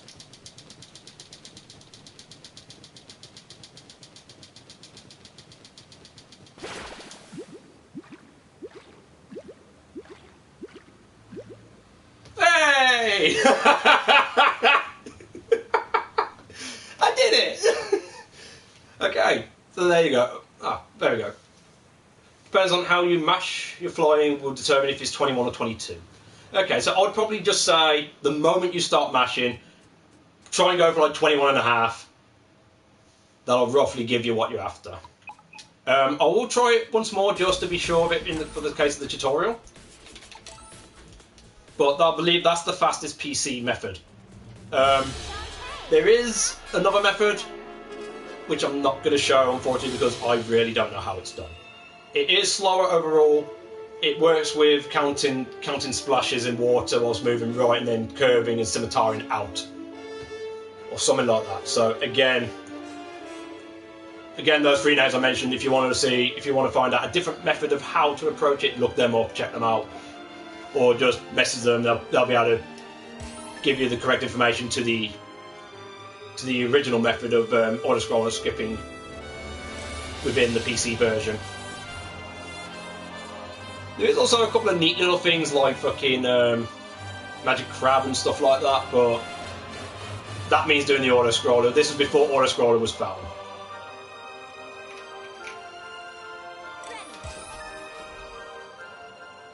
Yeah. Harpy is definitely faster. As mentioned, it's what switched the tide in favour of the original auto-scroller skip. The Holy Crab. Sorry. Yeah, sorry. That was a long time ago. This was before the auto-scroller skip was found. You know what? I'll just quickly show it off even though it's not part of the tutorial. I mean, I'm not using the original method. I'm pretty sure you could do it with the pincer clip. This was the holy crap. There was a different method where before the pincer snip was found, but this is essentially it. But with that pincer snip, you can reach it with crab. And originally, I think there was a method where I think it was like the console skip, but you transformed into crab on the top and then went into the loading zone that way. Once upon a time. Then auto-scroller skip was found. Then we had the console's version, and then we had the PC's Harpy version. And as I say, because it's flipped it in its favour, it's roughly 20 seconds faster with the Harpy method compared to the original auto-scroller skip method. I'm ready. Oh yeah, just to go with PC's one again, because in all fairness, I think most people who look at this are probably going to be using PC. As I say, get onto the right, get onto the lip. Oh, I'm not even out the wall. Get onto the lip, transform into Dryad. When you drop, hold left. If you've got it in the right spot, you'll click through the wall, listen out for 5 splashes before hopping over to the left to hit the ledge. Then you'll transform into Harpy and count for 21 seconds. Obviously, you'll probably be using your life split timer to determine that. So for me, I'll go about 46 and I'll count 21 seconds, as that's probably about halfway. So 21 to 22 seconds. As soon as it moves, let go of your mash. Just keep holding right and keep holding right throughout this entire duration. Shit, what did I say the time was at? I've got to restart. I've completely forgot what the time was at.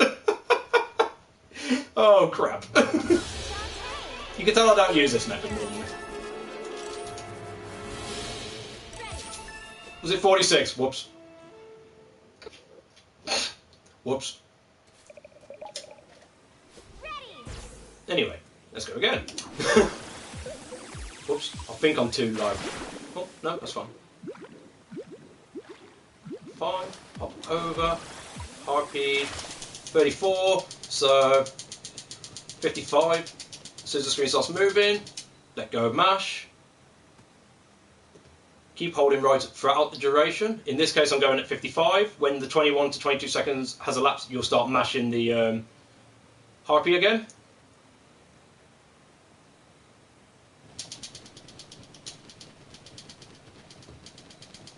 And you'll keep mashing until you hit the water, but you'll keep holding right.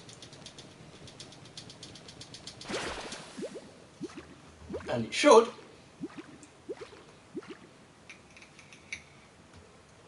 Okay, to be fair, that Alabama skip isn't as bad as I thought it was going to be.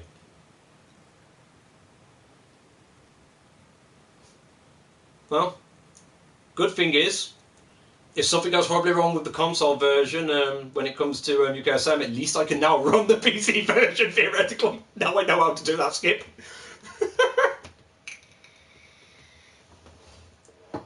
See, we learned together.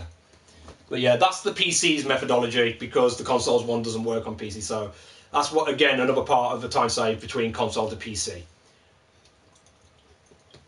But as mentioned a few times, the whole course of the run, its PC still has a slight advantage. As I say, nothing major. Right. The next main difference between the two is within the first hideout area. So I mean, you'll see several screen transitions through this version, for the console version, that actually do not exist in the PC. The PC is pretty much one continuous stretch, apart from one loading zone that I'm aware of. I think the console has like 4 within the same span as the PC one for Hideout 1. Hideout 2 is the same, but you'll still use similar methodology.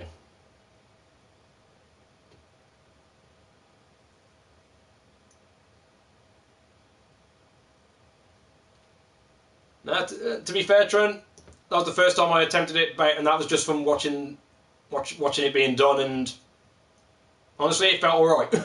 So, I'm happy enough with that, if I ever have to touch a PC version. Right, okay, Hideout 1.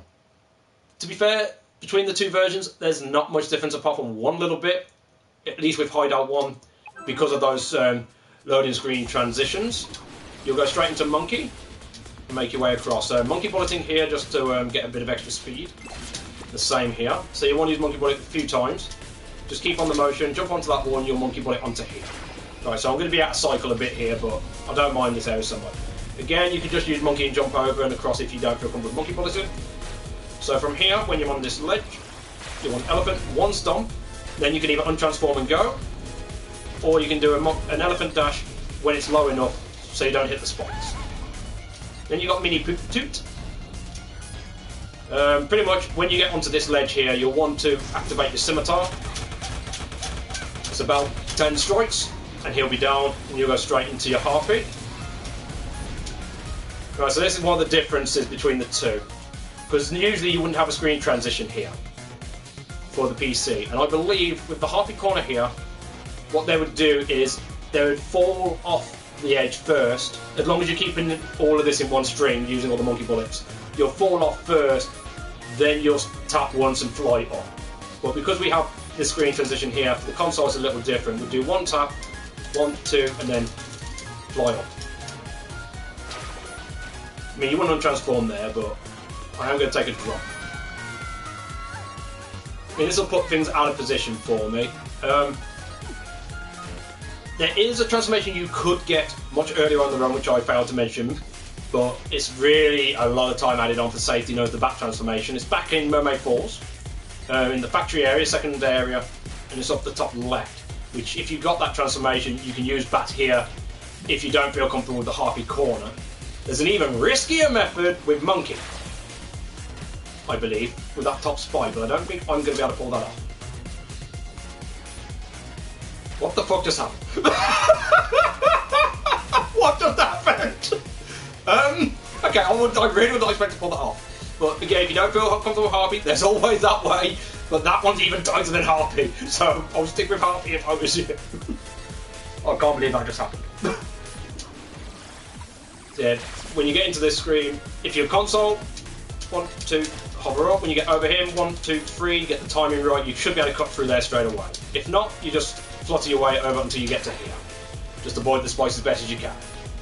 So from here, untransform, get onto this top bit, you'll go elephant, double stomp, untransform, go into monkey, monkey over, and then across.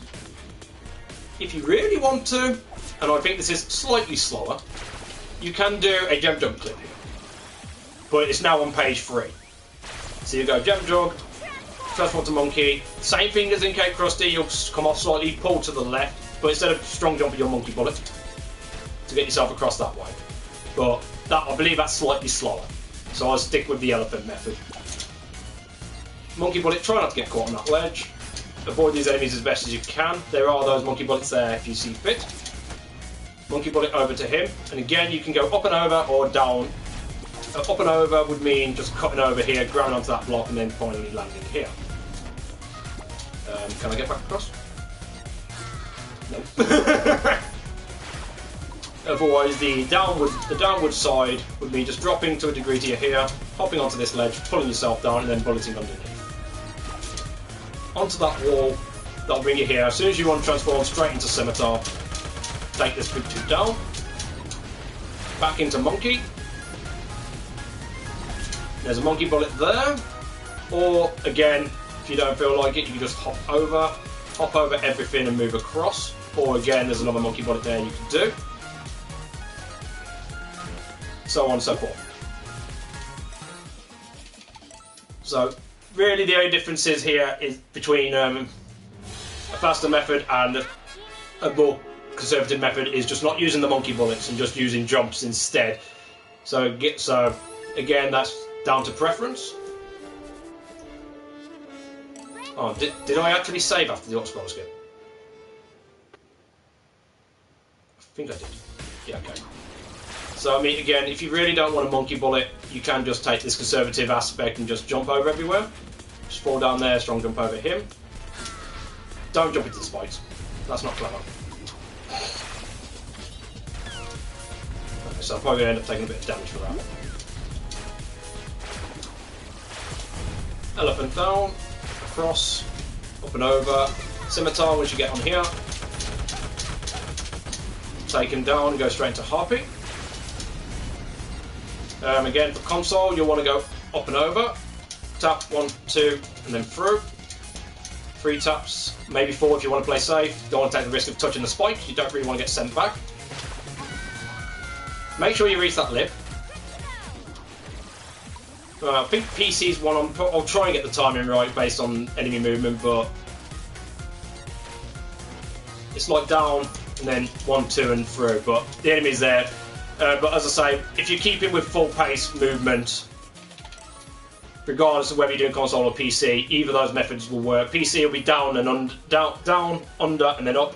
Console is hop and then keep it on that top line and go through. Alright, time to do this in one motion now.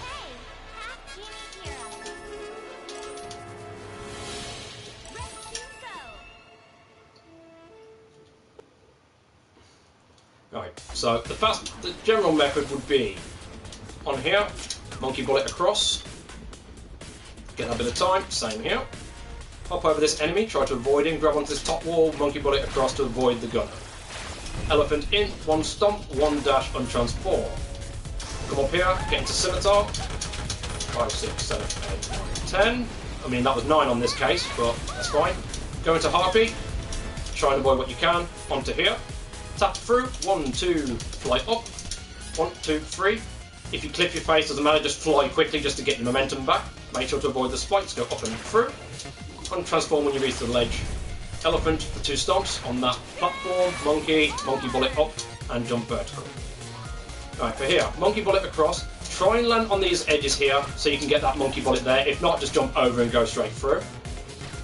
Up onto this platform and monkey bullet across. I'm going to stick with low method, so straight down, monkey bullet across, slide down, monkey bullet again, grab onto that wall, monkey bullet across. Scimitar, straight away, get the damage, transform back into monkey bullet here, 1, 2, and monkey bullet there, jump over him, and you're in.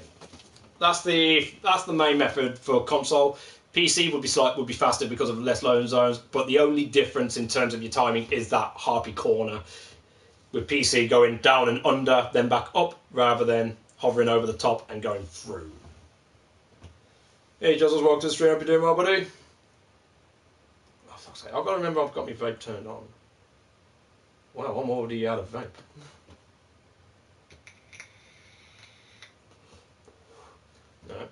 No, that'll be enough to get through this tutorial. Okay, Hideout 2. Now this really is cycle based. Again, funnily enough. So you want to keep going forward, for the most part, stopping only in areas that you need to, because of spike pillars being in your way. But throughout this section, you'll be going as harpy for the most part. So I'll try and do this in one, but I'll explain at the same time. As soon as you come in, you'll go into harpy, and you'll go above the screen. Stay above the screen, keep holding right throughout the duration of this next bit. Keep yourself towards the top so you don't get caught by any of them pillars. Once you get past this second one, lower yourself down a bit. What? What? Game, you lied to me! That's unusual. Now, normally, that cycle will always be... that will open by the time you get there. That's the first. So, thanks for trolling me, game. Don't lie to me this time. Right, go again. That gap should be open. That's the first time I've ever seen it not be open. So, again, stay at the top. Till you get through this pillar. Keep yourself... what the hell? Seriously?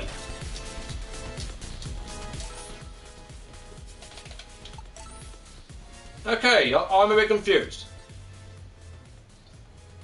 I don't know whether it's because of saving or what, but that is not in the cycle it should be. Okay, so in this case then I'll have to go through the area as best as I can and explain what should be in position. Because in all fairness, it's not doing it now for whatever reason, but when you're doing a full run, I've never seen it have an issue, so this is a bit weird. So normally that gap would always be open for you to fly straight through. So unfortunately I'm going to have to pull back on that one if it does it again, but it should be open. Traditionally it's open. I really don't know what's going on, but that should be open so you'll be able to go straight through and then fly above. Keep yourself up here. Once you get past the second pillar of this part, you'll drop down, that'll get in your way. hover over, that will be open. Let yourself fall down to a degree, just be careful there, because Harvey has a habit of dropping inputs at times. So when you go for that drop down, you may want to just tap a little bit more, bonk your head a little bit on the wall, and then just guide yourself under. Just because of how that area tends to work. Well, how Harvey tends to work, sorry. So be careful when you come to that. But as I said, that first gap should be open, no problem. And I don't know why it's not doing it now. Maybe because of the way the tutorial's going, but either way, you'll get to this part here. You'll need to go into monkey, do a monkey bullet, jump onto this wall, monkey bullet again. Right, so you don't have to worry about much here apart from jumping. A monkey bullet here could prevent you getting shot, but you can just run through. These cycles are really off. Right, so traditionally that should be closed, and then you can go through. This really is not going to be the best file example to do this part of the area, because a lot of this is not in the cycle it should be. So it's going to be awkward to really explain everything. But pretty much what that next set is supposed to be like, when you get across, the first set of doors is supposed to close. Then you got a choice. You can either try and go tight in and go through as it opens and then go under the next pillar, or you can delay, wait at the next pillar, then go under and up. But if you delay at that second pillar before going under and up, you'll need to get the next part pretty quick before the three sets shut on you. If you go tight in and go under straight away and get through under, then you've got more leniency for the later part. So that's the case of definite pick your poison. I'll try and do it in one full motion, but the game is, for whatever reason, not in the cycle it should be. But I assure you that the cycle that it should be in is pretty much guaranteed in a run. I've never seen it do this before. So unless it has something to do with the fact of delays and shit, but it should be fine. Yeah, anyway, you hover up, you try and avoid these platforms as best you can. That should be open, and I don't know why it's not. If anyone has an answer to that, please.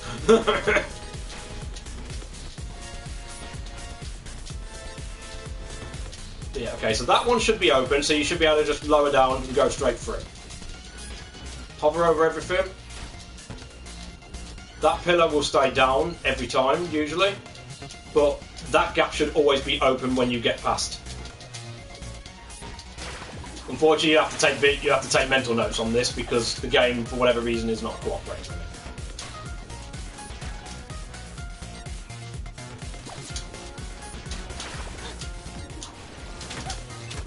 Skip it. Oh, maybe not. Alright, so in this case, because of that delay, that should mean I'd have to wait for that pillar. For whatever reason, I can go straight away now, but it shouldn't be like that. With that, you'd have to rush into here quickly to get to this middle part.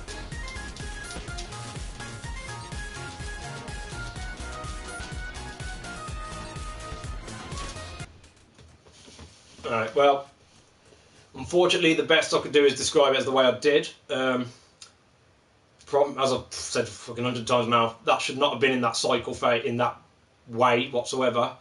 So I would suggest looking at either one of our runners PB, look at one of the runners PB videos, and you'll see what the cycles are supposed to be in, and learn from that is probably the best way I could describe. The only other difference between PC and console for that section is you'd have seen some big square blocks just stationary. In the console they stay stationary. In the PC version they actually do move, but I believe you could take the same pattern no matter what and be fine.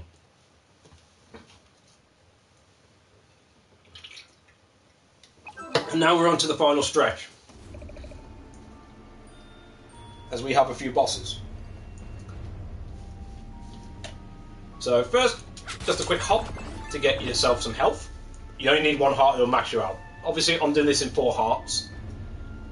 Usually I'll do the run in 3. As I mentioned, the other 2 heart potentials that you may want to consider.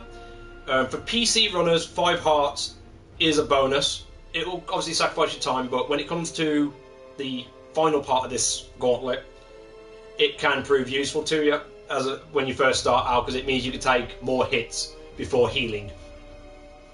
Whereas with console, doesn't register the same. It registers more damage at that particular fight. Again, I'm nearly there, so I will mention exactly what when I get there. But first up is Risky Boots. And she's completely scripted with certain RNG elements. What you will see with Risky is, at first she'll start jumping around the arena. How far she jumps is up to her. But apart from that, she will always follow the same script. When she lands her final jump, whichever side she's furthest away from, she will run towards. Apart from that, that's the main bits of RNG as well as some of the bombs that she throws. But as I go through the fight, I'll try to explain a bit. Again, with PC, well, with console, because I'm low on magic, I will need to use a magic potion to heal. Well, at least heal my magic properties. PC, you'll still have a good amount of magic. You may still need a magic potion, but if you get some RNG luck with magic drops, you might be fine at the same time. So, it all depends, really. But I'll try and explain the script as the fight goes. Hold it right there, So, as soon as the fight starts, again, you want to activate your scimitar straight away. Watch where she goes. Try and get 3 strikes in if you're not using any hair upgrades, 4 if you're using a silky cream. As you see, she went a bit of distance there now she runs. Right, she'll first now start to fire 1 pistol shot, then she'll fire a spread shot. Then she'll go to charge. 1, 2, 3, jump. Watch yourself because she does 2 hearts of health with that charge. She'll do another couple of jumps here. I've let my magic run out. She'll do 3 and then she'll run again. She'll jump into the air, fire, and then she'll back down. Try and jump and keep up with her as best as you can. She'll do 2 jumps before firing off her next pistol shot, which will be a spread shot. 2 more jumps. She'll always end in the corner at this point before she jumps up and starts using her cap. Alright, now we've got 2 anchor drops where she'll choose just 2 different random spots. And then the best thing you can do now is just keep up with your scimitar. Watch out for where the bombs are landing. You can see roughly where she arcs up. It'll either be 1 in the middle or 1 on the 2 far ends. If you can, if the bombs aren't in your way, when she's curving off like that, you can get a few hair strikes in. And then try scoring some essential damage. And then she'll continue to follow that exact same script throughout this fight. So nothing will change. 3 jumps, although her jump position is random. Single pistol. Spread shot. Charge. 1, 2, 3, jump. 1, 2, 3, 4, 5 jump, and to the right.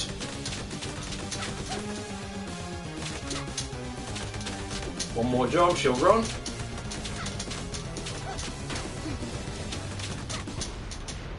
And that was a bad fight overall. Well, not overall, it is tolerable. Usually in an optimal battle with her, you should have her down without any hair upgrades by her not long or just after she does her final charge in the second phase. But that's basically her script. 3 jumps, randomly positioned. She'll run to the furthest wall away from her. Single pistol shot, spread shot, 3 charges, 2 more jumps before she runs again to the furthest wall. Jumps up vertically, spread shot, and lands. Another 2 jumps before she does a triple shot again.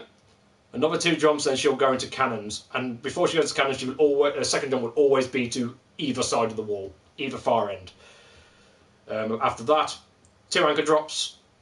There is a shadow on the floor that you can use, so you see where she's about to drop. Then it's a case of following her, jumping or getting scimitar damage, trying to score some hair whips when she swoops around. Just watch where she's chucking her bombs. As I say, it can either be either far left, far right, or straight in the middle. Bombs will do about 2 points of damage. Bullets will do about a whole heart. Her charge will do 2 hits, and I believe if she jumps into you, it's a heart as well. Or any type of physical touching of her will do damage, so don't touch her.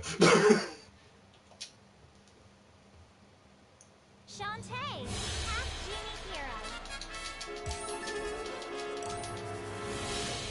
Let's go.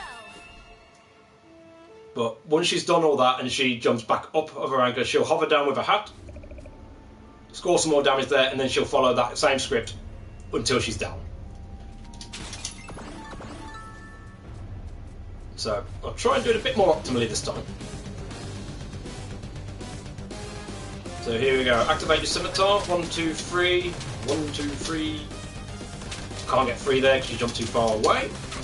Single pistol shot, so just stay crouching. Spread shot. 1, 2, 3, jump. In my case, I need to use magic refill because I'm about to run out. 3 charges. 4, 5, jump over again. 2, 3, 4, 5, 6, you'll move. 1, 2, 3. 1, 2, 3. 1, 2, 3. Jumps up. Spread shot. 2 more jumps. Oh no. Oh, for some reason I thought she was going to run. Sorry, spread shot. 2 more jumps to 1 either edge. Cannon up. 2 anchor drops. There's a shadow. Shout for it, score what damage you can. Then into swinging. Watch out for those bombs. Going to the right, left. Going to the right. Into the middle. Oh no. Okay, I thought that was middle. Right, far left. Never mind. Even I can get it wrong. Then swoops back down. Rinse and repeat.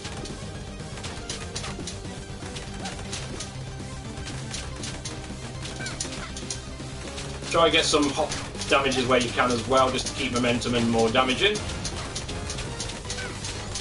Hey.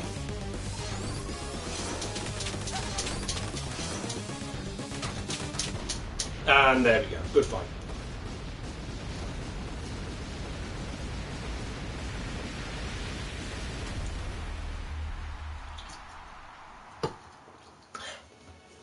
So that's pretty much Risky Boots, but that's only boss 1. We have 2 more to go. Fortunately, boss 2 is very straightforward. Listen to the music. Now, transform straight away, go to the monkey, go left or right. I usually go left in general. Monkeys mainly just in case you show us the gears. Once they pop up, hop out and get into your get scimitar out, start whipping.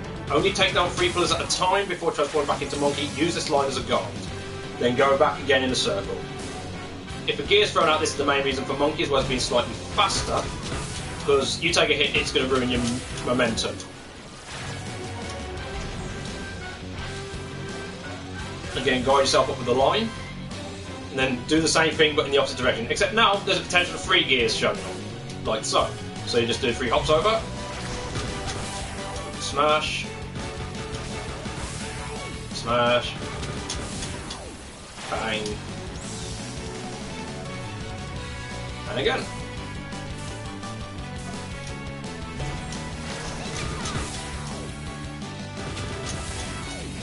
And that's Tinker Brain Phase 1.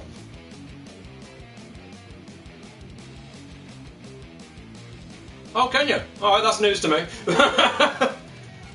See, I can still learn. Alright, well, fair enough. It turns out you can buffer it. So, wait, when the title of Tinker Brain comes up, just hold your transformation button. And as soon as the screen comes available, hit right, go into monkey, and then follow the fight. Just because I've got the potions, I'm going to heal. I'm just going to do that now just to get my magic up. Normally, because I've got a bit of magic left, I wouldn't until I really need the magic or unless I need to heal. But yeah, Tinker Brain 1 is very straightforward. You transform, choose your direction. Most people go left first. It can either be a gear or a laser. If it's a laser, you're fine. If it's a gear, all you gotta do is jump over it at the right time. You should, by the time the pillars bump up, should be over one of them, or around one of them, pretty much next to it. Untransform, get your scimitar out, get a couple of whips in until it fills up, jump over the second one whilst letting the scimitar do the damage, just make sure that the pillar has fully been damaged. Go to the third, whip it, transform back into monkey, get yourself in position, go the same direction, and then follow the same thing until you get the next 2 pillars down, then position yourself to do the exact same thing going right, except you'll have 3 gears instead of 1. If it's a laser, then it's going to be the same, so it'll be behind you, you'll be fine. So that's pretty much Tinker Brain 1, in a nutshell. Tinker Brain 2, on the other hand, is a problem. And this is why, starting out this game, considering a 5-heart run, is pretty viable for PC. What Tinker Brain will do in Phase 2 is you'll see 5 genies surrounding. One of those genies will lower its shield pretty quickly. If you can get it down and get the strike in, that's great, but it all depends. But the genies themselves have a random attack. They can do one of 2 things: bullet spread or wave. If it's a wave attack, you got to make sure to avoid it. If it's a bullet spread, based on positioning, you don't have to worry about it at least. But this is again another difference between PC and console. the wave attack, if you get caught by it, in PC will do 2 hearts of damage. So having a 5 heart run means you can take 2 hits before you have to heal. Whereas console, it does 2.5 hearts of damage. So a 5 heart run makes no difference to you versus a 4 heart or even a 3 heart run for this particular boss fight. Those additional hearts is only safety for yourself through the main game if you feel like you need them. But now this fight, there's going to be a bit to pay attention to. To do this fight optimally, you've got quite a few things to pay attention to, both visually, sound cue, everything like that. But the main part of it is you're going to be trying to manipulate the one genie to take it down quickly, or to take down a genie quickly, so you can keep using the same genie to cause an attack. I'll try and do what explaining I can as best as I can. I may do a second round of Tinker Brain 2, but I would have to do the first 2 fights again just to get back to there. As soon as those screens up, right, that's the opening part. Now, first thing you'll do is you'll move slightly over to the right and position yourself just under or just to the side of the middle genie that you've got.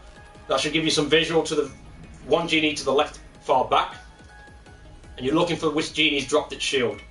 If you don't see any of the front 3, use your eye and corner up on the left side. If it's not that one, it's obviously going to be the one at the far right. So there's 5 of them in total. If it's any of the back 2 that despawn and you want to try and get a quick shot in, you'll need to transform into Monkey to have that additional speed and delay to be able to get there to get the kill. If it's one of the middle ones, you can potentially get a quick strike in. So see what she decides to do. Activate your scimitar, it's the middle one. So in that case, I can just do that and hop up. This is another difference between console and PC. With console, scimitar will actually knock the orbs in, whereas console knocks them in. PC, the scimitar will not hit the orbs, so you have to use hair whipping to knock the orbs in. So that's an ideal RNG start for me, because straight away I've got the genie I'm closest to, and I can time it right with Tinker Brain in order to get that first strike in quickly. Right, from there, this is where you're going to be doing some manipulation with the genie. So ideally, this genie I've now killed will be the only one I have to kill throughout this fight constantly to be able to score major damage, or to be able to score each shot. You can't say major damage because it takes 10 hits, no matter what, to put down Tinker Brain. At the same time, I mean, I know I'm explaining all this rather than showing it straight away because it's a lot to talk about, but I'll try and explain a bit as I go. But at the same time, you're going to be using visual cues from both Tinker Brain and the genies themselves. Tinker Brain will give you the visual cues to determine when the genie's about to respawn. And as long as you're quick enough, you should be able to kill that genie before its shield respawns around it. Apart from that, using visual cues on the other genies around you, whether it's going to be using a white light above its head or a black light. If it's white, it's a bullet spread. If it's black, it's going to be a wave. At the same time, because you may not be able to pay attention to everything at the same time, because it is a bit awkward, you're going to be using sound cues with the genies as well. You'll hear a swoosh when they're putting the light above their head. If you hear bullets being fired off straight away, that's the bullet spread. If you hear just like a swoosh, that's a wave. You know then the wave's potentially coming your way, be ready to avoid it. Alright, in terms of manipulating Tinker Brain with the genie kill, I'm going to try anyway. You'll see his head go down to the left and then back into the centre. When it goes to the centre, that's your mark to jump up and start the kill, start the attack. As such. Left. So I knew that was where the genie was coming in. If you do that first hit directly underneath the genie, just move yourself to the left a bit so you don't end up tanking into it and losing that kill. So that's pretty much the general start. That's the main visual cue for when you're going to kill the genie. He'll move his head to the left, bring it back to centre. Once he's pretty much into centre, that's when you know you can jump start whipping. When you see his head become stationary after he takes a hit, that's usually the cue to start your scimitar.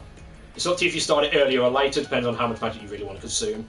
So if you want to leave your scimitar on, as a PC runner, if you want to leave your scimitar on, you don't have to worry about hitting the orb with the scimitar, so you're fine doing it that way. And leave your scimitar on completely and then just keep replenishing your magic as and when, if you've got the additional resources. The second visual cue is for a fast hit, which I'm not going to do just yet.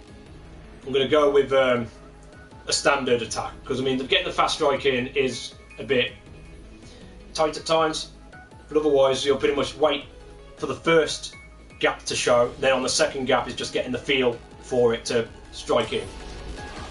So there's the first, there's the second. The second one's more lenient compared to the first. So again, just pay attention to Tinker Brain. After his first part, he'll move his head to the right, close his eyes, shudder his head a bit. So it'll be like a shake of the brain. After that, he'll move a bit more over, and it's around there where you need to get ready to jump and whip your attack in to get that cycle. That's not the fastest cycle to go for. The fastest cycle is when he moves his head to the right, closes his eyes and starts to shake his head. That's when you want to be whipping the orb to get in. So there's the hit. There's a black wave coming now.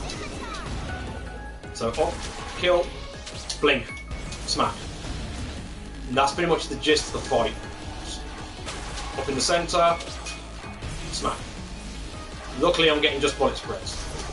Again with the second round, he blinks, there's the shield, he's moved his head over to the left and then slightly back in before you go in for it.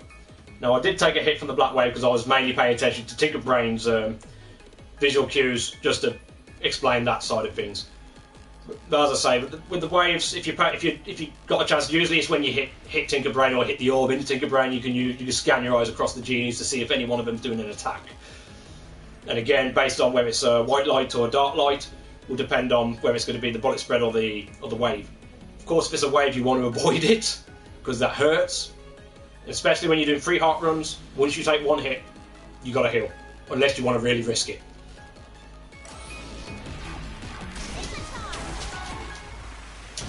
Like so.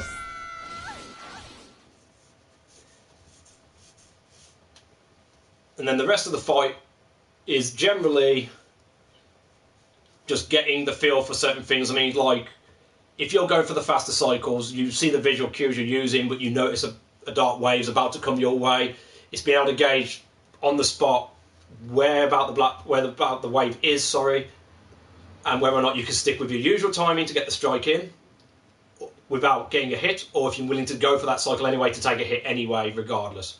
So some of it is just getting the feel for it, time and practice. This is one of the more awkward bosses to fight just because of how much you need to pay attention to. But there is obviously RNG based on whether or not you're going to get a bullet spread or a wave attack coming your way.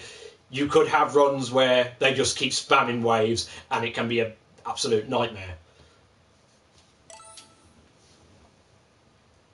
But if you constantly get bullet spreads, as long as you position slightly to the left of the genie you're going to kill, or to the right, again, whichever is your preference, as long as you can jump, get the kill and not take a hit, if it's a bullet spread, the bullet spread will never touch you. So you'll be safe from that. Right, so we'll go for the Tinker Brain fight again, but as I say, I've got to get through these phases first. So again, I may as well go over Risky Boost again. 3 jumps.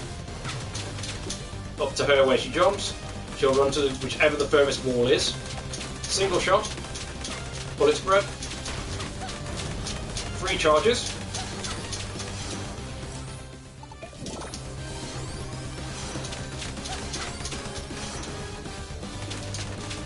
Three more jumps.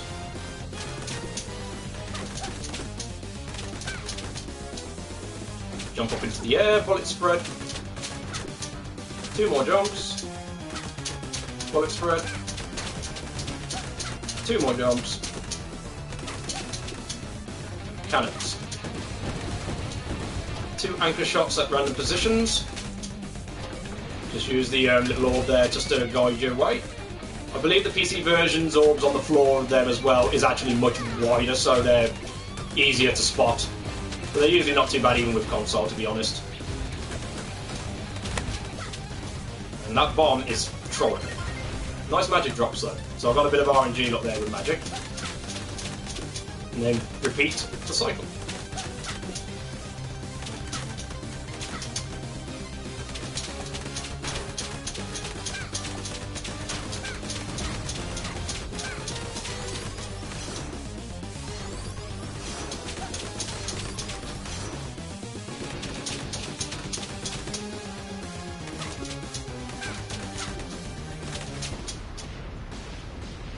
No, not great, but not bad.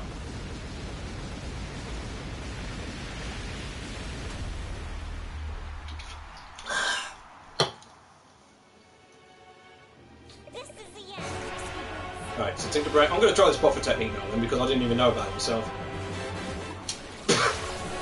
Fair enough. Thank you, Nori.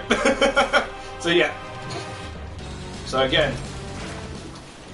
buffer in, transform into monkey, take your side, watch out for the cog if it fires. When it fires, if it is the cog, just jump over it. If it's the laser, then you don't have to worry about it.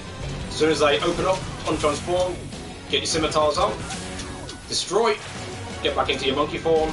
At the end of it, when you're going for the 3 pillars on the middle one, just jump over and let the scimitar do the work, but just make sure that the scimitar does the work. Second half will be three gears rather than 1, if the gears are showing rather than the lasers. So make sure you definitely get that damage on that second pillar.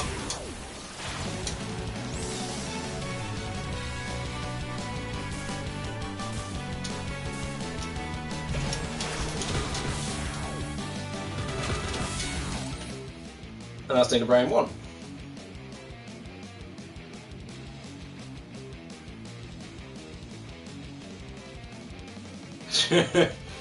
Oh, why did I not know? Why did I not even consider that as a possibility? I was like, I know about input buffering through Pyroscopes. Why would I not think of it now? I honestly did not know about that, so cheers for that. That's nice. Oh, I always went by timing. So all these multiple things going on will be able to help you be able to gauge the fight where it's going and when you can't go for fast cycles, when you got to take a secondary cycle, so on and so forth. I mean, the fast cycle as well, just to mention, if you can get that orbit straight away up when Tinker Brain moves to the right and closes his eyes and blinks, it's about 1.5 to 2 seconds faster per round, well, per hit, than the secondary cycle. So it's essentially about a 20-second faster fight, if you can get every fast strike in. However, if you miss one, then you're going to be losing multiple seconds. So again, that's a risk-reward type thing. You can either go straight in for it, or you can delay and go for the slightly slower shield going around to get that strike in. I will try and do it at the most optimal, but again, it could go wrong. It has gone horribly wrong for me before. So again, when the fight begins, scimitar out, pay attention. It's the right side, so I can go in. Use my scimitar because I'm console to get that strike in. Otherwise, with PC, you'd have to go hair whipping. Right, so I've got a wave coming across, jump over it, position ready. Scimitar is out. He's up in the centre, get the kill. I can go for that one. You want to jump before he blinks because you want to get the whip when he blinks. Basically, for the fastest cycle.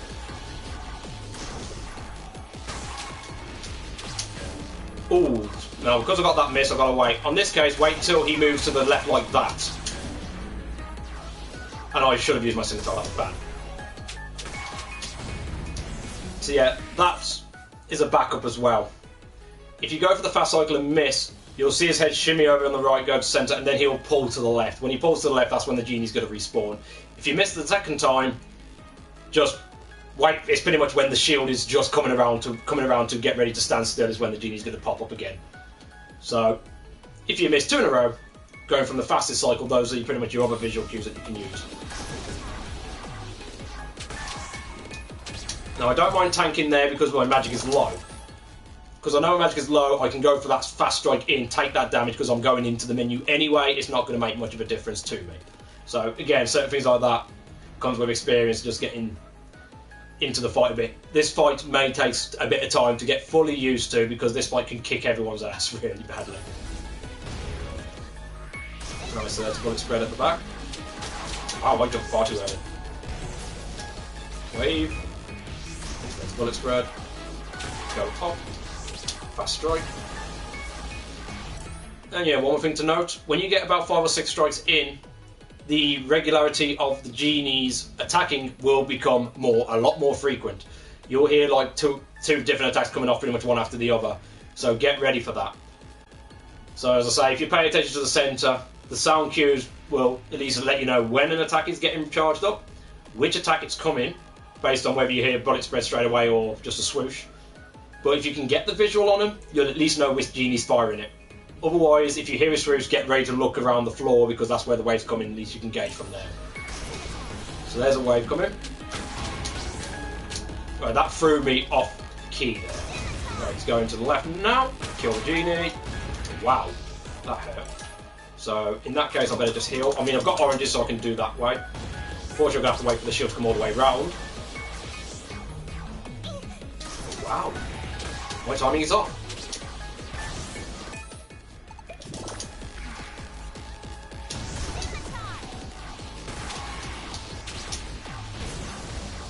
Ten strikes later, you can say goodbye to Tinkerbrain.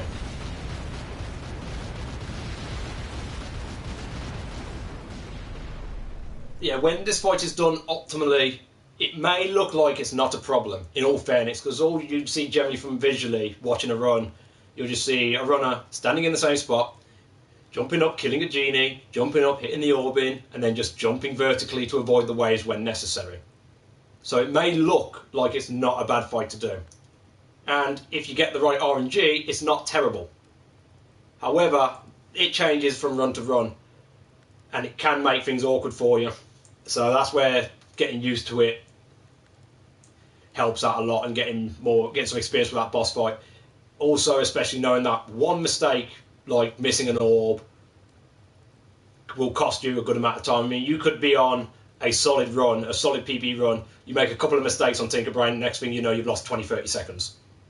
That's the kind of fight you're dealing with. I mean, it's not rock solid, it's not like the hardest boss in the world, but it's not the easiest boss to do optimally because of how many factors you've got to pay attention to. Right, that just leaves the Slide of Doom to end the run. Guess what? It's an auto-scroller. The only real things to note here, again, apart from memorising where the jumps are, is pretty much you cannot die in this section. Even if you fall off, you'll go back to the beginning of the slide, you're good. You'll lose a lot of time, but your run will never die at this point. Also, if you decide to just sit there and take hits from everything, that won't make no difference either. Because you've got no health meter, you cannot physically die from it. So all there is to do is just memorise where to jump. And to be fair, pretty much every jump in this area can be done by just jumping vertically, but I wouldn't recommend it. Because, you know, you get cocky, you fall off, and then you feel really sad. Yes, you can run out of magic if you choose to use magic. But magic is not required to do this bit. Although, if you switch over to Fireball, that will, just to help you out a bit, if you like jump too early, you can use a Fireball just to give yourself that little bit of air delay.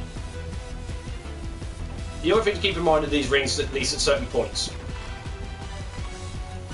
You need to be in the right position for one of the two rings. As I say, that Fireball will give you that extra bit of airtime if you require it. So, you know, jump there, jump there. Oh, I've jumped too early. Fireball, you saved yourself. If that was out of magic, then I'd have been fucked. The amount of magic you have in this section is basically whatever magic you had left by the end of Tinkerbrain. So take a note of what magic you had left to determine it. That'll be your final ring, and then when the screen goes fully white, that's where you call time. And time. And that is Shantae mode, 80% no walk for the danger. In 4 hours. Fuck me. But am I supposed to be doing like 2 to 2.5 hour tutorials? Why am I taking forever just to do a fucking tutorial? Maybe because I like to repeat certain sections, try to show different things here and there, but I don't know, maybe it's just because I like to try and explain as much as I can. So I apologise if this is all long-winded, but as I say, you can fast forward to certain parts or rewind, everything like that, and you can pick which marks you need specifically. And this is now the final difference between console and PC. PC 1.0 can skip the credits. Console 1.0 cannot. So if you're a console runner, either be prepared to kill your game off to restart another run. However, if you're streaming through PS4, that will kill your stream as well. Or sit around, and enjoy and have a vape. This is literally what I use as my vape prank, essentially. Fuck's sake, I've turned it off again. Can't remember where I've left it on or off.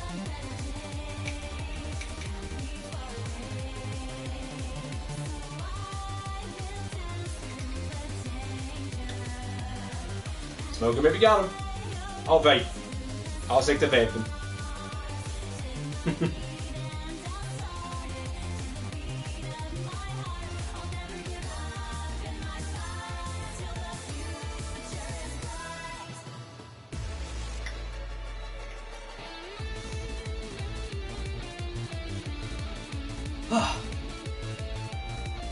So yeah, so this is now done. So for anyone who ever gets interested in learning this run, there you go. Or at least as best as I can. Considering I know most people who will end up going to this run will be PC runners rather than console. Obviously visually I can only do console myself, but I've tried to explain PC as best as I could. I hope I didn't miss anything out. And yeah, just get back and enjoy the run.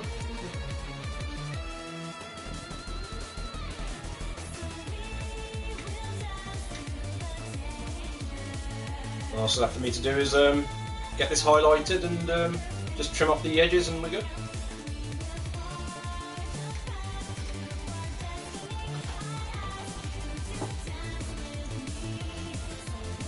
So yeah, for the sake of the tutorial, that is all. I hope people find this useful for those who come into the game, or for those that may want to learn a little bit more or do something a little bit different. Maybe, maybe not. Who knows? So, hope you enjoyed this tutorial. Take care, and good night. And that's the official end of the tutorial, and now I'm just curious to see what my in-game time is.